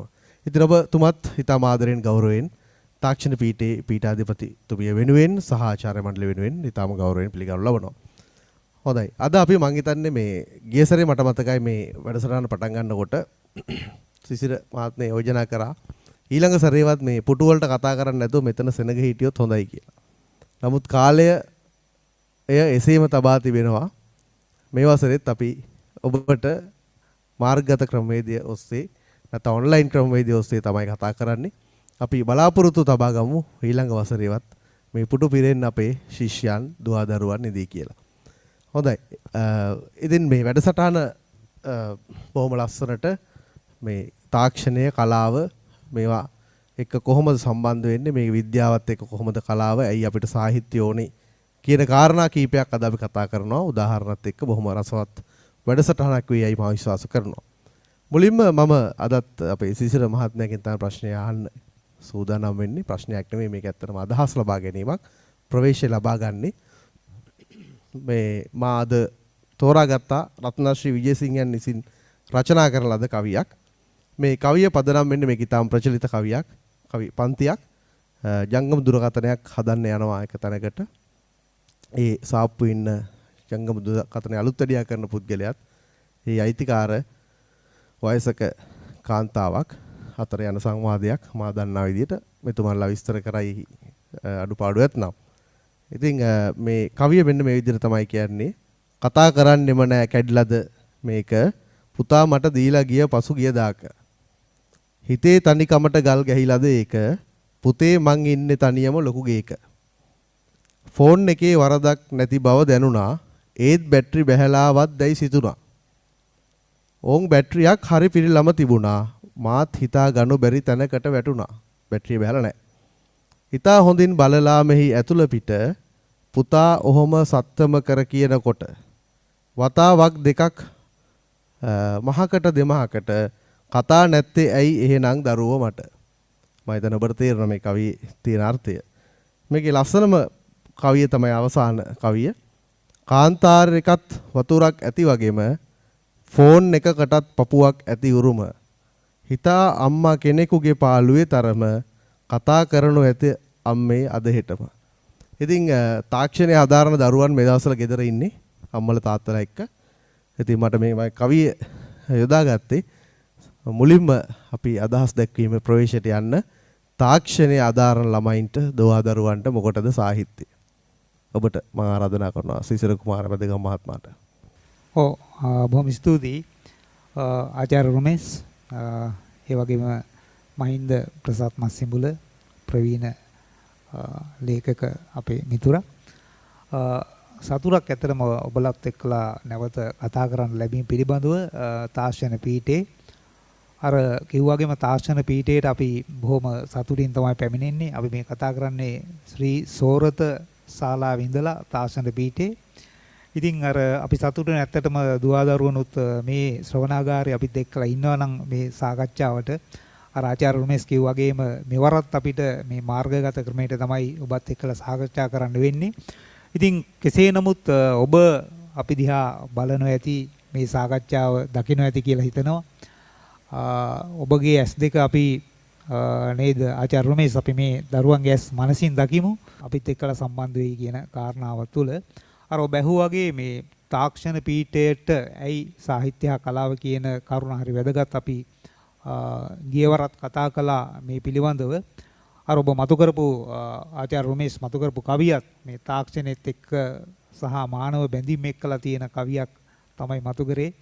ඇත්තටම මේ තාක්ෂණය සහ ඒ කවිය පදනම අරගෙන ගත්තත් ඔබ නිදර්ශනයක් හැටියට ආචාර්ය රත්න ශ්‍රී විජේසිංහගේ කවියක් කරගත්තා මේ ප්‍රවේශයක් හැටියට. ඒ කවියේ පදනමේම තියෙන්නේ තාක්ෂණය සහ මිනිස් සම්බන්ධතා කියන කාරණාව තමයි. එතකොට සාහිත්‍ය හා කලාව පිළිබඳ කිසියම් සංවාදයක් කිසියම් කතිකාවක් තාක්ෂණ විෂය හදාරන දරුවන් ඉදිරියට අරගෙන එන්නේත් මෙන්න මේ කාරණාවට මේ මානවීය භාවය මිනිස් සම්බන්ධතා මානවීය සම්බන්ධතා එහෙම නැත්නම් ලෝකයේ දිහා දකිනාකාරය කොහොමද අපි වෙනස් කරගත යුත්තේ මෙන්න මේ කාරණා පිළිබඳව කිසියම් සංවාදයක දෙන්න තමයි මේ සාහිත්‍ය හා කලාව පිළිබඳව යම් සංවාදයක් තාක්ෂණ පීඨයට එන සිසුන්ට ලැබෙන්නේ. නැත්නම් ඇත්තටම ඔබලාට සංවිධානය කරන්න තිබ්බා ඔබලාගේ විෂයට අදාළ තාක්ෂණ විෂයට අදාළ විෂය කතිකාවක් ඒ විෂයට අදාළ දෙයක් සංවිධානය කරන්න තිබ්බා මේ වෙලාවේ මේ අවස්ථාව අරගෙන. නමුත් ඔබ මේ තාක්ෂණ පීඨයේ පීඨාධිපති ඒ තුමි ඇතුළු ඒ සියලුම දෙනා ආචාර්ය මණ්ඩලය හැටියට ඔබලා තේරුම් අරගෙන තියෙනවා මේ තාක්ෂණ විෂය හදාරන එන දරුවන්ට දැන් මේ මහින්ද ප්‍රසාද් වැනි සම්මානනීය සාහිත්‍යධාරයෙකුත් සම්බන්ධ කරගෙන සාහිත්‍ය කලාව මේ වගේ දෙයක් පිළිබඳවත් කතිකාවකට යෙදෙන්න අවශ්‍යයි කියන කාරණා මේක අත්‍යවශ්‍ය කාරණාවක් තාක්ෂණ පීඨයට කියන එක පිළිබඳව ඔබලා තීරණය කළා තිබෙනවා. ඒක අතිශය වැදගත්. මොකද හේතුව අපි දන්නවා මේ එක විෂයක් තුලින් විතරක් මේ එක විෂයක් තුලින් විතරක් මිනිස්සෙක් පූර්ණත්වයට ලැබෙන්නේ නැහැ කියලා. මොකද මේ විෂයන් බොහෝ වෙලාවට මේ මිනිස් සමාජය අපි ඈතට ගියාට පස්සේ පේනවා බිහි වෙලා තියෙන එක තැනකදී කියලා. ඒක මිනිස්යාගේ මේ තාක්ෂණය බිහි වෙන්නේත් කලාව බිහි වෙන්නේත් මේ මිනිස් අවශ්‍යතා මත මානව ගමනක ප්‍රතිඵලයක් හැටියට. ඒතකොට ඒවා මුල් හොයාගෙන ගියොත් අපිට පේනවා එකම අවශ්‍යතාවයක් සඳහා තමයි මේවා බිහි වෙන්නේ කියලා. නමුත් මේ විෂයන් වර්ධනය වෙනකොට මේ විෂයන් ක්‍රමයෙන් ක්‍රමානුකූලව වැඩි දියුණු වෙනකොට වෙච්ච එක දෙයක් තමයි වෙන්වෙන් වශයෙන් මේ විෂයන් හදාරන්නට පටන් ගැනීම. ඒ කියන්නේ සාහිත්‍ය කලාව තව විෂය ධාරාවක් හැටියට, තාක්ෂණය, විද්‍යාව, ගණිතය මේවා තව විෂය ධාරාවක් හැටියට මේ විදිහට වෙන්වෙන්ව මේ විෂයන් සංවර්ධනය වෙන්න පටන් ගත්තට පස්සේ ඇතිවෙච්ච එක ගැටලුවක් තමයි ඒ විෂයන් වල තියෙන අන්තර් සම්බන්ධතාවය පිළිබඳ ප්‍රශ්න. ඉතින් අපි මේ නැවත හොයාගෙන යන මේ සාකච්ඡාව තුළින් තව පැත්තකින් ගත්තොත් මේ විෂයන් අතර තිබෙන මානවීයතාවය අන්තර් සම්බන්ධතාවය. එතකොට තමයි අපිට පැහැදිලි වෙන්නේ එක පැත්තකින් සාහිත්‍යද කලාවද මේ සංස්කෘතික නිෂ්පාදනද මේ සියල්ලක්ම මේ තාක්ෂණික විෂයන් එක්කත් බැහැර වෙන සපුරා අයින් වෙච්ච දේවල් නෙවෙයි කියන කාරණාවත් මස්සිඹුල අපිට සාකච්ඡා කරන්න පුළුවන් වෙයි. ඉතින් ඒ නිසා අර ඔබ ඇහුව ආචාර්ය රමේෂ් ඇහුව ප්‍රශ්නේ ඇයි සාහිත්‍ය කලාව කියන කාරණාව මේක අතිශය වැදගත්. මොකද මේ මානවීය භාවය එහෙම නැත්නම් මනුෂ්‍යත්වයේ තේරුම් ගැනීම කියන කාරණාවේදී තමයි සාහිත්‍ය කලාව අදාළ වෙන්නේ. අපි ඉදිරියේදී ටිකක් විස්තරාත්මකව සංනිදර්ශනාත්මකව මේ කාරණාව තේරුම් ගන්නට උත්සාහ ගමු. ස්තුතියි මං හිතන්නේ ඔබට ඊටාම පැහැදිලි අපි යන්නේ මේ අපේ සාකච්ඡාව වුණ මාර්ගයද යන්නේ කියලා. ඉතින් අපි බොහොම රසවත් උදාහරණ කීපයක් අපිට පහුගිය වැඩසටහන වල ගෙනාප අපේ මස්සිඹුල සහෘදයා. මම ඔබගෙන් අහන මෙන්න මේ ප්‍රශ්නයක්. දැන් මේ දවස්වල අපි දකින්න මේ රටේ රූපවාහිනී මාධ්‍ය විතරක් නෙවෙයි විදේශ මාධ්‍යවලත් අපි දැක්කොත් ලංකාව කියන්නේ ඊටාම ප්‍රසිද්ධ තැනක් වෙලා තිබෙනවා. ඉතින් අපි ඇත්තටම මේ කලාව සාහිත්‍ය දැන් මේ තාක්ෂණ වේදින් විද්‍යාව අදාන ශිෂ්‍යෝ හිටියා කලාව සාහිත්‍ය යටපත් වෙලා තිබුණ කාලයක් තිබ්බනේ. නමුත් දැන් අපි දකින කලාව ඊටාම අපූර්වට පාවිච්චි කරන මේ තරුණ පරම්පරාව. ඒ වගේම මේ අධ්‍යාපනයේ ලැබපු නිදහස් අධ්‍යාපනය ලැබපු අය මේ කලාව හොඳට සහ නරකට පාවිච්චි කරන අවස්ථා තිබෙනවා. ඉතින් අධ්‍යාපනය ගැනත් තීච්ඡ කවියක් අපිට මට මේ කතෝරේ නම් මතක නැහැ. මම කවි කීපයක් කියන්නම්. අඳී ගුරුතුමියක් කළු ලෑල්ලක මලක් පිටපත් කරදි දරුවෝ මග නොහැර එක ඉරක්. ලපටි සිත් අයදිතත් නොදී සිතනට ඉඩක්. ලියා පැහැයක නමක් අඳී පෙත්තට ඉරක්. ඒ කියන්නේ මල ගුරුතුමිය ඇඳලා පෙත්තේ පාටත් ගුරුතුමියම කියනවා. මැවෙන මුත් පැහැ ගොඩක් නොම සිතා එක බිඳක් ලියූ පැහැයම ගෙනත් සුදු කොළේ මත උලත්. නිදහස් අධ්‍යාපනයේ පාවිච්චි කරන ආකාරය ඉතින් අධ්‍යාපන ක්‍රමය ගැනත් බොහෝ සංවාද තිබෙන කාලෙක මම ඔබගෙන් අහන්න කැමතියි මේ අධ්‍යාපනයේ ලැබපු අය සාහිත්‍ය කලාව භාවිතය පිළිබඳව ඔබේ කියවීම කොහොමද? විශේෂයෙන් මේ තාක්ෂණ වේදී. ඔව් අවසරයි සියලුම දෙනාගෙන් මමත් ඉතින් ඉතාමත් සතුටුපත් වෙනවා මේ විදිහට කලාව සාහිත්‍ය පිළිබඳව සාකච්ඡා කරන්නට අවකාශය ලැබීම පිළිබඳව විශේෂයෙන් සිසිර කුමාර මහගම ප්‍රවීණ කලා විචාරකයා සම්බන්ධ කරගෙන මම හිතන්නේ ඔබ කීව හරි ආචාර්යතුමනි සාහිත්‍ය කලාවන්හි අගය වැඩිපුරම දැනෙන එහි අවශ්‍යතාවය වැඩියෙන්ම දැනෙන මොහොතක තමයි අපි මේ ඉන්නේ කියලා මට හිතෙනවා. ඒ මොකද විශේෂයෙන්ම දැන් ඕනෑම දෙයක තාක්ෂණයක් තියෙනවා තමයි. හැබැයි එහි ජීව ක්‍රියාවලිය එහෙම නැත්නම් එහි ඇති මිනිස් ශ්‍රමය සම්බන්ධ කතිකාව හැම විටම මතුවලා තියෙන. ඒක ලෝකයට අපිට පිළිබිඹු කරන්න පුළුවන් වෙලා තියෙන්නේ මං හිතන්නේ සාහිත්‍ය ඔස්සේ කියලා. ඒකට හොඳම උදාහරණ මං පසුගිය වැඩසටහන් වලත් කිව්වා. දැන් අපේ වෘත්තීන් ගත්තම විවිධ මානව වෘත්තීන් ගත්තම ඒවාට අනන්‍ය වූ තාක්ෂණයක් තියෙනවනේ. ඒ තාක්ෂණ ක්‍රමවේද ඔස්සේ නිරන්තරයෙන් නිවැරදිව ඉතාමත් විස්මිත අන්දමින් මිනිසා සිය ක්‍රියාවලියෙහි යෙදෙනවා. හැබැයි එහි මානව ක්‍රියාවලිය කියන එක මිනිසාගේ ආධ්‍යාත්මික ක්‍රියාවලිය මිනිස් ශ්‍රමය සම්බන්ධ කතිකාව හැම විටම අපිට එළියට අවිලා තියෙන සාහිත්‍යයෙන් කියන කාරණා.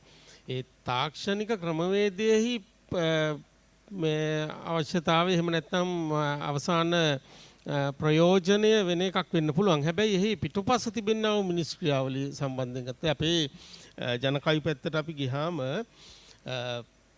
දැන් අපි ප්‍රමුඛව දන්න ජනකවි වලට අමතරව සිසිර ඉතාමත් දුර්ලභ ජනකවි අපිට හමු වෙනවා. මෑත කාලේ මම ඒ පිළිබඳ ගොඩක් හොයලා බලනවා. එතකොට හමු වෙනවා දැන් කුරුඳු ආශ්‍රිතව තියෙන කුරුඳු කවි කියලා තියෙනවා. කපු කර්මාන්තය ආශ්‍රිත දැන් කපු කර්මාන්තය දකින්න ලැබෙන්නේ නැහැ. නමුත් ඒ ආශ්‍රිතව කපු කටින කවි අපිට තිබෙනවා.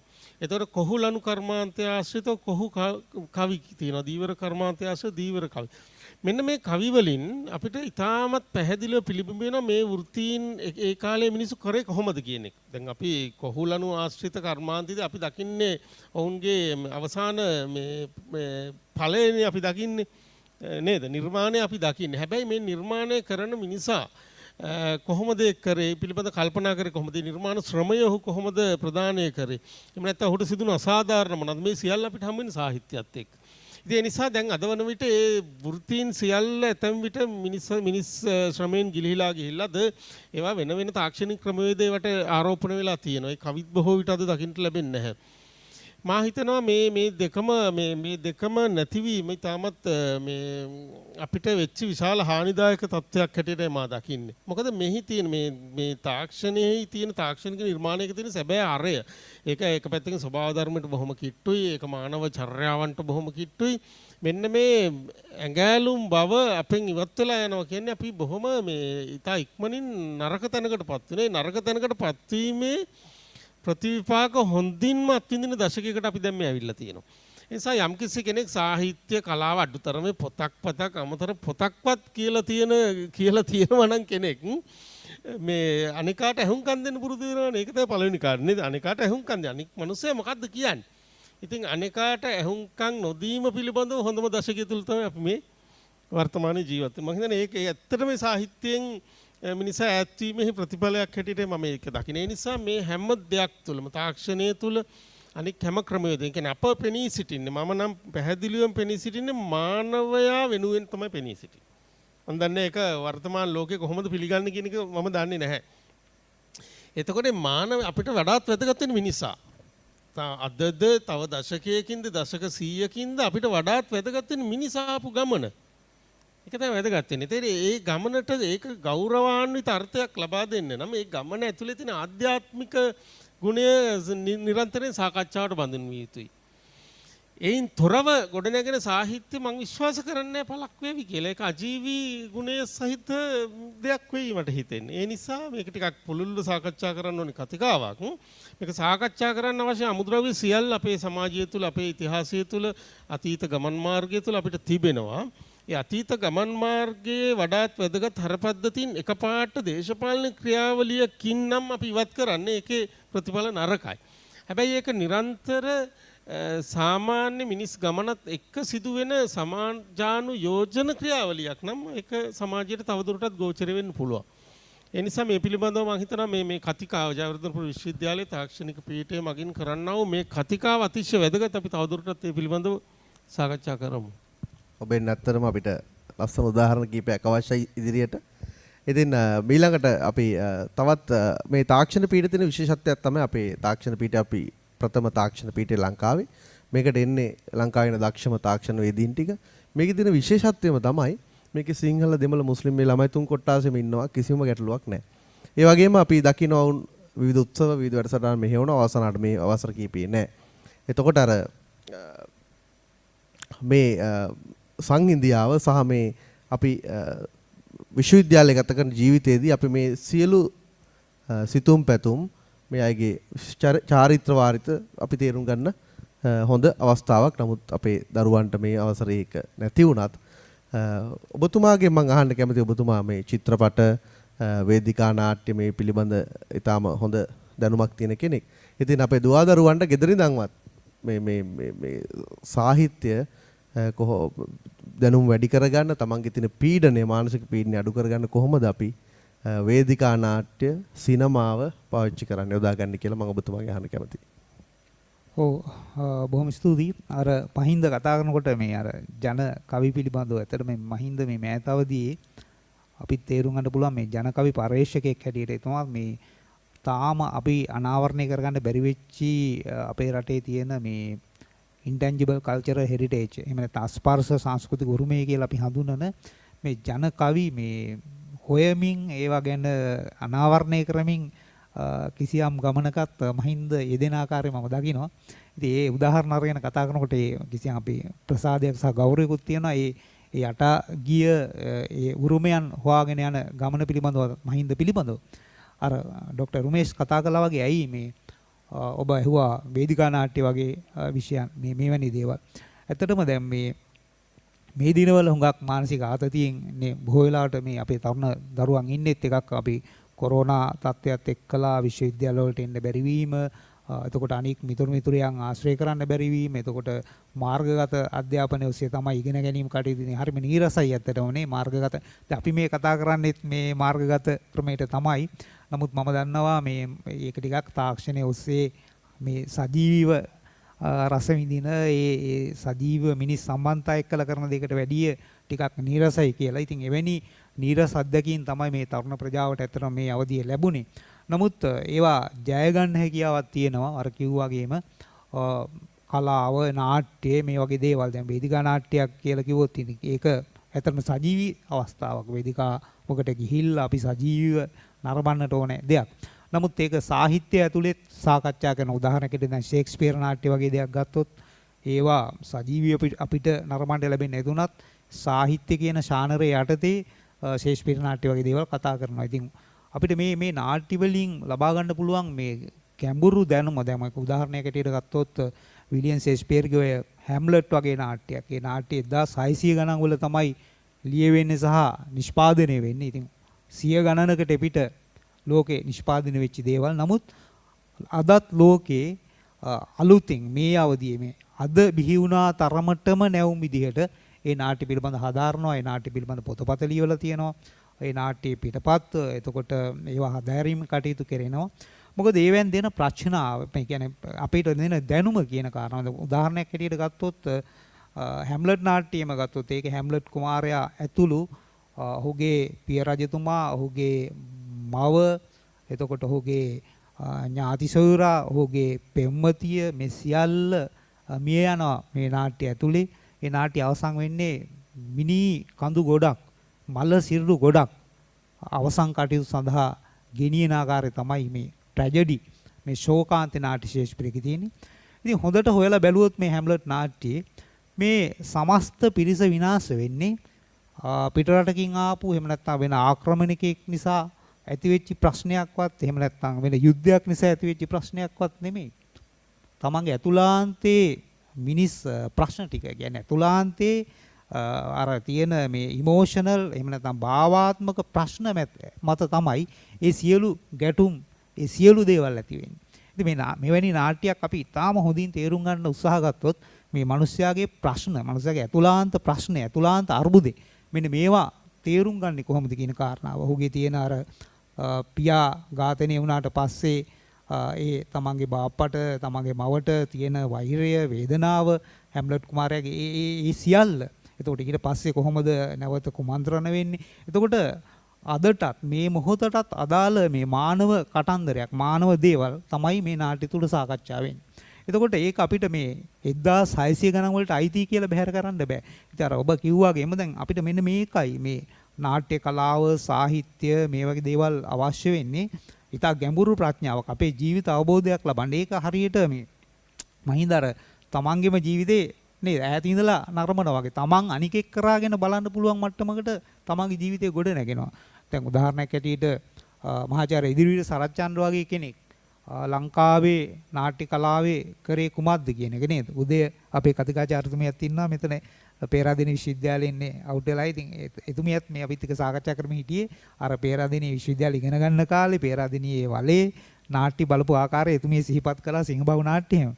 ඉතින් දැන් මහාචාර්ය සරච්චන්ද්‍රගේ සිංහබහුව වගේ නාට්‍යයක් අපි අරගෙන බැලුවොත් අර හැම්ලට් නාට්‍ය වගේම ඉතා ගැඹුරින් මේ මිනිස් సంతානයේ තියෙන ප්‍රශ්න ටික තාත්තලාගේ, දරුවන්ගේ, බිරිඳගේ, ස්වාමි පුරුෂයාගේ මෙන්න මේ වගේ ෆැමිලියක් ඇතුලේ එහෙම නැත්නම් මේ පවුල කියන සංස්ථාව ඇතුලේ සිදුවෙන ප්‍රශ්න ටික අපිට මේ නාට්‍ය ඇතුලේ දකින්න පුළුවන්. මේ වේදිකා නාට්‍ය නරඹනවා නම් එහෙම නැත්නම් ඒකේ පෙළ අරගෙන කියවනවා නම් ඒකේ හඬපටයකට සවන් දෙනවා නම් අපිට පුළුවන් මෙන්න මේ එකිනෙකා හිතන ආකාරය. දැන් තාත්තෙක් හිතන්නේ කොහොමද දරුවන් කෙරේ?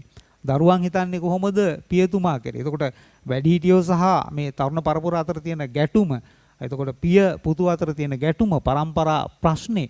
එතකොට මෙන්න මේ වගේ දේවල් ඉතා ගැඹුරින්ම තේරුම් ගන්න පුළුවන් වෙනවා. දැන් උදාහරණයක් ඇටියට දැන් අපි බැලුවොත් ඔය සිංහබහුව නාට්‍ය මට මතක් වෙන එක පැත්තකට දැන් ඔය ගෝල් පේස් එකේ එහෙම මේ වෙලාවේ තරුණයෝ හඬ නගන දේවල්.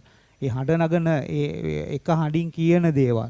එතකොට ඒ වගේ දේවල් සිංහබහුව නාට්‍යයේ තියෙන මේ සමහර වෙලාවට සාකච්ඡා වගේ. දැන් ඒකේ තියෙන ගැටුම් දැන් සිංහබහුව නාට්‍යයේ තියෙන ඔබලාට කන්න දෙනවා නම්, කන්න බොන්න දෙනවා නම්, ආදරය කරනවා නම් තවත් මේ මොනවද කරන්න කියලා එහෙම අර ඒ වගේ ප්‍රශ්න කරනවා ගල් ගුහාව ඇතුලේ දාලා හිර කරලා තමන්ගේ දරුවෝ දෙන්න, තමන්ගේ බිරිඳ ගල් ගුහාවක් ඇතුළට දාලා හිර කරපු තාත්තා කියනවා උඹලට කන්න ගෙනත් දෙනවා නම්, උඹලට ආරක්ෂාව මම දෙනවා නම් තව මොනවද උඹලට ඕනේ කියලා. එතකොට අර දරුවෝ අවශ්‍යන්නේ ගල් ගුහාවෙන් එහාට යන්න.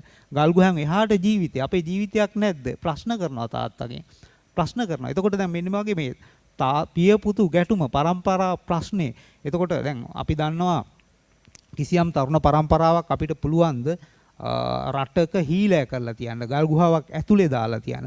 ගල් ගුහාවක් ඇතුලේ දාලා ලොකු තිරසර ගල් පුවරකින් වහලා තියන්න පුළුවන්ද? එහෙම තියන්න බෑ. එතකොට දැන් අපිට සිංහබහුව නාට්‍යෙම මොනතරම් මේ ප්‍රඥාවක් දෙනවද සමාජයක් තේරුම් ගන්න. ඒක පුපුරායම් තේරුම් ගන්න. ඒ ගල් ගුහාව ඇයි දෙදරලා ගියේ? ඒ ගල් ගුහාවේ අර මහා ගල බිඳ දැම්මේ ඇයි? ඇතුලේ තියෙන ප්‍රශ්නේ මොකද්ද? එතකොට තාත්තගේ පුතුගේ අතර ප්‍රශ්නේ මොකද්ද? ඉතින් මේවා එක පැත්තකට සමාජ කියවීමක් සඳහා. දැන් සිංහයාට බැරි වුණා විශාල ගල් පතුරක් දාලා එනේ තිරසර ගල් පුවරුවකින් මම වහලා දාලා තමයි යන්නේ. එයාගේ ආදරය තමයි එයාගේ පදනම. එතකොට තමන්ගේ දුවත්, තමන්ගේ ටීන් ඒජර්ස් වයසේ ඉන්න එහෙම නැත්නම් අපි කියන නව යෞවන අවදියේ ඉන්න තමන්ගේ පුතත් තමන්ගේ ලාබාල දියණියත් මේ දෙන්නම බිරිඳත් මේ තුන් දෙනාම දාලා විශාල ගල් පුවරකින් වහලා නේ තිරසර ගල් පුවරකින් වසලා ඒක එහෙම තමයි එනාඩි තින්නේ ඔහු යනවා තාත්තා හැටියට මේ ඒ තුන් දෙනා රකින්න. නමුත් ඇතුලේ අර්බුදයක් එනවා. ඒ ඇතුලේ අර්බුදේ තමයි අම්මත් එක්ක වෙන ඩිස්කෂන් එක. අම්මත් එක්කලා මේ ළමයි දෙන්න ඩිස්කෂන් එකකට යනවා. ඒ ඩිස්කෂන් එක ඇතුලේ මේ ළමයි තේරුම් ගන්නවා ඒ ගල්ගුහාවෙන් එහා ලෝකයක් තියෙනවා කියලා. ඒ ගල්ගුහාවෙන් එහා තව උරුමයක් තියෙනවා කියලා. ඒ උරුමේ හොයාගෙන යන්න තමයි ඊට පස්සේ පුතා හදන්නේ පුතත් එක්කලා. නමුත් ඒ තාත්තාගේ තියෙන එකම ධර්මතාව ආදරේ. එතකොට මේ ඉමෝෂනල් දේවල් සහ අපේක්ෂාවන් තාරුණ්‍ය අපේක්ෂාවන්. එතකොට මේ තාත්තා වෙන සිංහයා හිතුවේ නෑ කවදාවත් මේ දරුවන්ට ලිංගික ජීවිතයක් තියෙනවා කියලා. මේ දරුවෝ දෙන්නට තමන් එයාටම පැවැත්වෙන කියන්නේ ජීවිතයක් තියෙනවා කියලා හිතුවේ නෑ. ඒක නිකන් හිතන්න දැන් ගල් ගුහාවක දාලා තරුණ වයසේ ටීනේජර්ස් වයසේ දුවෙකුයි පුතෙකුයි එයාගේ ආදරණීය බිරිඳයි දාලා වහලා තියෙන එක තමයි එයාගේ ධර්මතාව. එයා කල්පනා කරේ නෑ ඉමෝෂනල් මේ දරුවන්ට අනාගතයක් තියෙන්න ඕන කියලා. මේ දරුවෝ ලිංගික ජීවිතයට යන්නේ කොහොමද? මේගොල්ලෝ විවාහ සංස්ථාවට යන්නේ කොහොමද? මේගොල්ලෝ අනාගතේ මොකක්ද? ඒ කිසි දෙයක් මේ තාත්තට හිතන්න බැරි වුණා. ඒ කිසි දෙයක් ඒ තාත්තට හිතෙන්නේ නෑ. අන්න ඒකයි ප්‍රශ්නේ තියෙන්නේ. එතකොට ඒ තාත්තට හිතෙන්නේ නැති එක තමයි අපි සිංහබහු නාට්‍යයේ ප්‍රේක්ෂකයෝ හැටියට දකින්නේ. ඒක තමයි පියාගේ අර්බුදේ. එතකොට එතන එයාගේ තියෙන එකම ධර්මතාවය තමයි ආදරේ. එතකොට අපිට පේනවනේ ඒ කඩාගෙන ගිහිල්ලා ගල් පතුර බිඳගෙන ගිහිල්ලා ලෙන්දොර කඩාගෙන ගිහිල්ලා ඇති වෙච්ච ඊට පස්සේ ඛේදවාචකේ ඒ තාත්තා මරලා දානවා පුතා විසින් මරලා දානවා. එතකොට තාත්තෙක් තමන්ගේ පුතා විසින් මරලා දාන දර්ශනය අපි සිංහබහු නාට්‍යයේ දකිනවා. එතකොට අපි මේ ට්‍රැජඩිස් මේ ශෝකාන්ත දකිමින් අපි ප්‍රඥාව ආලෝකනය කරන්නේ. එතකොට මේ දැන් අපි දන්නවා ඔය ඇරිස්ටෝටල් වගේ කෙනෙක් කියපු දෙයක් තමයි මේ ට්‍රැජඩිස් එහෙම නැත්නම් ශෝකාන්ත නාට්‍ය නරඹන්නේ නරුවට පස්සේ අපේ තියෙන ඉමෝෂනල් දේවල් භාවයන් සමනය වෙනවා කියලා. එතකොට අපිට මේ භාවයන් සමනය කරගන්නත් එක පැත්තකින් අපේ තියෙන ඉමෝෂනල් වගේ දේවල් සමනය කරගන්නත් මේ ට්‍රැජඩි ශෝකාන්ත නාට්‍ය වැදගත් වෙනවා. ඒ නිසා ඔබ කතා කළා වගේ මේවා තවදුරටත් කිසියම් වූ හැදෑරීම් සඳහා තියෙන කලාකෘති නෙමෙයි. හැම්ලට් නාට්‍ය වෙන්න පුළුවන් ෂේක්ස්පියර්ගේ. එහෙම නැත්නම් අපේ සිංහබහු නාට්‍ය වෙන්න පුළුවන් අපේ ලංකාවේ ඉදිරිවීර සරච්චන්ද්‍ර වගේ කෙනෙක් කරපු. එතකොට ඒ නාට්‍ය තවදුරටත් එක හැදෑරීම් සඳහා තියෙන කිසියම් සුවිශේෂී කලාකෘති නෙමෙයි අපේ ජීවිතවලට අපේ මානව ජීවිතවලට හොයාගෙන බැලිය යුතු හොයාගෙන අධ්‍යයනය කළ යුතු එහෙම නැත්නම් තාක්ෂණය වෙන්න පුළුවන් විද්‍යාව වෙන්න පුළුවන් ගණිතය වෙන්න පුළුවන් මේ කවර විෂය ධාරාවක් අදාරන තරුණයා වෙතට මුණ ගැසිය යුතු ඒ තරුණයන් ඉදිරියේ සාකච්ඡා කළ යුතු අන්න එවැනි කලාකෘති. ඒ නිසා තමයි ඔබලා ගන්න දැන් ආචාර්ය රොමේෂ් ඔබලා ආචාර්යවරුන් හැටියට තාක්ෂණ පීඨයේ මේ ගන්න උත්සාහය වැදගත් වෙන්නේ. මොකද මේ තරුණයාට මේ කලාව මුණ ගැසිය යුතුම වෙනවා. එහෙම නැත්නම් ඔහු උමතු බවට පත් වෙයි. එහෙම නැත්නම් ඔහු විකල් බවට පත් වෙයි. ඔහු සිය දිවි නසා ගැනීම සිය ජීවිත ලලාසාව කරගත්ත කෙනෙක් බවට පත් වෙයි. අර කොළඹ විශ්වවිද්‍යාලයේ අර 4 වෙනි මහලෙන් පැනලා තාක්ෂණ මේ සයන්ස් ෆැකල්ටියේ අර ශිෂ්‍යයෙක් මරුණ වෙලාවේදී දිවිනසාගත් වෙලාවේදී මට මතකයි සයිකොලොජි පිළිබඳ මහාචාර්යවරයෙක් කියනවා that's why art and literature අන්න ඒ නිසා තමයි සාහිත්‍ය කලාව කියලා එකක් තියෙන්නේ කියලා. මොකද මරණීය ආසාව මේ ඩෙඩ් ඩිසයර් කියන එක. එහෙම නැත්නම් වෙන්නේ මේ අර්ථ අපේ ජීවිතවලට මේ අර්ථ නැතුව ගියොත් අපේ ජීවිතවලට මේ අර්ථ සම්පාදනය කරගන්න බැරි වුණොත් මරණය පිළිබඳ ආශාව තමයි අපේ ජීවිත තුළ ඇති වෙන්නේ. අන්න ඒ නිසා තමයි සාහිත්‍ය මුණ ගස්සන්න අවශ්‍ය වෙන්නේ, කලාව මුණ ගස්සන්න අවශ්‍ය වෙන්නේ, ඒ පිළිබඳ සාකච්ඡාව අවශ්‍ය වෙන්නේ, සංවාදය අවශ්‍ය වෙන්නේ. තරුණයා ඉදිරියේ තරුණ ප්‍රජාව ඉදිරියේ මේ බඳු සංවාදයන් මතු කරන්න අවශ්‍ය වෙන්නේ. ඉතින් ඒ අර්ථයෙන් ගත්තම මහින්ද මෙවැනි ඩිස්කෂන් මේ නව යෞවන තරුණයා ඉදිරියේනේ ලෝකයට මුහුණ දෙන නව තරුණයා එහෙම නැත්නම් ගෙදර පරිසරයෙන් සමාජ පරිසරයට පය තියෙන තරුණයා ඉදිරියේ අපි මෙවැනි සාකච්ඡාවන් කිරීමේ ගැඹුරුම අරුත තියෙනන් එතන කියලා මම හිතන්නේ. අපි ඉදිරියට කතා කරමු ආචාර්ය රමේෂ්. ඔව් ඇත්තටම තරුණයා සිර කරත් ඔහුගේ අදහස් අවශ්‍යතාවයන් සහ හැඟීම් ඉර කරන්න බෑ. ඔබේ කතාවේ බොහොම ලස්සන තැනකට අපි මේ සාකච්ඡා වෙනවා. ඉතින් අපිත් එක්ක ඉන්න ප්‍රවීණ ලේඛකයන් මම තවත් මෙන්න මෙහෙම දෙයක් දැන් අපි මේ කාලේ අපි දකිනවා විශේෂම සාහිත්‍ය මිනිස්සු කවි ලියනවා මේ විශේෂයෙන් මේ තරුණ අසහනයක් තියෙනවා මේ සමාජයේ. අපිට පේනවා විශේෂයෙන්ම අපේ විශ්වවිද්‍යාල තේරිච්ච දරුවෝ අවුරුදු 1කමාරක් විතර ගෙදර මම හිතන්නේ මේ කණ්ඩායමත් අවුරුදු 1කමාරක් විතර ගෙදර. ඒතර ඔවුන්ට තියෙන විශාලම අසහනයක් ඔවුන්ගේ අනාගතය, ඔවුන්ගේ ජීවන අරගලය, ඔවුන්ගේ දෙමාපියන්ගේ ජීවන අරගලය උන් දකිනවා. ඉතින් මේත් එක්ක ඇති වෙන තරුණ අසහනයත් එක්ක යම් සාහිත්‍යයක් ඇති වෙලා තිබෙනවා. ඒ වගේම ඔබ කිව්ව ආකාරයට අපි සිසිර මහත්මයා කියපු ආකාරයට මේ අනාගත ලෝකය ඔවුන් තමන්ගේ වෙනත් ලෝකයේ දැක්කහම මේ කලාව තවත් තියුණු අතට හැරිලා තිබෙනවා. මා අහන්නේ අපේ මහින්ද ප්‍රසාද් මස්සිමුල සහෘදයාගෙන් ඔබ ඇත්තටම ප්‍රවීණ ලේඛකයෙක්, ඔබ ඉතාම ප්‍රවීණ ග්‍රන්ථ රචකයෙක්, සම්මානලාභී ග්‍රන්ථ රචකයෙක්, ලේඛකයෙක්. ඉතින් ඔබතුමා ඇත්තටම මේ ප්‍රවීණයෙක් විදිහට කොහොමද දකින්නේ මේ සමාජය ඇතුළේ තියෙන මේ සාහිත්‍ය කලාව?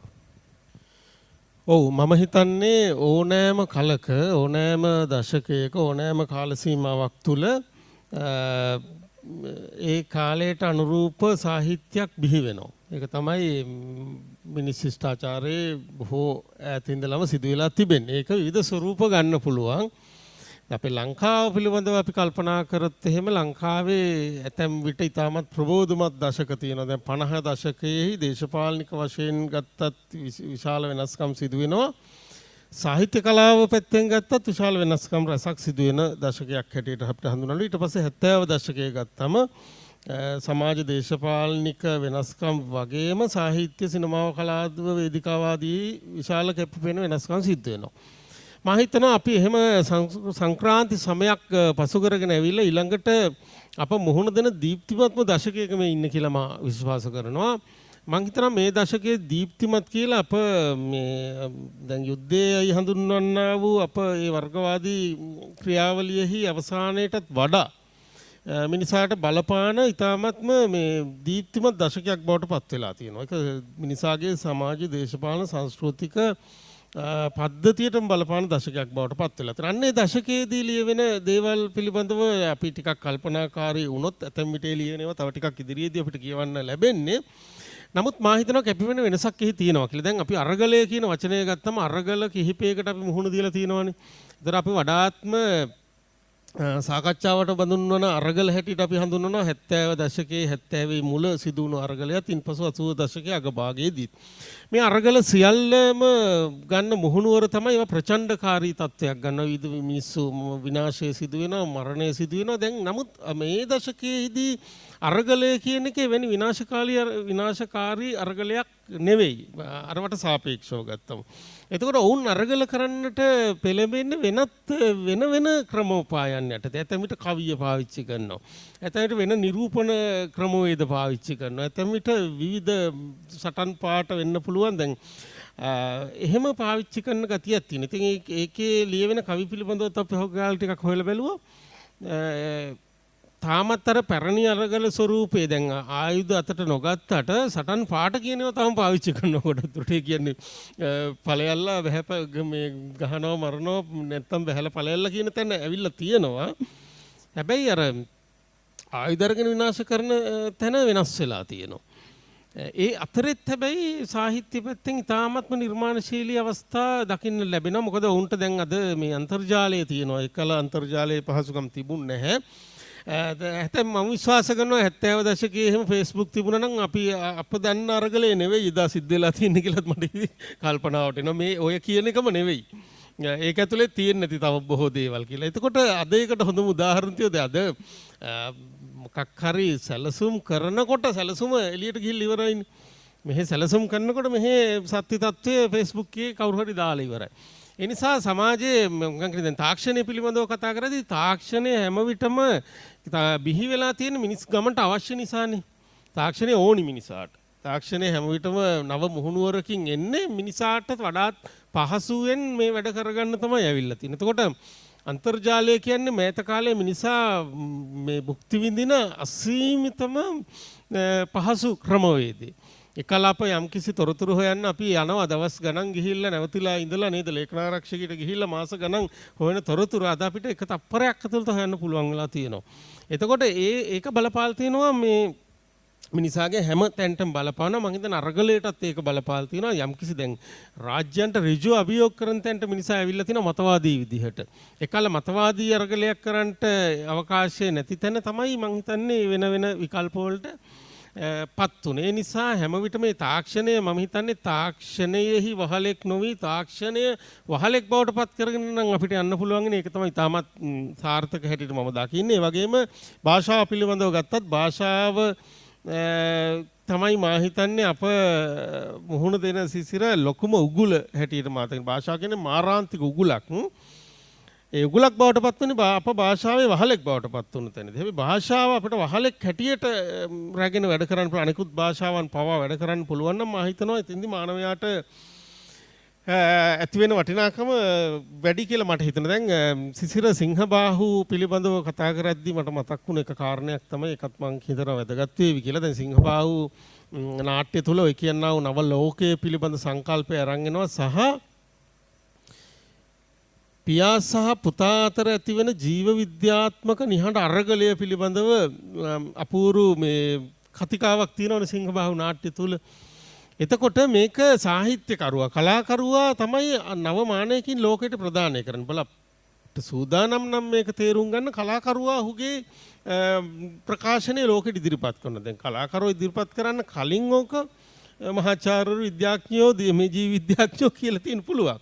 හැබැයි කලාකරුවා එකට කියන්නේ අපූර්ව නව හැඩතලයක් කියලා මට හිතෙනවා.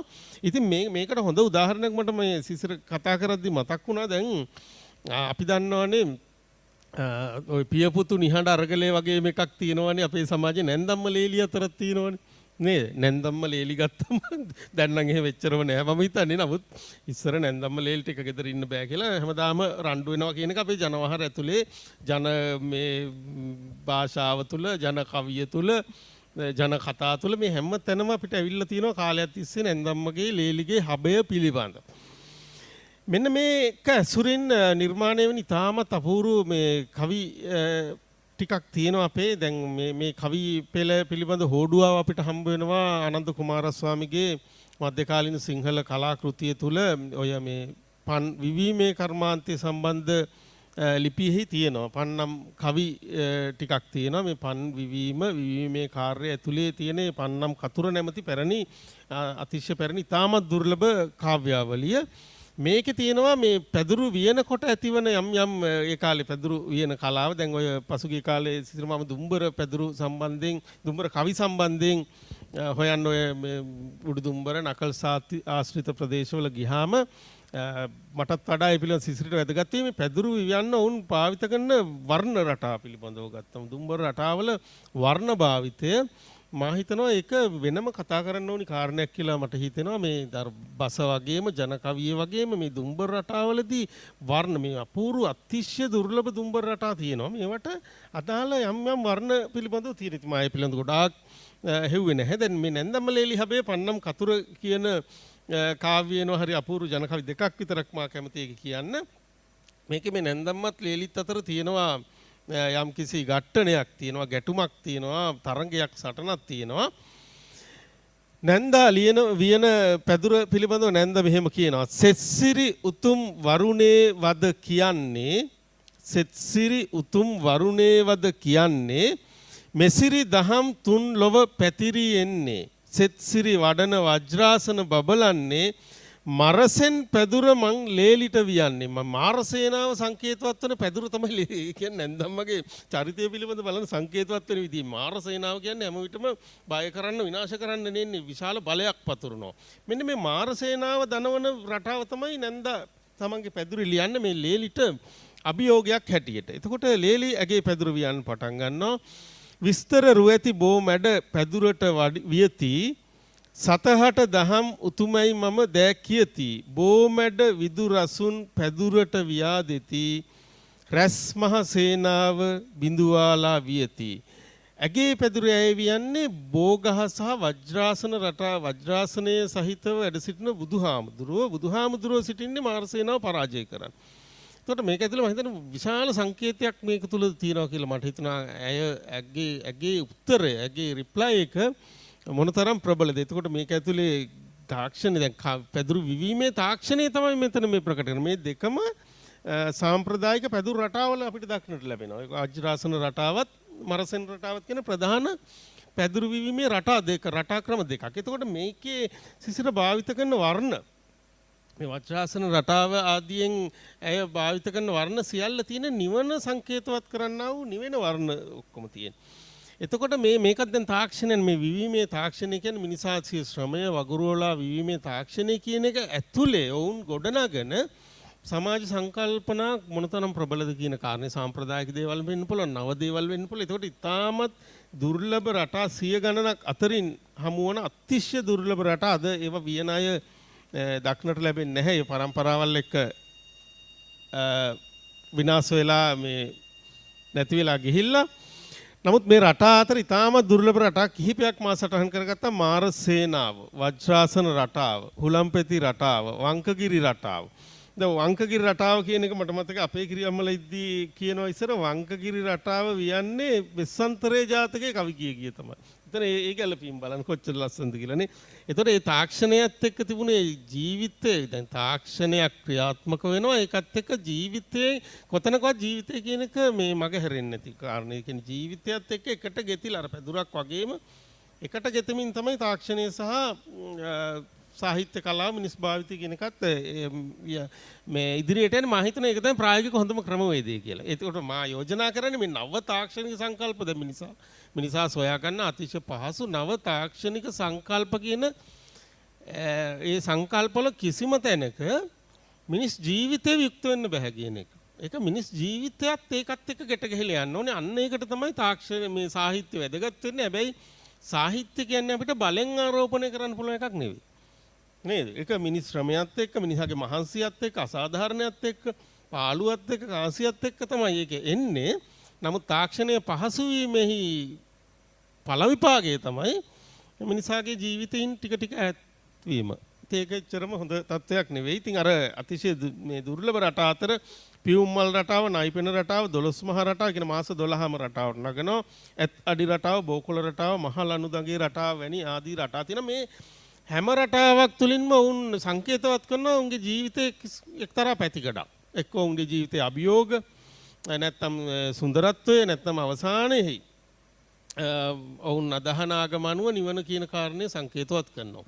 එතකොට මෙන්න මේ ක්‍රමවේද අපිට පුළුවන් නම් ඒ කියන්නේ යම් ප්‍රමාණයකින් ආරෝපණය කරන්නට බලෙන් ආරෝපණය නොකරත් අඩුමතරම මේ පිළිබඳ හැඟීමක් ලබා දෙන්න මම කියන්නේ මේ වැනි වැඩසටහන් වලින් පවා නැත්නම් අධ්‍යාපන නිර්දේශ වලින් හෝ පුළුවන් නම් එතකොට මේ තාක්ෂණ ක්‍රමවේදයට මේ මිනිසාගේ අර ජීව ගුණය එතකොට මිනිසාගේ ආදර අවසාන වශයෙන් ආදරය කියන කාරණේ මිනිසා වඩාත් වැදගත් සත්වෙක් කියන කාරණේ මේව අපිට තවදුරටත් සාර්ථකව ගෙනියන්න පුළුවන්. දැන් චේග්වේරා වරක් කියනෝනේ ලෝකයේ ඉන්න ධනවත්ම මිනිසාගේ සියලුම ධනෙ එකතු කරලා එක පැත්තකින් තිබුවත් ඊට වඩා වටිනවා කියන එක මිනිසෙක්ගේ තනි ජීවිතයක් කියලා කියනවා. අන්න එන්නේ එතෙන්ට අපිට එන්න පුළුවන් නම් මේ තාක්ෂණික ක්‍රමවේද ඇතුලේ අපිට එන්න පුළුවන් වඩාත් වැදගත් වෙන්නේ මිනිසා.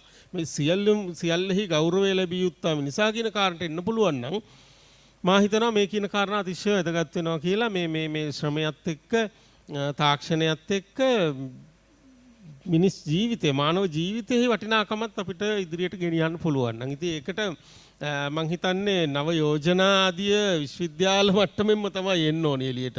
විශ්වවිද්‍යාල මට්ටමින් එන්න ඕන ඒකට යෝජනා කොහොමද අපි ඒක කරන්න කියන එක. හැබැයි ඒක අපිට කරන්න පුළුවන් අලුත් දෙයක්. අපි ඒක කළ යුතුයි කියලා මට හිතෙනවා. ඔව් අපි දැන් අපේ මහින්ද ප්‍රසාද් මස්සේ මුළු සෞර්ධයයි කතාවත් එක්ක අපි ඊළඟට යනවා සිසිර මහත්මයා ගාවට. තාක්ෂණයත් එක්ක කලාව කොහොම සම්බන්ධ වෙනද කියලා තුමා බොහොම ලස්සනට උදාහරණ ගෙනාවා. ඉතින් සිසිර මහත්මයා අපි ඔබ ගාවත් තියෙන මම හිතන්නේ ගොඩක් උදාහරණ මේ තාක්ෂණය කලාව කොහොමද සම්බන්ධ වෙන්නේ කියලා. ඔර මේ මහින්ද මේ දුම්බර පැදුරු ගැන කතා කරනකොට ඒක හරිම රසවත් තාක්ෂණය සහ මේ මිනිස් ජීවිත අර හැඟීම් ප්‍රකාශන භාව ප්‍රකාශන මේ ඔක්කොම කොහොමද අර දුම්බර පැදුරේ තාක්ෂණයත් එක්ක මුසු කළේ කියන කාරණාව හරි වැදගත්. ඒකේ වර්ණ සංයෝජනය, ඒකට තීම්, ඒක තේමාවන් ගත්ත හැටි, ඒ වගේ දේවල් අපිට සතුටු වෙන කාරණකුත් තියෙන එක ලංකාවේ මේක රටක් හැටියට ඒ තමයි මේ දුම්බර පැදුරු ලෝක උරුමයක් බවට පත් වුණා. ඒ කියන්නේ මේ වසරේ මුල ප්‍රංශයේ තිබුණේ ලෝක සම්මුතිය යුනෙස්කෝ සම්මුතිය. එහිදී අපේ රටේ දුම්බර රටා පැදුරු ලෝක උරුමයක් බවට දැනට පත් වෙලා තියෙනවා. දැන් කිසියම් රටක කිසියම් කලාවක් ලෝක උරුමයක් බවට පත් වුණොත් මේ මහින්ද එතනදී ඒ ලංකාවේ අපේ රටේ රාජ්‍ය බැඳී සිටිනවා ඒ කලාව රැකගන්න.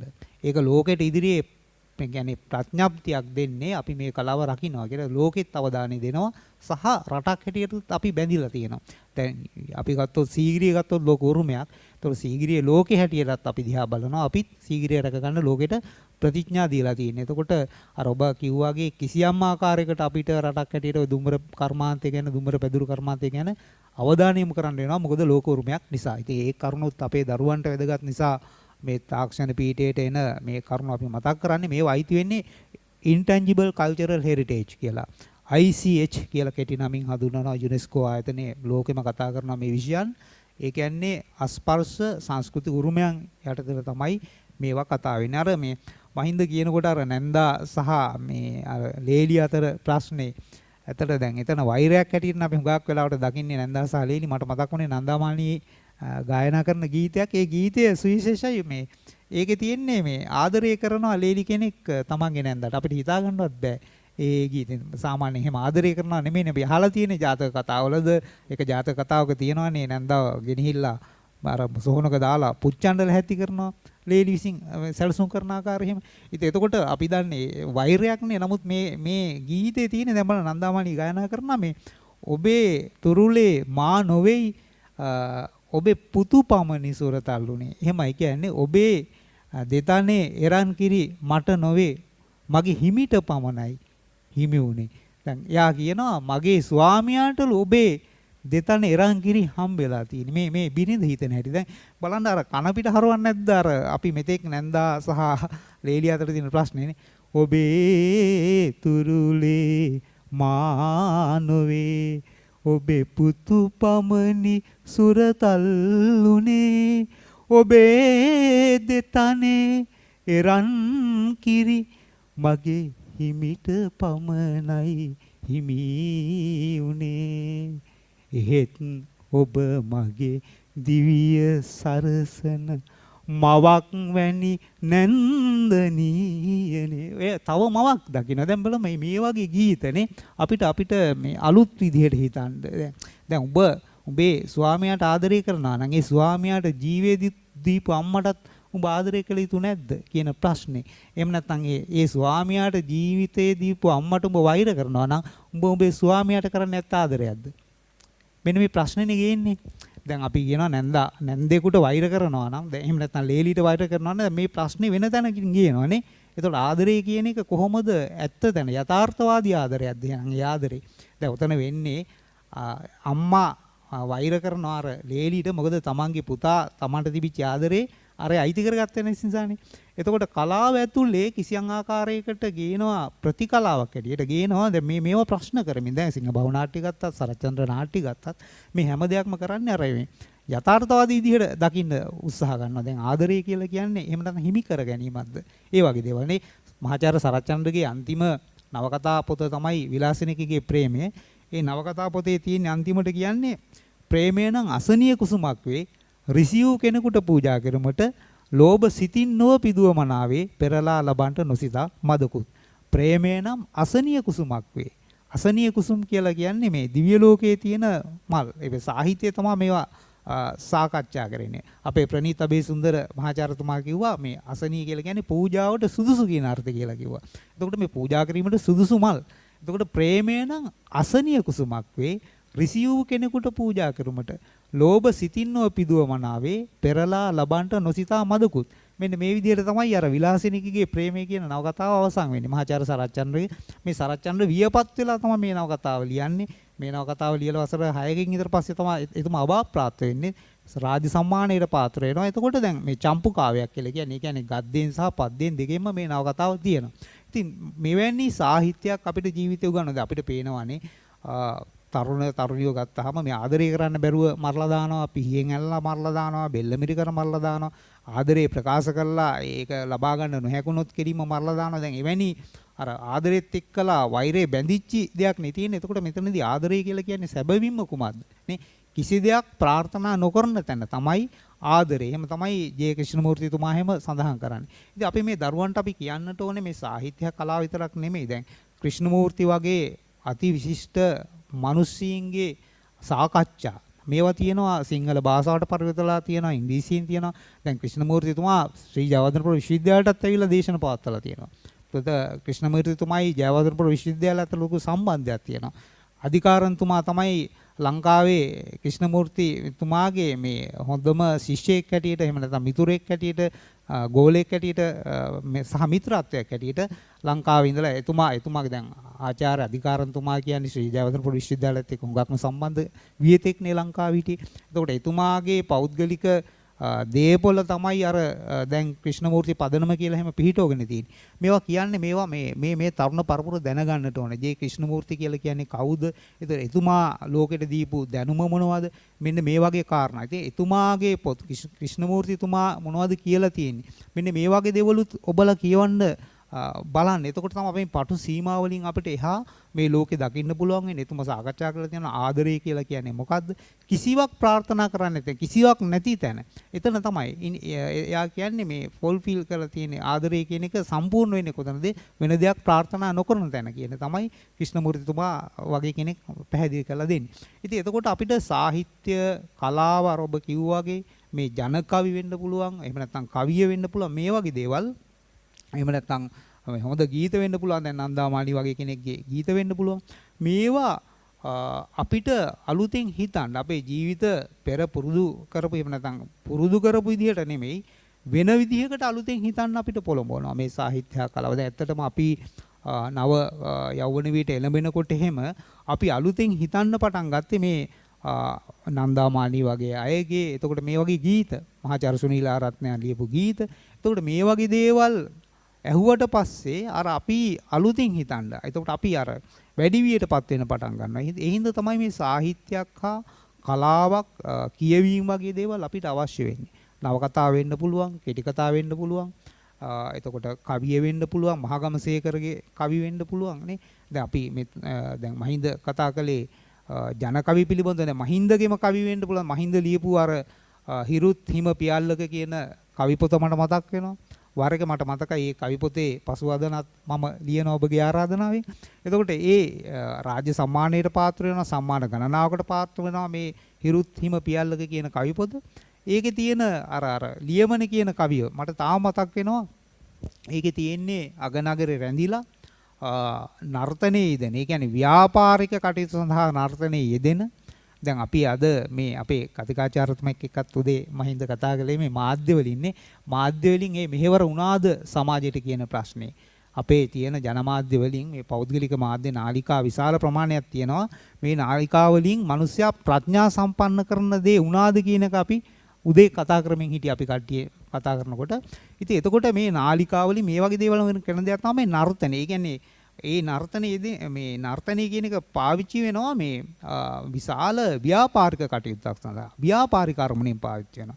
ඒ ව්‍යාපාරික අරමුණෙන් මේ නර්තනය පාවිච්චි කරන ඒ නර්තන කණ්ඩායමක එක තරුණියක් මේ අම්මට ලියන ලියමනක් හැටියට තමයි පරිකල්පනය කරමින් මේ කවිය ලියන්නේ. දැන් එතනදී මහින්ද නෙමෙයි අතර මේ කවිය ලියන්නේ ගෑනු ළමයා. දැන් මහින්ද කියන තරුණ කවියා මේ කවිය ලිව්වට ඒකේ කතකයා බවට පත් වෙන්නේ ඒ නර්තනයේ යෙදෙන ගැහැණු ළමයා.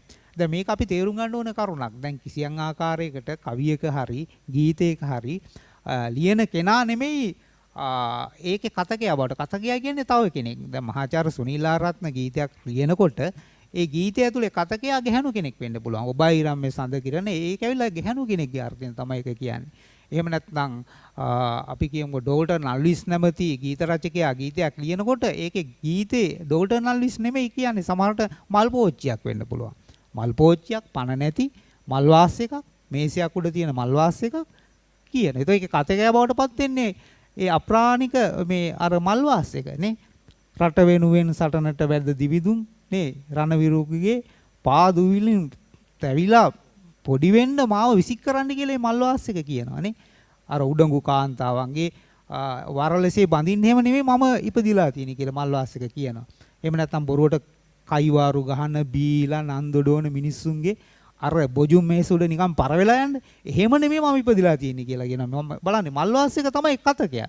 එතකොට අපි කතකයයි රචකයයි කියන්නේ දෙන්නෙක්. මේවා අපි හොඳින් තේරුම් ගන්න ඕනේ. දැන් මහින්දගේ කවියේ තියෙනවා නෙළුම් කවි ලී නෙළුම් කවි ලී ඔලින්ද කියන්නේ. මෙහෙත් නැතුවා නෙවෙයි යන්නේ. එහෙත් ඒවා වෙනස් කර කර අලුත් අයිටම්ස් හදනවා. බලන්න අලුත් අයිටම්ස් හදනවා. දැන් අයිටම්ස් කියන වචනේ බලන්න කවියට කොච්චර ලස්සනට එනවද කියලා. ඒක සිංහල භාෂාව වචනයක් නෙමෙයිනේ. උත්සවත් දැන් වැඩි නිසා සෝස් දිගටම තියෙනවා. නිින්ද නෑ රෑ පුරා නටනවා. උදේ ප්‍රැක්ටිස් කරනවා. දැන් බලන්නකෝ ප්‍රැක්ටිස් කරනවා සෝස් තියෙනවා. දැන් මේ වගේව කොහොමද මේ සිංහල භාෂාවට ලස්සනට කවියට ගලපන්නේ කියලා. දැන් ඒකට කොහොමද මේ කටවහර භාෂාව අර කවියට ගෙනාවි කියලා බලන්න. උත්සවත් දැන් වැඩි නිසා සෝස් දිගටම තියෙනවා. නිින්ද නෑ රෑ පුරා නටනවා. උදේ ප්‍රැක්ටිස් කරනවා. ඊට පස්සේ කියන ඇඟේ හැඩ අඩු වෙයි කියා කන්ට දෙන්නේ රැට බත්.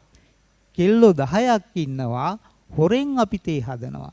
දැන් කෙල්ලෝ 10ටම කන්න දෙන්නේ රැට බත්. මොකද ඇඟේ හැඩ අඩු වුණොත් මේ නැටුමට ප්‍රශ්නයක් වෙනවා. එතකොට මේ අධ්‍යක්ෂකවරයා මේ ගෑනු ළමයි පාවිච්චි කරන්නේ බාණ්ඩ හැටියට ඇත්තටම. එතකොට එතන මනුස්ස ප්‍රශ්නයක් නෙමෙයි තියෙන්නේ බාණ්ඩ හැටියට පාවිච්චි කරන්නේ. ඒ නාට්‍ය වෙළඳාම් කරන අධ්‍යක්ෂ නැටුම් අධ්‍යක්ෂකවරයාගේ කණ්ඩායම තමයි මේ. එතකොට ඒගොල්ලන්ට රැට කන්න දෙන්නේ නැහැ. එතකොට බලන්න දැන් එක පැත්තකින් මේ කවිය ඇතුලේ අලුත් භාෂාවේ වචන ගේනවා වගේම පැරණි කාව්‍ය සම්ප්‍රදායවල තියෙන රිද්ම රට අරගෙන හැටි බලන්නකෝ. දැන් අපේ තියෙනවා ඔය ලෝකෝපකාරය කියලා කවි පොතක්. ඒකෙම තියෙනවා සාව අප බෝසත් සා බමුණාට දෙනුව ඇඟමස් පැනූ සඳ ගින්නට සුරිඳුගෙන සඳ මැදිහි ඇන්දේ. එහෙම කියලා තියෙනවා. ඉසුරෙන් පිරිහුණත් සුදන තම ගුණය අඩු නොකරත් බිඳුනත් රම් බඳුන එහි බර අගේ අඩු නොවන මෙන් මේ විදිහට ලෝකෝපකාර කියලා අපේ පැරණි කවියක් තියෙනවා. දැන් බලන්න ඇඟේ හඩ අඩු වෙයි කියා කන්ට දෙන්නේ රැට බත්. අපිට මතක් වෙන්නේ නැද්ද අර පැරණි කාව්‍ය රිද්ම රට. එතකොට එක පැත්තකින් නවීකරණය කරනවා වගේම පැරණි කාව්‍ය සම්ප්‍රදාය රැක ගන්නවා. දැන් අපිට කොච්චර දේවල් මේ කවිය ඇතුලේ කතා කරන්න පුළුවන්ද නේ? එතකොට ඒ කවිය සමකාලීන සමාජ නිරූපණය වෙන හැටිනේ. ඒකේ තියෙනවා දුහුල් අලුත් නැටුමක දුහුල් ඇඳුමට වසී වුණු පොහොසත් කෙනෙක් තෑගි දෙන්නට අහනවා. ඒ අලුත් නැටුමක් හදලා තියෙන්නේ දුහුල් ඇඳුම් දාලා නේ. ඇයි දුහුල් ඇඳුම් දැන්නේ? එතකොට අපි දන්නේ එතකොට ඇඟ මාකට් කරන හැටි නේ. ස්ත්‍රී ශරීරය මාකට් කරන හැටි, සෙක්ෂුවල් මාකට් කරන හැටි, සෙක්ෂුවල් හැඟීම් කොහොමද මාකටිං වලට කොච්චර ගන්න පුළුවන්ද? එතකොට ඒව තමයි අධ්‍යක්ෂකවරයා හිතන්නේ. එතකොට එයා අලුත් ඇඳුමකට දාලා තියෙන්නේ දුහුල් ඇඳුමක්. නේ අලුත් නැටුමක දුහුල් ඇඳුමට වශී වුණු පොහොසත් කෙනෙක්. දැන් මේ ගෑනු ළමයා කියන්නේ ගෑනු ළමයට කියන්න බෑ මගේ ඇඟට වශී වුණා කියලා. එයා කියන්නේ දුහුල් ඇඳුමට තමයි වශී වෙලා තියෙන්නේ. එයා තෑගි දෙන්නට අහනවා මම එපාමයි කියනවා. එතකොට ඒ කියන උත්සවයේ දවසේ එදා මට අම්මා කී දේ මතක් වෙනවා. ඇත්තමයි සමහර දෙනෙක් තුළ හරි අමුත්තක් තියෙනවා. දැන් බලන්න මේවා අපි ප්‍රඥා සම්පන්න කරන්නේ නැද්ද? මම මේ උදාහරණයක් ඇටියට මහින්ද ළඟ ඉන්නේ ඉඳ මහින්දගේ කවියක් කිව්වේ හිරුත් හිම පියල්ලක කියන කවි පොතේ.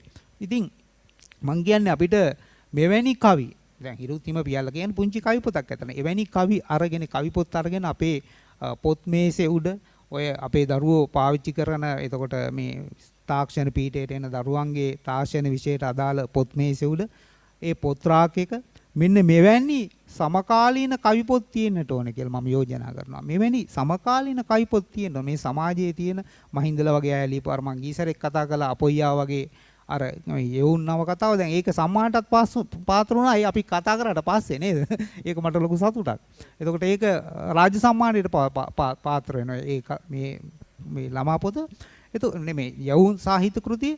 දැන් මම ඔබට ඉල්ලා සිටින්නේ මේවා ටිකක් බරපතල විදිහටම ගන්න කියලා. කියන්නේ දැන් ඔබට අදාළයි කියලා. කෙනෙකුට හිතන්න පුළුවන් දෙමාපියොත් මේ කතාව අහගෙන ඉන්නවා නම් අපේ සාකච්ඡාව. හැබැයි මේක එක වටිනාකමකුත් තියෙනවා ආචාර්ය රුමේෂ්. දැන් විශ්වවිද්‍යාල ශිෂ්‍යයාට විතරක් නෙමෙයි අපි ආමන්ත්‍රණය කරන්නේ මේ ගෙදරටනේ කතා කරන්නේ. එතකොට ගෙදර සහෝදර සහෝදරියොත් අහගෙන ඉන්න පුළුවන් මේ කතාව. මේ YouTube හරහා නාලිකා හරහා මේ කියන්නේ තාක්ෂණයත් එක්කනේ දැන් අහන්නේ. දෙමාපියොත් අහගෙන ඉන්න පුළුවන්. එතකොට අපිට මේකේ කිසියම් වාසියක් තියෙනවා. මේක ගෙදරට යන නිසා ඒ දෙමාපියන්ටත් එතකොට ඒ දරුවන්ගේ මේ සහෝදර සහෝදරියන්ටත් මේ කතා යනවා මේ සාකච්ඡා. ඒක වැදගත්. ඒකට ඒ දෙමාපියන්වත් හිතන්න පුළුවන් ඉතින් කවි පොතක් මොකටද අපේ ළමයට තාක්ෂණ පීඨේ ඉන්නේ. ඉතින් තාක්ෂණ පීඨයට අවශ්‍ය පොතපතනේ ඉතින් ඒගොල්ලෝ බලන්න ඕනේ. ඉතින් නාට්‍යයක් ඉතින් ඒ ළමයා මොකටද බලන්න යන්නේ. ඉතින් ආ තාක්ෂණ විෂයනේ හදාරන්නේ. ඔයාලා සිංහල විෂය හරි එහෙම නැත්නම් උපාධියට හරි මේ නාට්‍යයක් තියනා විතරයි නෝක බලන්න යන්න ඕන වගේ එහෙම ආකල්ප තියෙනවා නේ හුඟක් වෙලාවට. දැන් සමහර වෙලාවට මේ අපි අහනකොට මට මතකයි ඔය වගේ මේ පොත් කඩේකින් මම ඇහුවා මේ ආචාර්ය අර සිරි තිලකසිරි මැතිතුමා ලියපු අර මේ ව්‍යාඛ්‍යාන සහිත මේ තියෙන මේ පැරණි පොතක් ඇතර මම අහනකොට මොන විභාගයකටද මහත්තයා ඒක තියෙන්නේ කියලා අහන්නේ. ඒකට පොත් කඩේ කෙනානේ මොන විභාගයකටද තියෙන්නේ කියලා. අන්න ඒ මට්ටමට ගිහිල්ලා තියෙනවා දැන්. කියන්නේ කිසියම් සාහිත්‍ය කෘතියක් තියෙනම් ඒක විභාගයකට තමයි අදාළ වෙන්නේ. ඒ බලන්නේ මානසිකත්වයේ තියෙන්නේ මොන විභාගයකටද අදාළ වෙන්නේ. අන්න එහෙම තමයි. එතකොට විභාග වලට තමයි සාහිත්‍ය කලාව වගේ අදහසක් තියෙනවා. ඉතින් එහෙනම් දෙමාපියොත් හිතන්නට ඕන දැන් අපි උදාහරණ ගුරු ගීතය කියන පුංචි නවකතා පොතනේ චිංගීස් අයිත්මාතෝ. චිංගීස් අයිත්මාතෝ කියන රුසියානු ලේඛකයා ලියපු ගුරු ගීතය කියන මේ පුංචි නවකතා පොත නේද? ඉතින් මේ නවකතා පොත දැදිගම රුද්‍රිගු කියන මහත්තයා පරිවර්තනය කරලා තියෙනවා සිංහලට.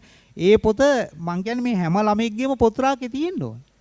ඒ පොත මේ හැම දරුවෙක්ගේම තාක්ෂණික පීඨයට ගිහිලා තාක්ෂණ විෂයන් ලෝකෙට යන විෂයන් මහා විෂය ධාරාවන් මේ ඉගෙන ගන්න මේ දරුවා ඉංග්‍රීසි භාෂාවෙන් ලෝකෙට යන පශ්චාත් උපාධියක් ගිහිලා ලෝකෙට ගිහිලා කරන්න පුළුවන්. වෙන රටක විශ්වවිද්‍යාලයක දියුණු විශ්වවිද්‍යාලයකට ගිහිල්ලා ආචාර්ය උපාධිය කරලා එන්න පුළුවන්. එතකොට තාක්ෂණ විෂයන් හදාරන මේ දරුවාගේ පොත් රාකේ ගුරු ගීතේ තියෙන්න ඕනේ. කෙනෙකුට යෝජනා කරන්න බෑ ගුරු ගීතය අදාළ නැහැ කියලා. එහෙම කරන්නේ කොහොමද නේ? ගුරු ගීතය අදාළයි. දුයිෂෙන් කියලා කියන්නේ කවුද කියලා දැනගන්නට ඕනේ. ඒ දුයිෂෙන් කියන මිනිස්සයා මොකද්ද කළේ අර අල්තීනා කියන තරුණියට මොකද්ද කළේ කියලා දැනගන්නට ඕනේ. එහෙම නැත්නම් කොහොමද මානවීය භාවය ඇති වෙන්නේ නේ? දුයිෂෙන් කියන ගුරුවරයා, එච්චර ඉගෙන ගත්තේ නැති ගුරුවරයා, පුංචි හෝඩියේ වගේ පොඩ්ඩක් උගන්වන්න පුළුවන් වෙච්ච ගුරුවරයා කොහොමද අල්තීනා කියන මහාචාර්යවරියා බිහි කළේ? දර්ශනයේ විෂය පිළිබඳ මහාචාර්යවරියා. දර්ශනයේ විෂය පිළිබඳ මහාචාර්යවරියා බිහි කළේ කොහොමද? දුයිෂෙන් කියන අර අස්ස ගාලක සත්තු ඉන්න ගාලක පුංචි දුප්පත් මේ ඉස්කෝලයක් හදලා උගන්වපු ගුරුවරයා. මහාචාර්යවරියා බිහි කරේ කොහොමද? ඒ මහාචාර්යවරිය පුංචි කාලේ මොකද්ද වෙන්නේ? පුංචි කාලේ ටීනේජර්ස් වයසේදී විකුණනවා. අර රතු මූණා කියන මිනිහෙකුට විකුණනවා එයාගේ නැන්දා. එයාගේ අම්මා තාත්තා නැහැ. විකුණලා දූෂණය කරනවා. දූෂණය කරාට පස්සේ මොකද වෙන්නේ? මේ ඊට පස්සේ පොලිසියට අල්ලලා දීලා ඒ රතු මිනිහා කියන අර දාමරිකයාව අර දුයිෂෙන් ගුටි කනවා. දුයිෂෙන් හොඳටම ගුටි කනවා. දුයිෂෙන් ඊට පස්සේ කරන්නේ මේ ළමයා එක්කගෙන ගිහිල්ලා මට හොඳට මතකයි නවකතාවේ තියෙනවා අස්සයාගේ පිටේ එක්කගෙන ගිහිල්ලා කියනවා උඹ දැන් මෙන්න මේ ගඟේ බැහැලා ඇඳුම් ගලෝලා නාපන් නාලා උඹේ හිතේ තියෙන දුක් වේදනා ඔක්කොම නැති කරගනි මේ සබන් කෑල්ල ගාලා උඹ නාපන් මං අනිත් පැත්ත හැල්ලා අස්සයාට කණ්ඩ දෙන්නම් කියලා. එහෙමයි කියන්නේ. මං අනිත් පැත්ත හැල්ලා අස්සයාට කවන්නම් කොළ කවන්නම් උඹ ඇඳුම් ටික ගලව. ඊට පස්සේ ඇඳුම් ගලවලා මේ ගෑනු ළමයා නානවා. දැන් මේක මේ තරුණයාට ඕනේ නැද්ද? ඉගෙන ගන්න මේ පොත කියවන්න ඕනේ නැද්ද? මේ දුයිෂයන්ගේ විනය ඉගෙන ගන්න ඕනේ නැද්ද? මේ තරුණ ළමයාට කියනවා ගෑනු ළමයාට කියනවා ඇඳුම් ගලවලා ගඟේ නාපන් මං අනිත් පැත්ත හැරලා ඉන්නම් කියලා තියෙන විනය ඉගෙන ගන්න ඕනේ නැද්ද? මේ දූෂණය කරලා ගේන ළමයා. ඊට පස්සේ මොකද කරන්නේ දුයිෂෙන්? මං කතා කළා මොස්කව් රජයත් එක්කලා. උඹ ලොකු ඉස්කෝලේකට යනවා. ඒ නිසා උඹ මොස්කව් වල ලොකු ඉස්කෝලේකට උඹ ඵලයන් කියලා කළා කෝච්චිය නගලා යවනවා. දවසක් පන්තියේ මේ පන්තියට එනවා මේ ළමයි ඉගෙන ගන්න. මෙහෙකාරියක් හැටියට ටීනේජර්ස් වයසේ එන මේ ළමයි ඉගෙන ගන්න එන දුයිසෙන්ගේ පන්තියට ඉස්කෝලේට. දුයිසෙන් තමයි ඉස්කෝලයක් දාන්නේ. ඒ ඉස්කෝලේ දානකොට මිනිස්සු ගහනවා බයිනවා මේ දුයිසෙන්ට. ඒ දුයිසෙන් දවසක් දුකෙන් වගේ ඇවිල්ලා කියනවා. දුකෙන් වගේ ඇවිල්ලා ළමයිට කියනවා නැගිටින්න කියලා. එයාගේ කැප් එක ගලවලා පැත්තකට දාලා ආචාර කරනවා. උඹලා දන්නවද ලෙනින් කවුද ඒ සර් කියලා අහනවා. උඹලා දන්නවා එතුමා මිය ගිහිල්ලාද? අපි අද ලෙනින් සමරමු. එතුමා මිය ගිහිල්ලාද කියලා අහනවා. ඊට පස්සේ ළමයි අහනවා ඔබතුමා අතට අද දීලා තියනවද ඔහුට? ඔහු කවුද? එහෙම අහනවා.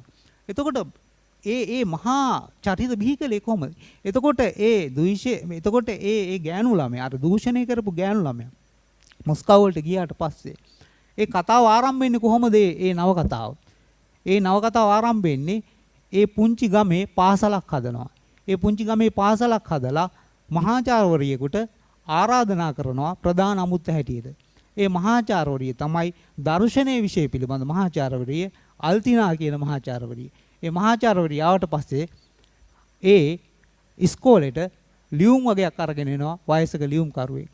ගැස්සෙනවා මේ මහාචාර්යවරියා දැක්කට පස්සේ ඒ දුයිෂෙන්. ඊට පස්සේ යාගේ යාළුවෙකුට මේ කතාව ලියලා එවනවා. එහෙම තමයි කතාව යන්නේ. එතකොට මේ කතාව දැනගත යුතු නැද්ද තාක්ෂණ විෂය හදාන දරුවා? මම අහන්නේ ඒකයි. මේවා කතා නෙවෙයිද? මේවා මානවීය භාවය ඉහළට උසවන කතා. මේවා නිකම් නවකතා නෙමෙයි. මේ නවකතා කියනකොට ඇඬෙනවා. මේ නවකතා කියනකොට කඳුළු සැලෙනවා. මේ නවකතා කියනකොට මිනිස්යාට අපිට කරන්න බැරි දේවල් මොනවද කියලා හර්ෂාශී ප්‍රශ්න නැගෙනවා. එතකොට මේ නවකතා මිනිස්යා මිනිස්සෙක් බවට පත් කරනවා. මිනිස්සයා ඉහළට ගෙනියනවා.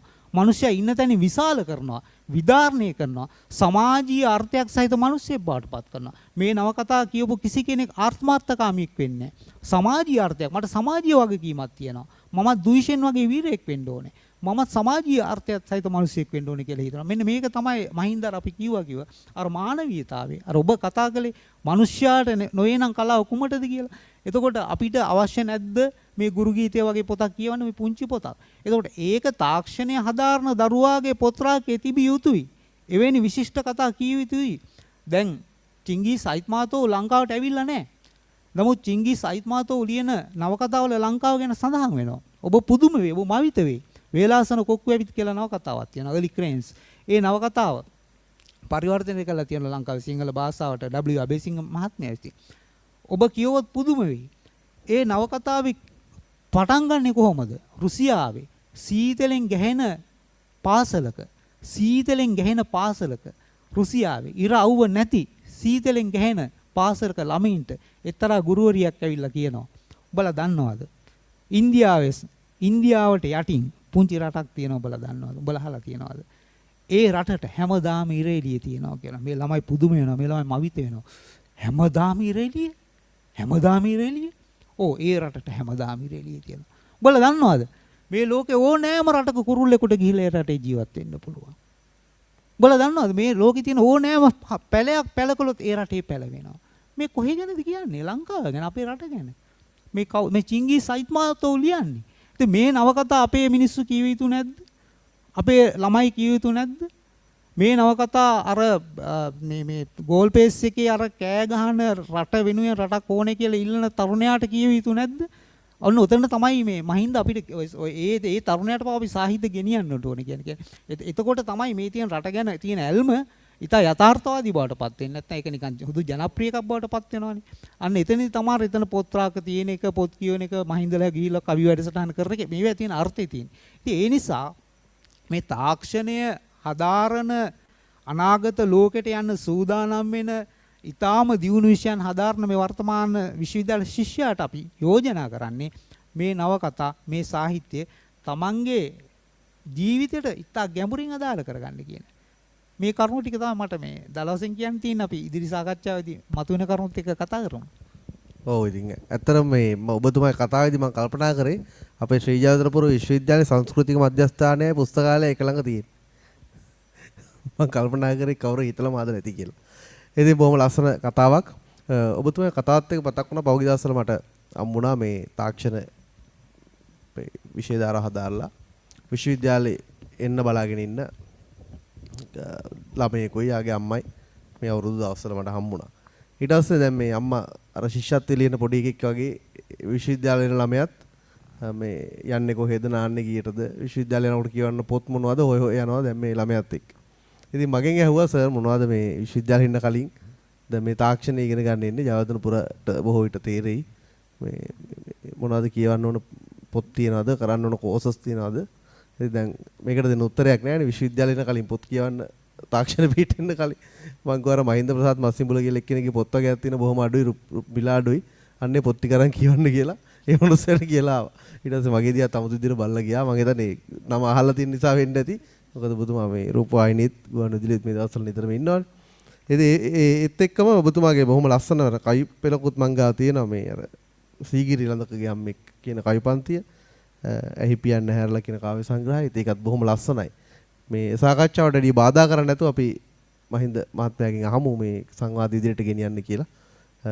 අපේ සිසිර මහත්මයාගේ සංවාදය ගොඩනගපු සංවාදය.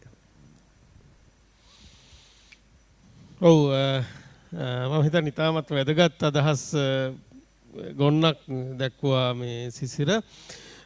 මූලික වශයෙන්ම ඇත්තම කියනවා නම් මේ දැන් සිසිර දක්වපු අදහස් එක්ක අපිට වඩාත් වැදගත් වෙන්නේ මේ රසවින්දනය කියන එක කියලා මට කල්පනා වුණේ. කියන්නේ රසවින්දනය කියන එක හරිම වැදගත්. ඒ කියන්නේ රසවින්දනයේට සීමාමයි නැහැ නේද? ඕනෑම වෘත්තියක වෙන්න පුළුවන්, ඕනෑම තැනක වෙන්න පුළුවන්.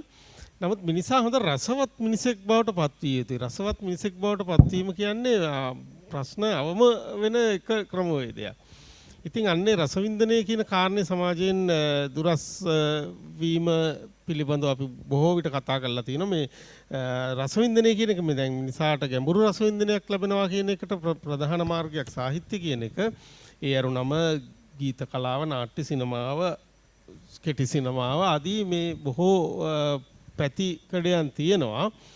ඉතින් ඒක මේ අර ටිකක් අපේ අධ්‍යාපන ක්‍රමය අපි නිරන්තරයෙන් කතා කරන අපේ අධ්‍යාපන පද්ධතිය ඇතුලේ අධ්‍යාපන ක්‍රමවේදයේ සකස් වෙලා තියෙන ආකාරය ඇතුලේ ටිකක් අර රසවින්දනයේ තියෙන ඉඩකඩවල ඇහිරීමක් තියෙනවා කියලා මට හිතෙනවා. ඉතින් දැන් විශ්වවිද්‍යාලවල වුණත් විවිධ පීඨවලට වෙන් කරාට පස්සේ අර කිව්වා වගේම අර ඒවට අදාළ ඒවා විතරක් ළමයි විභාග මූලික කරගෙන යන ගතියක් තියෙනවා. ඉතින් ඒ නිසා තමයි අර ඔය කියන බොහෝ තැන් මගහැරෙන්නේ. ඉතින් එහෙම ගිහිල්ලා ජයග්‍රහණය කරන කෙනාට සාහිත්‍ය කියන එක මගහැරෙනවා නම් ඒක තමයි ජීවිතයේ සිද්ධ වෙන ලොකුම හානිය හැටියට අපිට දකින්න පුළුවන් වෙන. ඉතින් ඒක අවම වෙනවා නම් බොහොම හොඳයි. ඉතින් මම හිතන්නේ විශ්වවිද්‍යාල ශිෂ්‍යයා කියන්නේ අපි හැබෑවටම ඊළඟ අපි බලාපොරොත්තු වෙන්නේ.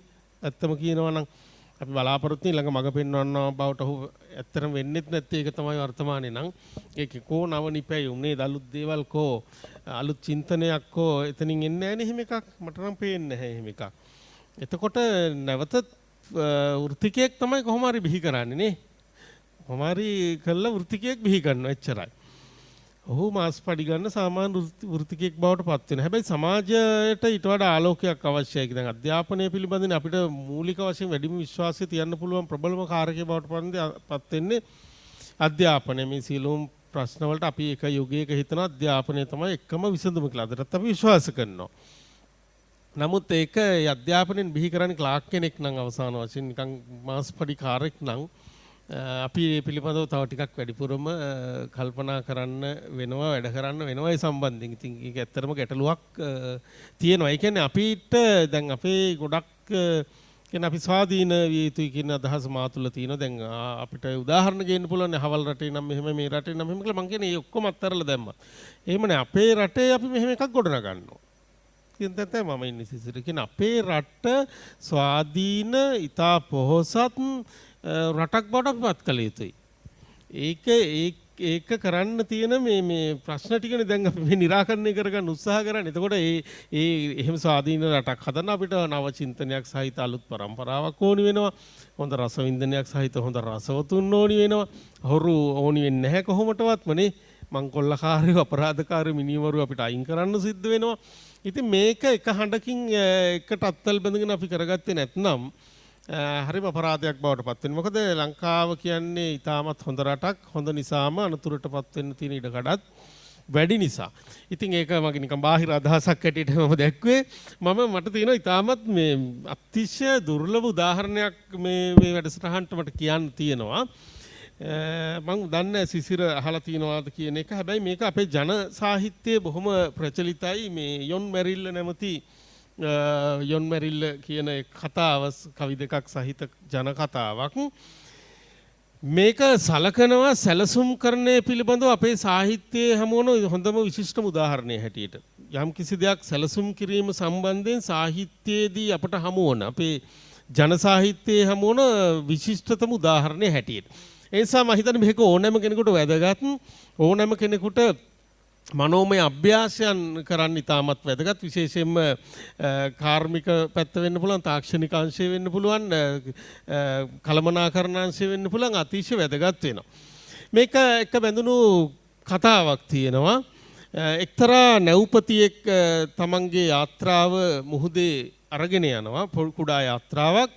මේක ඉන්නවා 30 දෙනෙක්. ඔහු සමග 30 දෙනෙක් ඉන්නවා. මේ හිටපු 30 දෙනාගෙන් 15 දෙනෙක් සිංහල ජාතිකයෝ, අනික් 15 දෙනා යෝනක ජාතිකයෝ. මේ යාත්‍රාව ගමන් කරනකොට මගදී අනතුරකටපත් වෙනවා. අනතුරකටපත් වෙලා යාත්‍රාවේ පැත්තක් අබලන් වෙනවා. මේ නැව්පතියා ඊ타මත්ම මේ විෂය පිළිබඳව, මේ මුහුදු ගමන් පිළිබඳව විශේෂඥයෙක්. ඔහු තීරණයකට එනවා තව වැඩි දුරක් මේ නැව ගමන් කරන්න බෑ මේ පිරිසත් එක්ක අනිවාර්යයෙන්ම නැව ගිලෙනවා. ඔහුට තියෙන එකම එක විකල්පයයි මින් අඩක් මේ 30 දෙනාගෙන් 15 දෙනෙක් නැවෙන් ඉවත් කරන්න ඕනේ. ඉවත් කරොත් කොහොම හරි ළඟම තියෙන ගොඩබිමකට යා හැකි. ඉතින් මේ 15 දෙනා ඉවත් කරන 15 දෙනා කවුද? කොහොමද ඉවත් කරන්නේ? ඔහුට ක්‍රමවේදයක් අවශ්‍ය වෙනවා. ඒ කියන්නේ තමන්ට හිතුමනාපේ 15 දෙනෙක් තෝරගන්න බෑ. එහෙම නැත්නම් සිංහල 15 දෙනා තෝරගන්න බෑ. එතකොට යෝනක ජාතිකයන්ගෙන් ප්‍රශ්නයක් නැගෙනවා. යෝනක ජාතිකයෝ 15 දෙනා ඉවත් කරොත් ඒත් එතන ඝට්ටනයක් ඇති වෙන්න ඉඩ තියෙනවා. ඒ නිසා එහෙම අසාධාරණයක් නොවෙන්න කොහොමද ඔහු 15ක් වෙන් කරේ කියන එක පිළිබඳව අපේ ජන සාහිත්‍යයේ කියවෙනවා ජන කවි දෙකකින්. මේ කවිත් එක්ක තමයි අපේ ජන ජීවිතේට නමේ නපුරුයි කියන නමේ ඉලක්කම නපුරුයි කියන සංකල්පය ඇවිල්ලා තියෙන්නේ. ඒ නිසා මේ යොන් මැරිල්ල කියන්නේ නමේ නපුරුණු කතාව කියලාත් කියනවා. ඔහු ගේන ක්‍රමවේදය තමයි ඔහු කියනවා මං අපි මෙහෙම අනතුරක දැන් ඉන්නේ. අපිට මේන් 15 දෙනෙක් අපේ තියෙන කුඩා යාත්‍රාවට මාරු කරන්න සිද්ධ වෙලා තියෙනවා. ඒ කුඩා යාත්‍රාවේ යවන කට්ටියත් ජීවිත අවදානමක් තියෙනවායි කියන එක ඔහු දන්නවා. නමුත් ඔහු උපක්‍රමශීලී වෙනවා යෝනක ජාතිකයෝ 15 දෙනාව කුඩා යාත්‍රාවට එක්කලා මේ නැවෙන් ඉවත් කරගන්න. ඔහු කියනවා මම උඹලව පෙළගස්සනවා. උඹලා ඔක්කොම 30 දෙනාම පෙළගස්සලා මම එකේ ඉඳලා 9 වෙනකන් ගණන් කරනවා. 9 ඉලක්කම ආපු කෙනා හැම විටම ගිහිල්ලා පෙළලියෙන් අයින් වෙලා පුංචි යාත්‍රාවට නගින්න ඕනි කියලා. ඔය විදිහට මේ පිරිස පෙළගස්වපු ආකාරය තමයි මේ කවි දෙකෙන් කියවෙන්නේ. ඒ නිසා මේ කවි දෙක සලකනවා සැලසුම් කරන්නේ පිළිබඳව අපේ සාහිත්‍යයේ අමෝන විස්මිතම නිර්මාණ දෙක හැටියට. මෙහෙමයි කවි එන්නේ. සාදා පන්න පළමුව ජය වෙන සතර ඊළඟ සදන් පණ යන 5 දෙන මිතුර. ඉස්සෙල්ලම 4 දෙනෙක් තියන්න. ඒ 4 දෙනා බේරෙන 4 දෙනෙක්, ජය ලබන 4 දෙනෙක්. ඊළඟට තියෙන 5 දෙනා අනිවාර්යයෙන්ම ඉවත් වෙන 4 දෙනෙක්. පණ යන 4 දෙනෙක් ඔවුන් මරණයට නියමිතයි. යාළු දෙන්න ගාවාමයි එක සතුර දැනගන් මිතුරු 3 දෙනමයි ඒ අතර. නොහොඳ කෙනෙකි කුසලින් වැඩි එක යාළු නොහොඳ දෙන්න ළඟ දෙන්නත් ගැලවේලු. ඔහොම දෙන්නෙක් තියෙනවා ඊළඟට දෙන්න ගැලවෙනවා කියලා ඔහු දන්නවා. ඉතින් කුසල් තුنين කුසලින් වැඩි එක යාළු විහිළු දන්න ළඟ දෙන්නලු එක මරලු කියන මේ ජනකවි දෙක ඇතුලේ හංගලා තියෙනවා මේ පිරිස පෙළගස්වන ආකාරය. එකේ සිට 30 දක්වා කට්ටිය පෙළගස්වලා ඔහු සැලසුම් කරනවා. පළවෙනියාගේ සිට 9 දක්වා ගමන් කරන වටේ හැම විටම 9 ඉලක්ක වෙන කෙනා ඉවත් වෙනවා. මේ පෙළගස්සපු ආකාරය පිළිබඳවම හැම විටම ඉවත් වෙලා තියෙන්නේ යෝනක ජාතිකයන් 15 දෙනා. ඉතින් මේක රූප සටහනකින් ඇඳලා දෙන්න පුළුවන් නම් කරලම් පෙන්වන්න පුළුවන් අපිට. නමුත් මේ කවි දෙක ඇතුලේ ඒක තියෙනවා. ඉතින් ඕන කෙනෙකුට අවශ්‍ය නම් මේ පිළිබඳව හොයලා බලන්න පුළුවන්. මේක හරිම විස්මිත නිර්මාණයක්. කතුවරයෙක් නැහැ කවුද මේ ලිව්වේ කියලා අපි දන්නේ නැහැ. නමුත් මේක මේ ඊ타ත්ම සැලසුම් සහගත හිතාගන්න බැරි තරම් විස්මිත නිර්මාණයක්. අපි ඉදිරියේදී හෝ බලමු මේක රූප සටහනකින් පෙන්වන්න මේ කට්ටිය පෙළගස්වන ආකාරය. ඉතින් මෙන්න මෙහෙම මේ බසින් කරපු මෙවැනි සැත්කම් වැනි හරියට මේවා සැත්කම් වගේ එහෙම නැත්නම් භාෂා විශේෂඥයින් විසින් අපිට හිතාගන්න බෑ කොහොමද මේවා කරලා තියෙන්නේ කියලා. ඒ නිසා මේ සැලසුම් කරන සහගත දේවල් එක පැත්තකින් අපේ ජීවිතයේ එදිනෙදා රසවින්දනය උදෙසා අපිට වැදගත් වෙන. අනිත් පැත්තෙන් විවිධ වෘත්තීන් වල විශේෂඥතාවය උදෙසා අපිට පාවිච්චි කරන්න පුළුවන් තැන්. දැන් අපි අත්හැර දමපු අපේ කලාවක් තමයි අපි තේරවිලි කලාව කියන එක. තේරවිලි වලින් අපි සාමාන්‍ය දැනුමට තියෙන අපේ ජන ජීවිතයේ තිබුණු හොඳම විකල්පය තමයි තේරවිලි කලාව. සාමාන්‍ය දැනුම සම්බන්ධයෙන්. ඒතකොට ඒකිනුත් බසට වඩාත් ඉඩ දුන්න තුන් තේරවිලි කියන කාරණේ බසෙහි ස්වර අනිත් පැත්ත හරවමින් කරන එක. දැන් අපි තුන් තේරවිලි කිව්වම මේ ඉස්සර මට මතකයි ඇත්තටම අපි හැන්දෑවට ඉස්සර කියන්නේ මේ දශක එකමාරකට දෙකකට පිටදී හැන්දෑවට එකතු වෙලා අපේ කිරියම්මල හැමින්න කාලේ ඔහොම තේරවිලි රැ වෙනකාම වාඩි වෙලා කියා ඉන්නවා. ඉතින් ඒවයි උත්තර හොයන්න අපි සති ගණන් මහන්සි වෙනවා. අපිට හිතා ගන්න බෑ. හැබැයි දැන් අපි ළමයින්ට දෙනවා සමාන වචන ලියන්න කියලා මේ සිංහල පාඩම් වලදී දෙනවා කුඩා කාලේ. දැන් තුන් තේරවිලි කියන්නේ සමාන වචන හොයන්න තියෙන හොඳම ප්‍රායෝගික ක්‍රමවේදය. එක වචනයක් කිව්වම අපි ඒකට සමාන වචන 10ක් විතර හොයලා තමයි ඒකට අදාළ වචනේ හොයාගන්නේ. කළා ඒක අනිත් පැත්ත හරවනවා. හැබැයි මම දන්නේ ඔබලාට මේක වැදගත් වේවිද අහලා තියෙනවද කියලා මීට කලින් මම දන්නෙත් නෑ. හැබැයි තුන් තේරවිලි කියන්නේ තුන් වරක් තේරුවට පස්සේ උත්තරේ එන එක. නමුත් අපි සාමාන්‍යයෙන් නම් දන්නේ බොහොම සරලේ වනේ දැන් බුදු කුස්සිය. බුදු නම් මුනි, කුස්සිය නම් පැල, මුනි පැල, පැණි මුල කියලානේ අපි දන්නේ. හැබැයි තුන් තේරවිල්ල තව වරක් තෝරන්න ඕනේ. එහෙම අතිශය සංකීර්ණ තේරවිල්ලක් අපේ ජන සාහිත්‍යය ඇතුළේ තිබිලා හම්බුණා. මේක බොහොම දුර්ලභයි.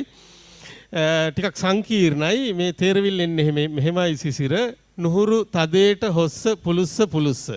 නුහුරු තදේට හොස්ස පුලුස්ස පුලුස්ස. නුහුරු නම් වම්, තදේට නම් ගල, හොස්ස නම් තොල, පුලුස්ස පුලුස්ස නම් දදා. වම් ගල තොල දදා. ඒක අනිත් පැත්ත හැරුවම තොංගල වල දදා. තොංගල නම් කොන, වළඳදා නම් කකා, කොන කකා, කන කොකා. හිතන්නවත් පුළුවන් මේ ජීවිතේට ඉස්කෝලේ ගිහින් නැති ගැමිය හදපු දේවල් මේ. සමේ අතිශය විස්මිත නිර්මාණ. ඒකයි මා කිව්වේ භාෂා විශේෂඥයෝ ඇත්තටම ඔවුන් කතුවරේගේ නමක්වත් මේවයි නෑ. හැබැයි මේවයින් අපිට දෙන මානසික ව්‍යායාමය කියන එක ඉතාමත්ම ප්‍රබලයි. මා හිතන්නේ අපිට පහසු ක්‍රම වලින් එතෙන්ට යනවට වඩා දැන් කරන වීඩියෝ ගේම් වල දැන් ළමයි වීඩියෝ ගේම් ගහන්නේ ෆෝන් තියාගෙන. ඒකෙම සංකීර්ණ ප්‍රථම පියවර තමයි මේ. ඒකෙම ස්වභාවික පියවර මෙතන තියෙන භාෂාව මූලික වෙච්චි.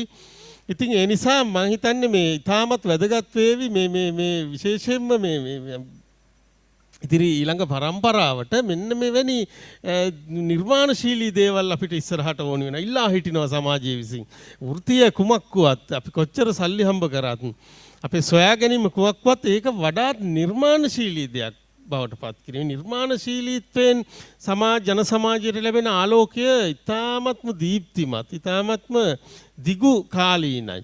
ඒ නිසා මම හිතනවා අපි එතෙන්ට ගමන් කිරීමට අපි මේ ක්‍රමවේද අපේ ජන සාහිත්‍ය වෙන්න පුළුවන්. දැන් එතෙන්දී මූලික වශයෙන් අදහස් කරන්නේ මේ පරණ දේවල් ඉතාම හොඳයි. ඒව ඔක්කොම දාලා අපි දැන් අලුත් දේවල් කියන එක නෙවෙයි.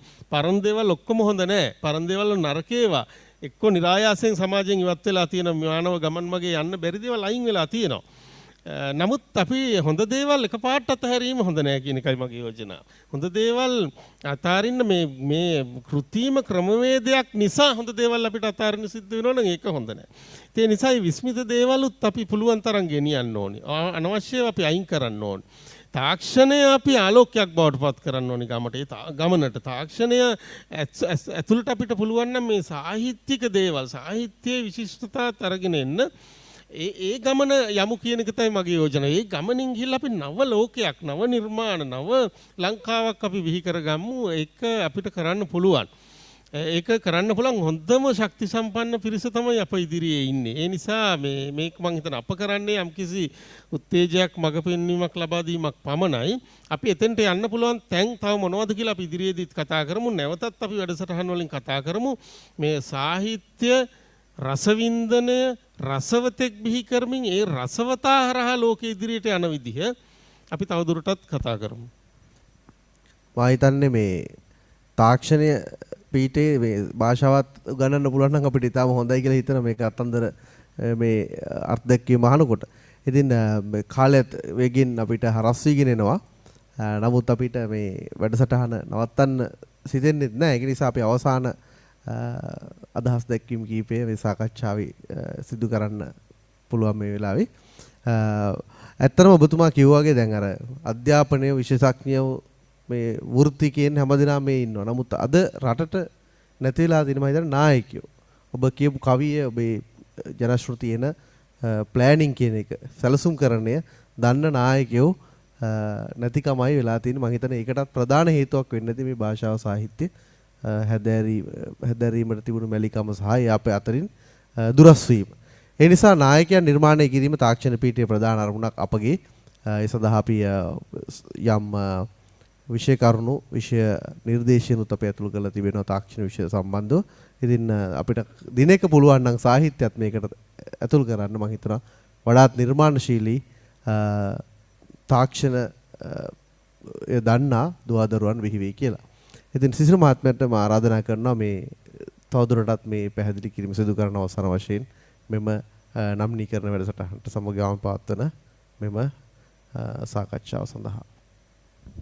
ඔය ඊටම මේ රසවත් ඇත්තම මේ මහින්ද ඔය මේ කියපු කතා ටිකත් මේ අහගෙන ඉන්නකොට අර අපේ ජන කවිවල මේ තියෙන කාරණා ටික ඒ සාකච්ඡාම් දැන් මේ තුලින් අපි මේ දුවදරුවන්ට මේ කිසියම් දැනුමක් දෙනවා වගේම අපි සාකච්ඡා කිරීම ඇතුලේ පවා මේ සාකච්ඡා තුල පවා අපි පෝෂණය වෙනවා තා පැත්තකින් අපිට නව සිතුවිලි නව සිතීම් මේවා දිහා අපි කොහොමද වෙන විදිහකින් බලන්න පුළුවන් වෙන්නේ කියන කාරණාත් අපි අතර පවා ලොකු පෝෂණය වීමක් ඇති වෙනවා. මේ ඒ නිසා තමයි මම ගොඩක් රසවත් මේ මෙවැනි සාකච්ඡාවට ඇත්තටම අර දැන් මහින්ද කියපු කාරණාවට මට මතක් වෙනවා මේ රවීන්ද්‍රනාත් tagore නැමැති මේ මහා දාර්ශනිකයෙක් හැටියටත් එතුමා සලකනවානේ ඉන්දියාවේ හිටපු මහා සාහිත්‍යදරයෙක්නේ. දැන් එතුමා කියනවා මේ අර අපි භාණ්ඩ මෙවලම් මේ වගේ දේවල් තාක්ෂණික භාණ්ඩ වෙන්න පුළුවන් මේවා අපිට අවශ්‍ය වුණාට අපි ඒවැ ආඥාදායකත්වයට නතු වෙන්න එපා කියලා කියනවා. ඒ භාණ්ඩවල ආඥාදායකත්වයට මිනිස්සයා නතු වී යුතු නැහැ කියලා තමයි ඔහු යෝජනා කරන්නේ. මේ කාරණාව ඉතා වැදගත්. අපි දැන් බොහෝ වෙලාවට මේ පාරිභෝගික පරිහරණය කරන භාණ්ඩවල ආඥාදායකත්වයට තමයි අපි නතු වෙලා තියෙන්නේ. දැන් ඔය නිවාස සැලසුම් කරනකොට එහෙම දැන් ඔය මේ අවදිවල හිතන එකක් තමයි මේ මිනිස්සයා තමයි ප්‍රබල මේ ඒ නිවස ඒ ගොඩනැගිල්ල ආඥාදායකත්වයක් වෙන්න ඕනේ වගේ. එහෙම අදහස් වලට දැන් යනවා ඔය අලුතෙන් නිවාස සැලසුම් ඒ වගේ දේවල් කරනකොට එහෙම පේනවා. දැන් මම ඔබට උදාහරණයක් කියන්නම්කෝ. දැන් ඔය අපේ ලංකාවේ පාර්ලිමේන්තු සංකීර්ණයේ පොඩ්ඩක් බලන්නකෝ ජෙෆ්රි බාවා කියන අපේ රටේ හිටිය මහා විශිෂ්ට සැලසුම් ශිල්පියා ගෘහ නිර්මාණ ශිල්පියා තමයි මුළු ලෝකෙම හදාරන මම දන්නවා ලෝකේ ගෘහ නිර්මාණ ශිල්පියා හදාරන විශ්වවිද්‍යාලවල ආචාර්යවරු මහාචාර්යවරු පාර්ලිමේන්තුව බලලා යන්නම එනවා මේ ජෙෆ්රි බාවා හදාරනවා ලෝකේ රටවල් වල හදාරනවා අපේ රටේ හිටපු ජෙෆ්රි බාවා කියන මේ අති විශිෂ්ට ගෘහ නිර්මාණ ශිල්පියා. දැන් ওই පාර්ලිමේන්තු සංකීර්ණයේ මෑත බලනකොට පේනවා මේ සබාධම ඉක්මවා ගිහිල්ලා නැහැ. දැන් හොඳට වහින දවසක වගේ වැහි තියෙන දවසක වගේ බැලුවොත් පේනවා මේ පාර්ලිමේන්තුව මේ කැපිලා පේන්නේ නැහැ. ඒ වැහි බර ගතියට එක්කම තමයි තියෙන කලර් එක ඩිසයින් කරලා තියෙන්නේ. එතකොට ඒකේ සැල මේකේ තියෙන හැඩය ඩිසයින් කරලා තියෙන මේ හැම දෙයක්ම උදාහරණයකට කිව්වේ. එතකොට අන්න ඒ වගේ දැන් ජෙෆ්රි බාවා වගේ කෙනෙක් මොනතරම් ප්‍රතිභා සම්පන්න වෙලා තියෙනවාද පරිසරයට අනුගතව. එතුමාගේ ගෘහ නිර්මාණ ගැන මම මේ කිව්වේ. මේ තාක්ෂණය කියන එක කොච්චර භාවිතා කරලා තියෙනවද දැන් ඒක තාක්ෂණික දැනුම විතරක් නෙමෙයි තීරණය කරලා තියෙන්නේ. මම මේ උදාහරණයකට කිව්වේ. තාක්ෂණයේ විෂය ආධාරණ ඔබ දැනගත යුතු ඒ කරුණු. එතකොට ජෙෆ්රි බාවා තුල තිබුණේ අර තාක්ෂණය පිළිබඳ දැනුම විතරක් නෙමෙයි කියන කාරණාවයි වැදගත් වෙන්නේ. එතුමා තේරුම් අරගෙන තියෙනවා පරිසර පද්ධතියේ වර්ණ, ඒ වර්ණ රටාව, ඒ වර්ණ රටාව ඈතට පේන්නේ කොහොමද? එතකොට ඉරු එළිය කොහොමද? එතකොට අපේ දේශගුණය කොහොමද?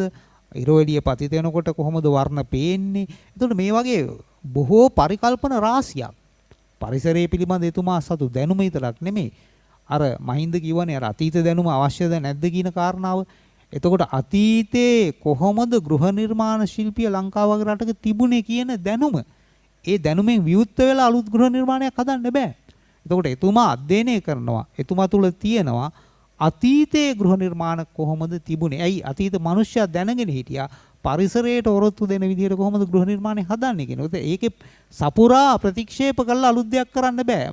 එතකොට ඒකට හොඳ උදාහරණයක් තමයි ජෙෆ්රි බාවා වගේ අය කියවන එක, ඒ අය කරපු නිර්මාණ පිළිබඳව අපි බලන එක, හැඩතල තේරුම් ගන්න එක. එතකොට ඒ විතරක් නෙමෙයි. ඒතුමාගේ දැනුම සම්ප්‍රදායන් යනවා ආසියානු කලාපෙටම. සමස්ත ආසියානු කලාපයේ ගෘහ නිර්මාණ ශිල්පිය තියෙන්නේ කොහොමද? ආසියානු කලාපයට වැසි වැටෙන්නේ කොහොමද? ආසියානු කලාපයට වර්ෂා පතිත වෙන සුළං හමන්නේ කොහොමද? මෝසම් වර්ෂා වෙන්නේ කොහොමද? මෝසම් වර්ෂාවට කොහොමද ගෘහ නිර්මාණ ඔරොත්තු දෙන්නේ? එතකොට මොනතරම් ඈත පද්ධතියකට ලෝකෙ දිහා බලන දැක්මකට දැනුමකට තාක්ෂණය යන්න අවශ්‍යද කියන කාරණාව. එතකොට මේ දැනුම තමයි නවාගත විශ්වවිද්‍යාල සිසුන් හැටියට ඔබට පැමිණිය යුත්තේ. ඒ දැනුමින් විවුර්ත වෙච්චි නව උත්පාදනයක් හෝ නව දැනුමක් හෝ අපිට ලබා ගන්න බෑ. ඒ නිසා තමයි අපි තේරුම් ගත යුත්තේ අපේ රටේම හිටියේ විශිෂ්ටයෙන් පිළිබඳ ලෝකේ කතා කරන විශිෂ්ටයෙන් පිළිබඳව අපි තේරුම් ගත යුත්තේ ඇයි කියන කාරණාව. එතකොට අර මහින්ද කිව්වාගේ මේ දැන් කවි වගේ අපි වැඩියෙන් කතා කළා මේ සාහිත්‍ය පිළිබඳව සිනමාව වගේ දේවල් ගත්තාම අපේ රටේ තිබුණ විශිෂ්ටතම සිනමා කෘතිය තමයි අපේ රටේ දැනට සාකච්ඡා වෙන්නේ. ලෝකේ තියෙන ඉහළම සිනමා කෘති අතරට අයිති වෙනවා ලංකාවේ තියෙන විශිෂ්ටතම සිනමා කෘතිය කියලා සැලකෙන නිදානේ චිත්‍රපටිය ආචාර්ය ලෙස්ටර් ජේම්ස් පීරිස් මහතා අධ්‍යක්ෂණය කරපු 1970 ගණන් වල බිහි වෙච්චි නිදානේ චිත්‍රපටිය ඔබ අද දවසේත් නැරඹිය යුතුයි. මොකද හේතුව එක්තරා මිනිස්සෙක් ඉන්නවා මේ මිත්‍යා මත වලට වහල් වෙච්ච මිනිස්සයා අවසන් වෙන්නේ කොතනින්ද කියන කාරණාව. ඔහු ගෙලවලාගෙන තමන් විසින්ම සියදු විනසා ගැනීමෙන් තමයි ඔහුගේ ජීවිතේ අවසන් වෙන්නේ. නමුත් ඔහු හිතුවා හැට ලොකු ට්‍රෙෂරියක් හම්බෙයි, ඔහුට ලොකු නිදානයක් හම්බෙයි ඒ මිත්‍යා මත පස්සේ ගිහිල්ලා කියලා.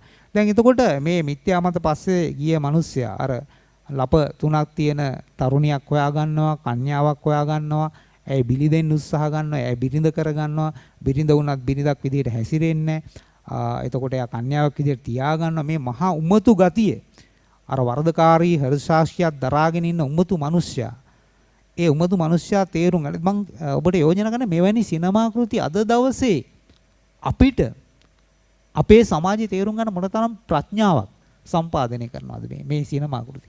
අද දවසේ අපේ සමාජයේ මූලික ප්‍රශ්නවල හර තේරුම් ගන්න මොනතරම් ගැඹුරු ප්‍රඥාවක් මේ සිනමා කෘති හරහා දෙනවද. මම ඒකයි කියන්නේ ඒවා තවදුරටත් අපෙන් වියෝවිච්චි එහෙම නැත්නම් අපෙන් විවුර්ත වෙච්චි කලාකෘති විතරක් නෙමෙයි මේ කලාකෘති වහ ප්‍රඥාව සම්පාදනය කරලා දෙනවා. වහ අපි දියුණු මිනිස්සුયો බවට පත් කරනවා. වහ අපේ මනුස්සත්වයේ තියෙන අවුල පෙන්නනවා. වහ අපේ සමාජයේ අවුලේ ප්‍රභවයන් ඒ අවුලේ මූලයන් කොතනද තියෙන්නේ කියන එක පෙන්වනවා. ඒ නිසා සිනමා කෘති මම මේ උදාහරණයකට මේ ලංකාවේ සිනමා කෘතියක් කිව්වේ ලෝක සිනමාවත් ඒ වගේ. එතකොට මේ සිනමා කෘති නරඹන්නට අපි පුරුදු වෙන්න ඕනේ. විශේෂයෙන්ම කියවීම හුරු වෙච්ච නැති අපේ වර්තමාන සිසු පරපුරට තාක්ෂණයේ නිතරම හුරුයි. එයාගේ අතේ හෑන්ඩ්ෆෝන් එක තියෙනවා, එයා අතේ කම්පියුටරේ තියෙනවා. එතකොට මේ තාක්ෂණයේ හුරුයි. නිතර මේ තාක්ෂණය ඇසුරු කරනවා. ඉතින් ඒ තාක්ෂණය භාවිතා කරන්න පුළුවන් ඔබට ප්‍රඥා සම්පන්න වෙන්න. ඔබට පුළුවන් විශිෂ්ට සිනමා කෘති හොයාගෙන ගිහිල්ලා ඒ විශිෂ්ට සිනමා කෘති ඔබ ගාව තියෙන තාක්ෂණේ භාවිතා කරලා නරඹන්නට. ලංකාවේ තියෙන විශිෂ්ට සිනමා කෘති වෙන්න පුළුවන්, ලෝකයේ තියෙන විශිෂ්ට සිනමා කෘති වෙන්න පුළුවන්. ඒකට මේවා නරඹලා ඔබට පුළුවන් මහා ප්‍රඥාවක් ගොඩනගන්න. අර ඒ වගේම අපිට පුළුවන් දැන් මම හැම්ලට් නාට්‍ය ගැන කතා කළා. ඔබට පුළුවන් හැම්ලට් නාට්‍ය මේ ශනිකව ගිහිල්ලා නරඹන්න තාක්ෂණයේ ඔස්සේ ඒ දෙබස් බලන්න පුළුවන්. ඒ දෙබස් වල සාකච්ඡා කරන්නේ මොනවද කියලා බලන්න පුළුවන්. අරකේ අහනවනේ එක තැනක අහනවා ඔබ සතුටින් ඉන්නේ කියලා හැම්ලට් කුමාරයාගෙන්. හැම්ලට් කුමාරයාගේ අර මාමා පියා මරලා දැම්මට පස්සේ සතුටින් ඉන්නේ කියලා අහනකොට හැම්ලට් කුමාරයාගේ මේ අවුල තියෙනවා මේ එයාගේ තාත්තා මේ ඝාතනය කරන්න ඇති කියන අවුල තියෙනවා. පස්සේ තමයි අර තාත්තා ගෝඩ්ස් කෙනෙක් ඇවිල්ලා කියන්නේ. ඊට කලින් මේ අර තමන්ගේ අම්මා එකපාරට විවාහ කරගත්ත අර අනික් තමන්ගේ බාප්පා. එතකොට එයාත් එක්ක තියෙන එයා කියනවා මේ නෑ මේ එතකොට එයා කියන්නේ මේ මම ඉරේලියේ නෑවිලා ඉන්නේ කියලා කියන්නේ. හැම්ලට් කුමාරයා කියනවා I am too much in the sun කියලා කියන්නේ. My lord, I am too much in the sun. මම ඉරේලියේ නෑවිලා ඉන්නේ. දැන් බලන්න මේ වගේ දේවල් මොනතරම් මේ අපිට දැන් එයා කියන්නේ එයාට තියෙන දුක් දෝමනස්ස එයාගේ අන්ධකාර අර අහනවා මේ අන්ධකාර වලාකුළු උඹගේ හිස මත තවමත් පතිත වෙනවද කියලා අහනවා. එතකොට කියනවා නෑ ස්වාමීනි නෑ මගේ ලෝඩ් my lord මගේ උතුමාණෙනි I am in the too much I am too much in the sun. මම ඉන්නේ sun ඉර එළියේ නෑවිලා. එතකොට බලන්න අර ප්‍රතිවිරුද්ධ දෙයක් කියනකොට දැන් ඒකේ තියෙන්නේ මම ශෝකයෙන් ඉන්නවා කියන එක කොහොමද ප්‍රතිවිරුද්ධ විදිහට කියන්නේ. එතකොට මෙන්න මේ වගේ දේවල් මේ දෙබස් ඔබට පුළුවන් ඉගෙන ගන්න. එතකොට මේ කලාව ඉගෙන ගන්න පුළුවන්. කලාවේ කොහොමද ප්‍රතිඅර්ථයක් කියන්නේ දැන් මම හුඟක් සතුටින් ඉන්නවා කියලා කියනවා. මම හුඟක් වේදනාවෙන් ඉන්නවා කියන එක ප්‍රකාශ කරන්න. එතකොට එවැනි දේවල් මේ තාක්ෂණය ඔස්සේ අපිට අපේ දරුවන්ට හදාරන්න පුළුවන්. වේගෙන් යන්න පුළුවන්. හොඳ කලාව හොයාගෙන යන්න පුළුවන්. විශිෂ්ට කලාව හොයාගෙන යන්නට පුළුවන්. ඉතින් එහෙම යන්න උත්සාහයක් ගන්න. ඒ වගේම කියවීමට හුරු වෙන්න. දැන් කෙනෙක් විශේෂයෙන්ම රීඩින් කළේ නැත්නම් පොතක් අරගෙන කියුවේ නැත්නම් දවස් 21ක් ඔහුට නැවතක් පොතක් කියවන්න බැරුව යනවා. ඒ කියන්නේ දවස් 21ක් අපි රීඩින් කල්චර් එකේ හිටියේ නැත්නම් සාමාන්‍ය අපිට කියවන්න බෑ. කියන්නේ ආස හිතෙන්නේ නැහැ කියවන්න. අපි වෙන තිරයක් තමයි හොයන්නේ. කම්පියුටර් තිරේ වෙන්න පුළුවන්, හෑන්ඩ්ෆෝන් එකේ තිරේ වෙන්න පුළුවන්. ඒක මිසක් පොතක් අරගෙන කියවන්න එහෙම දෙයකට හුරු වෙන්නේ. ඒ කියන්නේ අපි මිනිස්සයා කියන්නේ නිතරම හුරු වෙන කෙනෙක්. එතකොට කියවීම කියන එක රීඩින් කියන එක හුරු වේතු දෙයක්. Reading culture. ඒක තමයි මාක් සකබර්ග් වගේ කෙනෙක් පවා කියන්නේ එයා පොත් කියවන්න පෙළඹෙනවා කියලා. මොකද ඔහුම කියන්න සිද්ධ වෙලා ස්ටේට්මන්ට් දෙන්න සිද්ධ වෙලා තියෙනවා මම පොත් කියවන්න පුරුදු වෙලා තියෙනවා. පොත් කියවනවා කියලා. මොකද ඔහුම තේරුම් අරගෙන තියෙනවා මේ අර ඒ තාක්ෂණයේ තියෙන එක පැත්තක අර්බුදේ. මොකද අපේ විෂන් එක ලෝක දැක්ම අපේ ලෝක දැක්ම කියන්නේ අපි දකින ආකාරයේ ලෝකෙ දිහා. එතකොට පුංචි තිරයකට සීමා විය යුතුද? දැන් වර්තමාන තරුණ පරම්පරාව එක ප්‍රශ්නයක් තමයි පුංචි තිරයක් ඇතුලේ විතරයි යාගේ වර්ල්ඩ් view එක තියෙන්නේ. යාගේ ලෝක දැක්ම තියෙන්නේ. එතකොට ඒකෙන් එහාට ලෝකෙ දකින්නට අවශ්‍ය වෙනවා. එතකොට එක පැත්තකින් මේ තාක්ෂණේ අපේ දැක්ම සීමා කරලා තියෙනවා. අපි දකින පර්යාලෝකයේ සීමා කරලා තියෙනවා. ඒ කිසියම් සීමිත දුරක් විතරයි අපි දකින්නේ. මෙන්න මේ ප්‍රශ්නේ තියෙනවා. ඒ නිසා තමයි ඔබ ආපහු අර රීඩින් කල්චර් එකටත් යා යුතු වෙන්නේ. ඒ නිසා ඔබ පුරුදු වෙන්නට ඕනේ හොඳ පොතක් අරගෙන ඒ පොත කියවන්න. ඒක ලේසියෙන් පුරුදු වෙන්න පුළුවන් එකක් නෙමෙයි. ඒක විශාල අභියෝගයක්. ඒක ජීවිත අභියෝගයක්. නමුත් ඔබ පිටු 10ක් හරි දවසකට දෛනිකව කියවන්න පුරුදු වෙන්නට ඕනේ. දෛනිකව කියවන්න පුරුදු හොඳ පොයම් කියවන්න පුරුදු වෙන්න ඕනේ. නවල් කියවන්න පුරුදු වෙන්න ඕනේ. ෂෝට් ස්ටෝරිස් වෙන්න පුළුවන්. ඒතකොට මේ කියවීමේ කල්චර් එකට යන්නට ඕනේ. සංස්කෘතියට හුරු වෙන්නට ඕනේ. එහෙම වුණොත් තමයි ඊටාම මේ ප්‍රඥා සම්පන්න කෙනෙක් බවට පත් වෙන්න පුළුවන් වෙන්නේ. අර ආචාර්ය රුමේෂ් කිව්වා මේ පෞරුෂය පිළිබඳ ප්‍රශ්නේ නේ. පෞරුෂය නෑ, නායකත්වේ නෑ කියන ප්‍රශ්නේ කිව්වා. ඒ නායකත්ව ගුණාංගේ මේ හැම දෙයක්ම කියවීම තුල තමයි දැන් ලෝකේ ඉහළම නායකයෝ අරගෙන බැලුවොත් ඒගොල්ලෝ හොඳට කියවපු අය.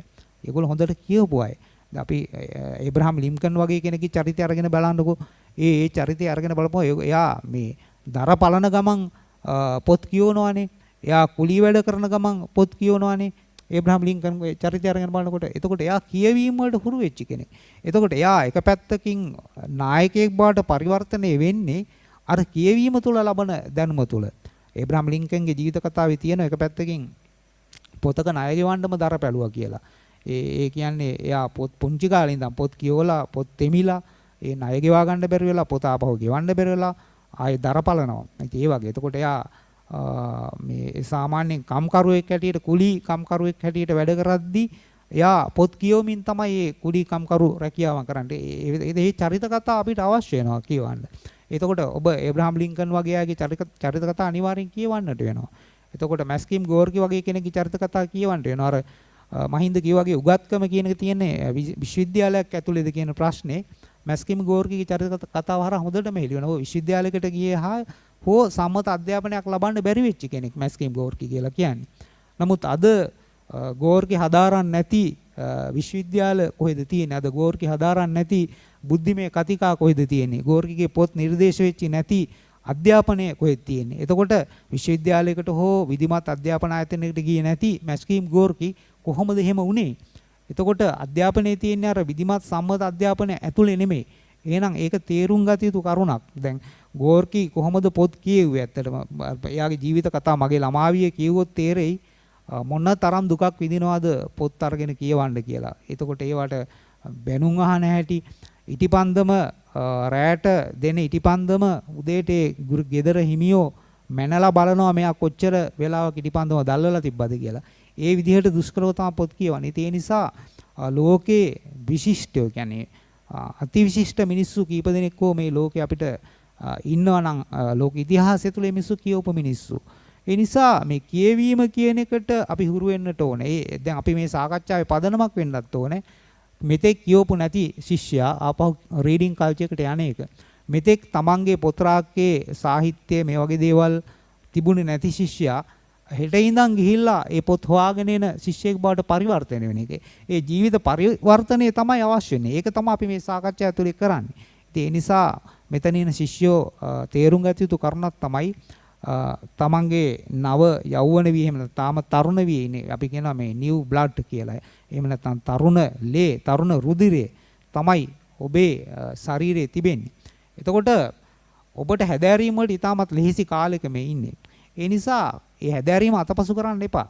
අපේ ලංකාවේ මොන ප්‍රශ්න තිබුණත් අපි ආහාර ප්‍රශ්නයෙන් මේ වෙලාවේ පෙළුණත් අපි ගෑස් ප්‍රශ්න වෙන්න පුළුවන්, ආහාර ප්‍රශ්න, ඉන්ධන ප්‍රශ්න මේ වගේ ප්‍රශ්න ගණනාවක පෙළෙන ජන සමාජයක් වුණාට මෑත අවදියේ ඔබේ යෞවන අවදියේ කිසියම් ආකාරයකට දුෂ්කර වුණාට ඔබේ ජීවිතයේ ගෙදර යමක් උයා ගන්නත් බැරි වුණාට පොතපත කියවීම එක නවත්තන්න එපා කියලා මම කියන්නේ. මේ දුෂ්කරම මොහොතේ තමයි නේද මහින්ද? දුෂ්කරම මොහොතේ තමයි හැදෑරීම අවශ්‍ය වෙන්නේ. ඔබ දන්නවා නම් මේ චරිත කතා කියවල බලන්න ලෙනින් වගේ අය කොහොමද වැඩ කළේ කියලානේ. පිදුරු ගොඩවල් වල හැංගිලා හොරෙන් එහෙම තමයි හැදෑරීම් කරලා තියෙන්නේ. එතකොට දුෂ්කර මොහොතේ තමයි ලෝකෙ මිනිස්සු හැදෑරීම් කරලා තියෙන්නේ. ඒ නිසා මේ තරුණ පරම්පරාවට දැන් ඇවිල්ලා තියෙන ඉතාමත් ගැඹුරින් හැදෑරීම් කළ යුතු අවධියක්. ඒ හැදෑරීම් කරන්නේ තමන්ගේ විශ්ය විතරක් නෙමෙයි. ලෝකේ දේශපාලනයේ, ලෝකේ ආර්ථිකයේ මොනවද වෙලා තියෙන්නේ, සමාජ විද්‍යාත්මක කරුණු මොනවද. එතකොට මේ වගේ බොහෝ දේවල් හැදෑරීම් කිරීමේ කාලයක් ඔබට ඇවිල්ලා තියෙන නිසා මේ ඉන්න තරුණ පරම්පරාව ගෙදරට වෙලා නිකන් ඔද්දල් වෙවි අපිට අනාගතයක් නැද්ද, අපි විශ්වවිද්‍යාලේ බඳවා ගන්න විශ්වවිද්‍යාලයට ඇතුළට එන්නේ කවද්ද, මේ වගේ ප්‍රශ්නත් එක්කලා තමන් ටිකක් පසුගාමී වෙන්නේ නැතුව මේ ලෝකෙට නව ලෝකෙට බුහුණ දෙන්නට ඉතාමත් බුද්ධිමය ජීවියෙක් හැටියට තමන් කොහොමද පරිවර්තන වෙන්නේ කියන කාරණාව ඔබට අතිශය වගකීමක් හැටියට තියෙනවා. මේ සාකච්ඡාවේ පදනමත් ඒක මම හිතන්නේ ආචාර්ය රුමේෂ්, එතකොට අපේ මිත්‍ර මහින්ද, අපි හැමෝම ගෙනාපු මේ කතිකාවේ පදනම තමයි ඔබ ප්‍රබුද්ධ මිනිසෙක් බවට පත් කරන්නේ කොහොමද කියලා. මේ දුෂ්කර අවධියේ දුෂ්කර අවස්ථාවේ ප්‍රබුද්ධයෙක් බිහි කරන්නේ කොහොමද කියන කාරණාව. ඒ නිසා තමයි මම උදාහරණයක් ඇටියට අර කවි පොත් වගේ දේවලුත් කිව්වේ. දැන් මහා ගමසේකර වගේ අයගේ කවි පොත් කියවන්න, කවි පොත් දෙකක් තුනක් හරි කියවන්න බෝඩිම කියලා කවි පොතක් තියෙනවා. මත් නිසා දෙයක් කියලා කවි පොතක් තියෙනවා. සක්වා ලිහිණි කියලා කවි පොතක් තියෙනවා. හෙට ඉරක් පායයි කියලා කවි පොතක් තියෙනවා. ප්‍රබුද්ධ කියලා කවි පොතක් තියෙනවා. මහා ගමසේකර උදාහරණයක් ඇටියට. මේ කවි පොත් කියවනකොට ඔබට දැනෙයි ඔබ දිහාම බලන්න පුළුවන් මිනිසෙක් බවට පත් වෙනවා කියලා. ඔබ ඔබෙන් අයින් වෙලා ටිකක් ඈත් වෙලා ඔබ දිහාම ආපහු බලන්න පුළුවන් මිනිසෙක් බවට පත් වෙනවා. ඒක තමයි මේ කවි පොත් වලින් කරන්නේ. මහගමසේකරේ කවි පොත් උදාහරණයක් හැටියට ගන්න. එතුමා දැන් මහගමසේකර ගෙතනක ලියනවා විෂමව කැරකෙන ලෝකයේ දෙස ඔබත් මමත් ඈතට වී බලා සිටිමු. විෂමව කැරකෙන ලෝකයේ දෙස ඔබත් මමත් ඈතට වී බලා සිටිමු. දැන් මේ කවි කියනකොට තරුණ වයසේදී හැඟීමක් ඇති වුණා යකෝ අපිත් අයිති ලෝකයේ දිහා ටිකක් ඈත් වෙලා බලන්න පුළුවන් නේද කියලා. තමන් අනිකෙක් කරගෙන තමන් දිහා බැලීමේ හැකියාව. අන්න ඒක තමයි මේ කවි වලින් පෙන්වන්නේ. මහගමසේකර තව තැනක ලියනවා දවසක් දා කැඩපත ඉදිරියට ගොසින් ඇඳි සලුපිලි උනා දමා හෙළුවැල්ලෙන් බලා සිටිමි. අන්ධකාර ගුහාවකදී වැද්දෙකු තව වැද්දෙකුහට මුණ ගැසුණා මෙන් විය. දවසක් මේ මිනිසයා කරන වැඩේ හෙළුවැල්ලෙන් බලා ඉන්නවා තමන්ගේම රූපෙ දිහා කණ්ණාඩි ඉදිරියට ගිහිල්ලා. දැන් මේ දරුවන්ටත් කරන්න මේ දරුවොත් කරනවානේ. මේ දරුවොත් තමන්ගේ සිරුර බලනවා අනිවාර්යෙන් කැඩපතින් නේ. සිග්මන්ඩ් ෆ්‍රොයිඩ් කියනවා එක්තරා අවස්ථාවක අපේ ජීවිතේ කැඩපත් අවධිය කියලා එකක් තියෙනවා කියලා. අපි කැඩපතින් අපිම දකින අවධියක් තියෙනවා. කැඩපත් අවධිය. තරුණ අවධියේදී අපි දන්නවා ළමයි ගිහින් කැඩපතින් තමන්ගේ ශරීරයේ වෙනස්කම් වෙන හැටි, තමන්ගේ ශරීරය දිහා හෙළුවැල්ලෙන් බලා සිටිනවා. මේ කවිය බලන්න මොනතරම් ගැඹුරින් අපිට කතා කරනවද? දවසක් දා ඇඳි සලුපිලි වුණා දම කැඩපත ඉදිරියට ගොසින් ඇඳි සලුපිලි වුණා දම හෙළුවැල්ලෙන් බලා සිටිමි. අන්ධකාර ගුහාවකදී වැද්දෙකු තව වැද්දෙක්වට මුණ ගැසුණා මෙන් විය. ඊට පස්සේ මේ කවියා දකිනවා මෙහෙම කාරණා ටික. මොනවද? එඬේරුන් ගිහිල්ලා එඬේරුන් එක්කලා සීසාන හැටි දකිනවා මේ මිනිස්සයා. ඊට පස්සේ සක්වල තුල විදුලි වේගයෙන් ඉගුල ගොසින් සඳ කතරින් වැලිගෙනාමි. සඳට ගිහිල්ලා සඳේ තියෙන පස් ගේනවා පේනවා මේ මිනිස්සයා. මේ හෙළුවැල්ලෙන් ඉන්න මිනිස්සයා. බැබිලෝනියාව, ග්‍රීසිය, චීන මහා ප්‍රාකාරයේ හිරු නොබසින අධිරාජ්‍ය ගොඩ නැගුවෙමි. කන්ද උඩ දේශනාව අසා සිටුවෙමි. බොමැද විප්ලවයේ දුටුවෙමි. යා කන්ද උඩ දේශනාවත් අසාගෙන සිටිනවා. බොමැද විප්ලවයත් බුදුන් බුදු වෙනවත් බලාගෙන ඉන්නවා. ඊට පස්සේ මේ සියලුම මේ මිනිස් ගමන මේ කණ්ණාඩියෙන් පේන මිනිසයා තුල දකිනවා. ඒ කවි අවසන් කරන්නේ නමුත් මට වැටහෙයි මම තවමත් ලදරුවෙක්මි ලෝව ගැන කිසිවක් නොදන්නේ. නමුත් මට වැටහෙයි මම තවමත් ලදරුවෙක්මි ලෝව ගැන කිසිවක් නොදන්න. දැන් මේ කවි මොනතරම් මේ අපිව ප්‍රඥා සම්පන්න කරනවද? අපිව ඒ කියන්නේ කිසියම් මේ කවි කියවන තරුණ වයසේ දරුවෙක් ඒ දරුවාම නැවත ප්‍රශ්න කරන්න මොනතරම් ඉගෙන ගන්නවද?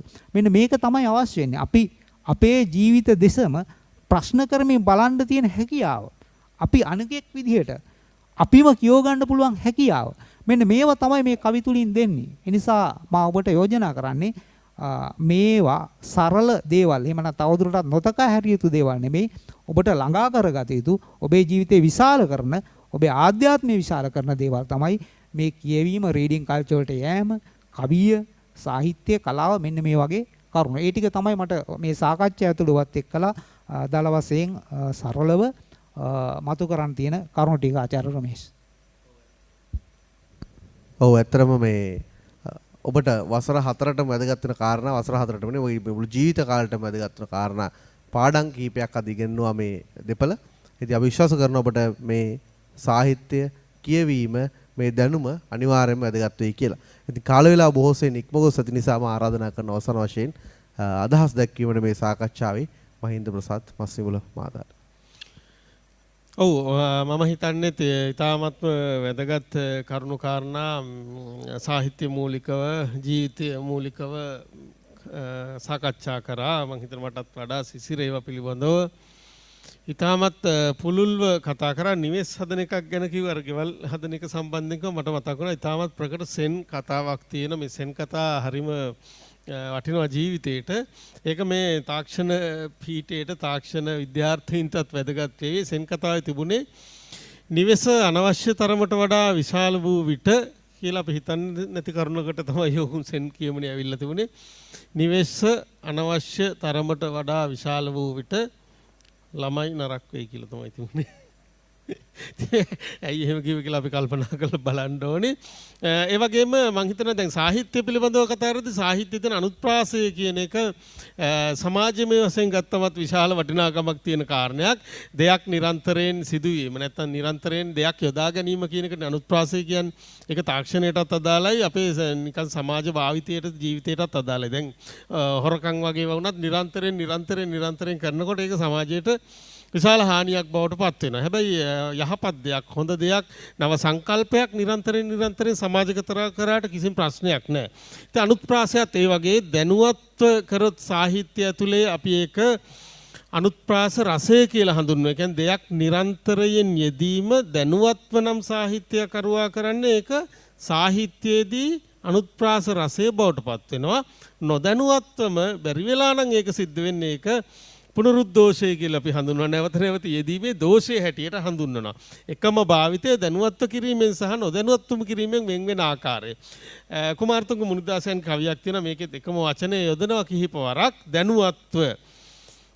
අපි පුංචි කාලේ අහපු කවියක්. අකුරට ඔබ වෙන්න දාස අකුරු පසුව වේවි දාස ඉටු වෙයි ඔබ සෑම අදාස පැමිණෙයි සැප දාස දාස කියලා කියනවා. අකුරට ඔබ වෙන්න දාස. අකුරට අධ්‍යාපනයේට විෂයට මුලින් 16ක් බවට පත් වෙන්න. මෙහෙකරුවෙක් බවට පත් වෙන්න. ඒවා ඉගෙන ගනිද්දි. හැබැයි ඉගෙන ගත්තට පස්සේ ඒකට මෙහෙකරුවෙක් වෙන්න ඕනේ. ඒක මෙහෙකරුවෙක් බවට පත් කරගන්න. අකුරු පසුව වේවි දාස. ඔබ හොඳට ඉගෙන ගත්තට පස්සේ ඒ විෂය ඔබට 16ක් බවට පත් වෙයි. ඒක තමයි අපි කරගන්නත් ඕනි. ඒක 16ක් බවට පත් වෙයි. එතකොට එතන කියන්නේ මෙහෙකරුවා යන අදහසින් 16 කියලා කියනවා. ඉටු වෙයි ඔබ සෑම අදාස. ඔබ සෑමගේ අදහස එතකොට ඉෂ්ට වේවි. පැමිණෙයි සැප දාස දාස. ඉතින් කියන්නේ දහස් ගණන් දහස සැප පැමිණේවි කියලා කියනවා. ඒ නිසා අපි අරමුණ කරා යනකොට දැනුවත්ව යා යුතුයි. ඒ තාක්ෂණයේද කලාවද සාහිත්‍ය කියන එක අදාළ නැහැ. එය දැනුවත්ව කරොත් අනුත්ප්‍රාස රසයක් බවට පත් වේවි සාහිත්‍ය තුල. නොදැනුවත්ව කරොත් පුනරුද්දෝෂයක් බවට පත් වේවි. පුනරුද්දෝෂයේ මගහැර ගනිමින් තාක්ෂණය තුළ ඊටමත් දිගු ගමනක් යන්නට සමාජය ආලෝකමත් කරන්නට ඔබ සියලු දෙනාට හැකි වේවායි ප්‍රාර්ථනා කරමු. ස්තුතිවන්ත වෙනවා ડોક્ટર රුමේෂ්. සතුටුපත් වෙනවා සිසිර කුමාර මහගම ආදරණීය මිත්‍රයා විචාරකයා සමග මේ වැඩසටහනට සම්බන්ධ වෙන්න ලැබීම පිළිබඳව වගේ සංවිධානය කරපු සියලු දෙනාටත් මගේ ස්තුතිය පුද කරමු. ඔබ සියලු දෙනාට ප්‍රකෘතිමත් අනාගතයක් ප්‍රාර්ථනා කරනවා. ස්තුතියි. බොහොම ස්තුතියි. මම හිතන්නේ අද ඊටාම රසවත් වැඩසටහනක් අපි ගියවරටත් වඩා හොඳට මේ වැඩසටහන සිදු කරා. ඉතින් අවසාන වශයෙන් අපි බෙහෙවින් ස්තුතියි ශ්‍රී ජයවර්ධනපුර විශ්වවිද්‍යාලය වෙනුවෙන් අද මේ ස්ථානයට පැමිණි සම්පත්දායකින් ලෙස මේ ස්ථානයට පැමිණි අපේ ශ්‍රී ජයවර්ධනපුර විශ්වවිද්‍යාලයේ සංස්කෘතික මධ්‍යස්ථාන නිලධාරී අපේ සිසිර කුමාර මැතිතුමාට ඒ වගේම ප්‍රවීණ ලේඛක මහින්ද ප්‍රසාද් මස්සිමුල මැතිතුමාට ඔබතුමා දෙපළට විශේෂයෙන් මම හිතන්නේ මේ දරුවන්ගේ දෙමාපියන්ගෙත් අපේ ආචාර්ය මණ්ඩල හැමදෙනාගේම ස්තුතිය ප්‍රණාමය සිදු වෙන්න ඕනේ මුදල් කාලේ නොබලා ඔබතුමාලා කරන සේවයට. ඉතින් ලබන වසරේත් අපි මේ 7 වන නම්නීකරණ වැඩසටහන සමග සම්බන්ධ වීමට බලාපොරොත්තු සබාගෙන සමු ගන්නවා. ඔබ සියලු දෙනාටම බොහොම ස්තුතියි. සුබ දවසක්.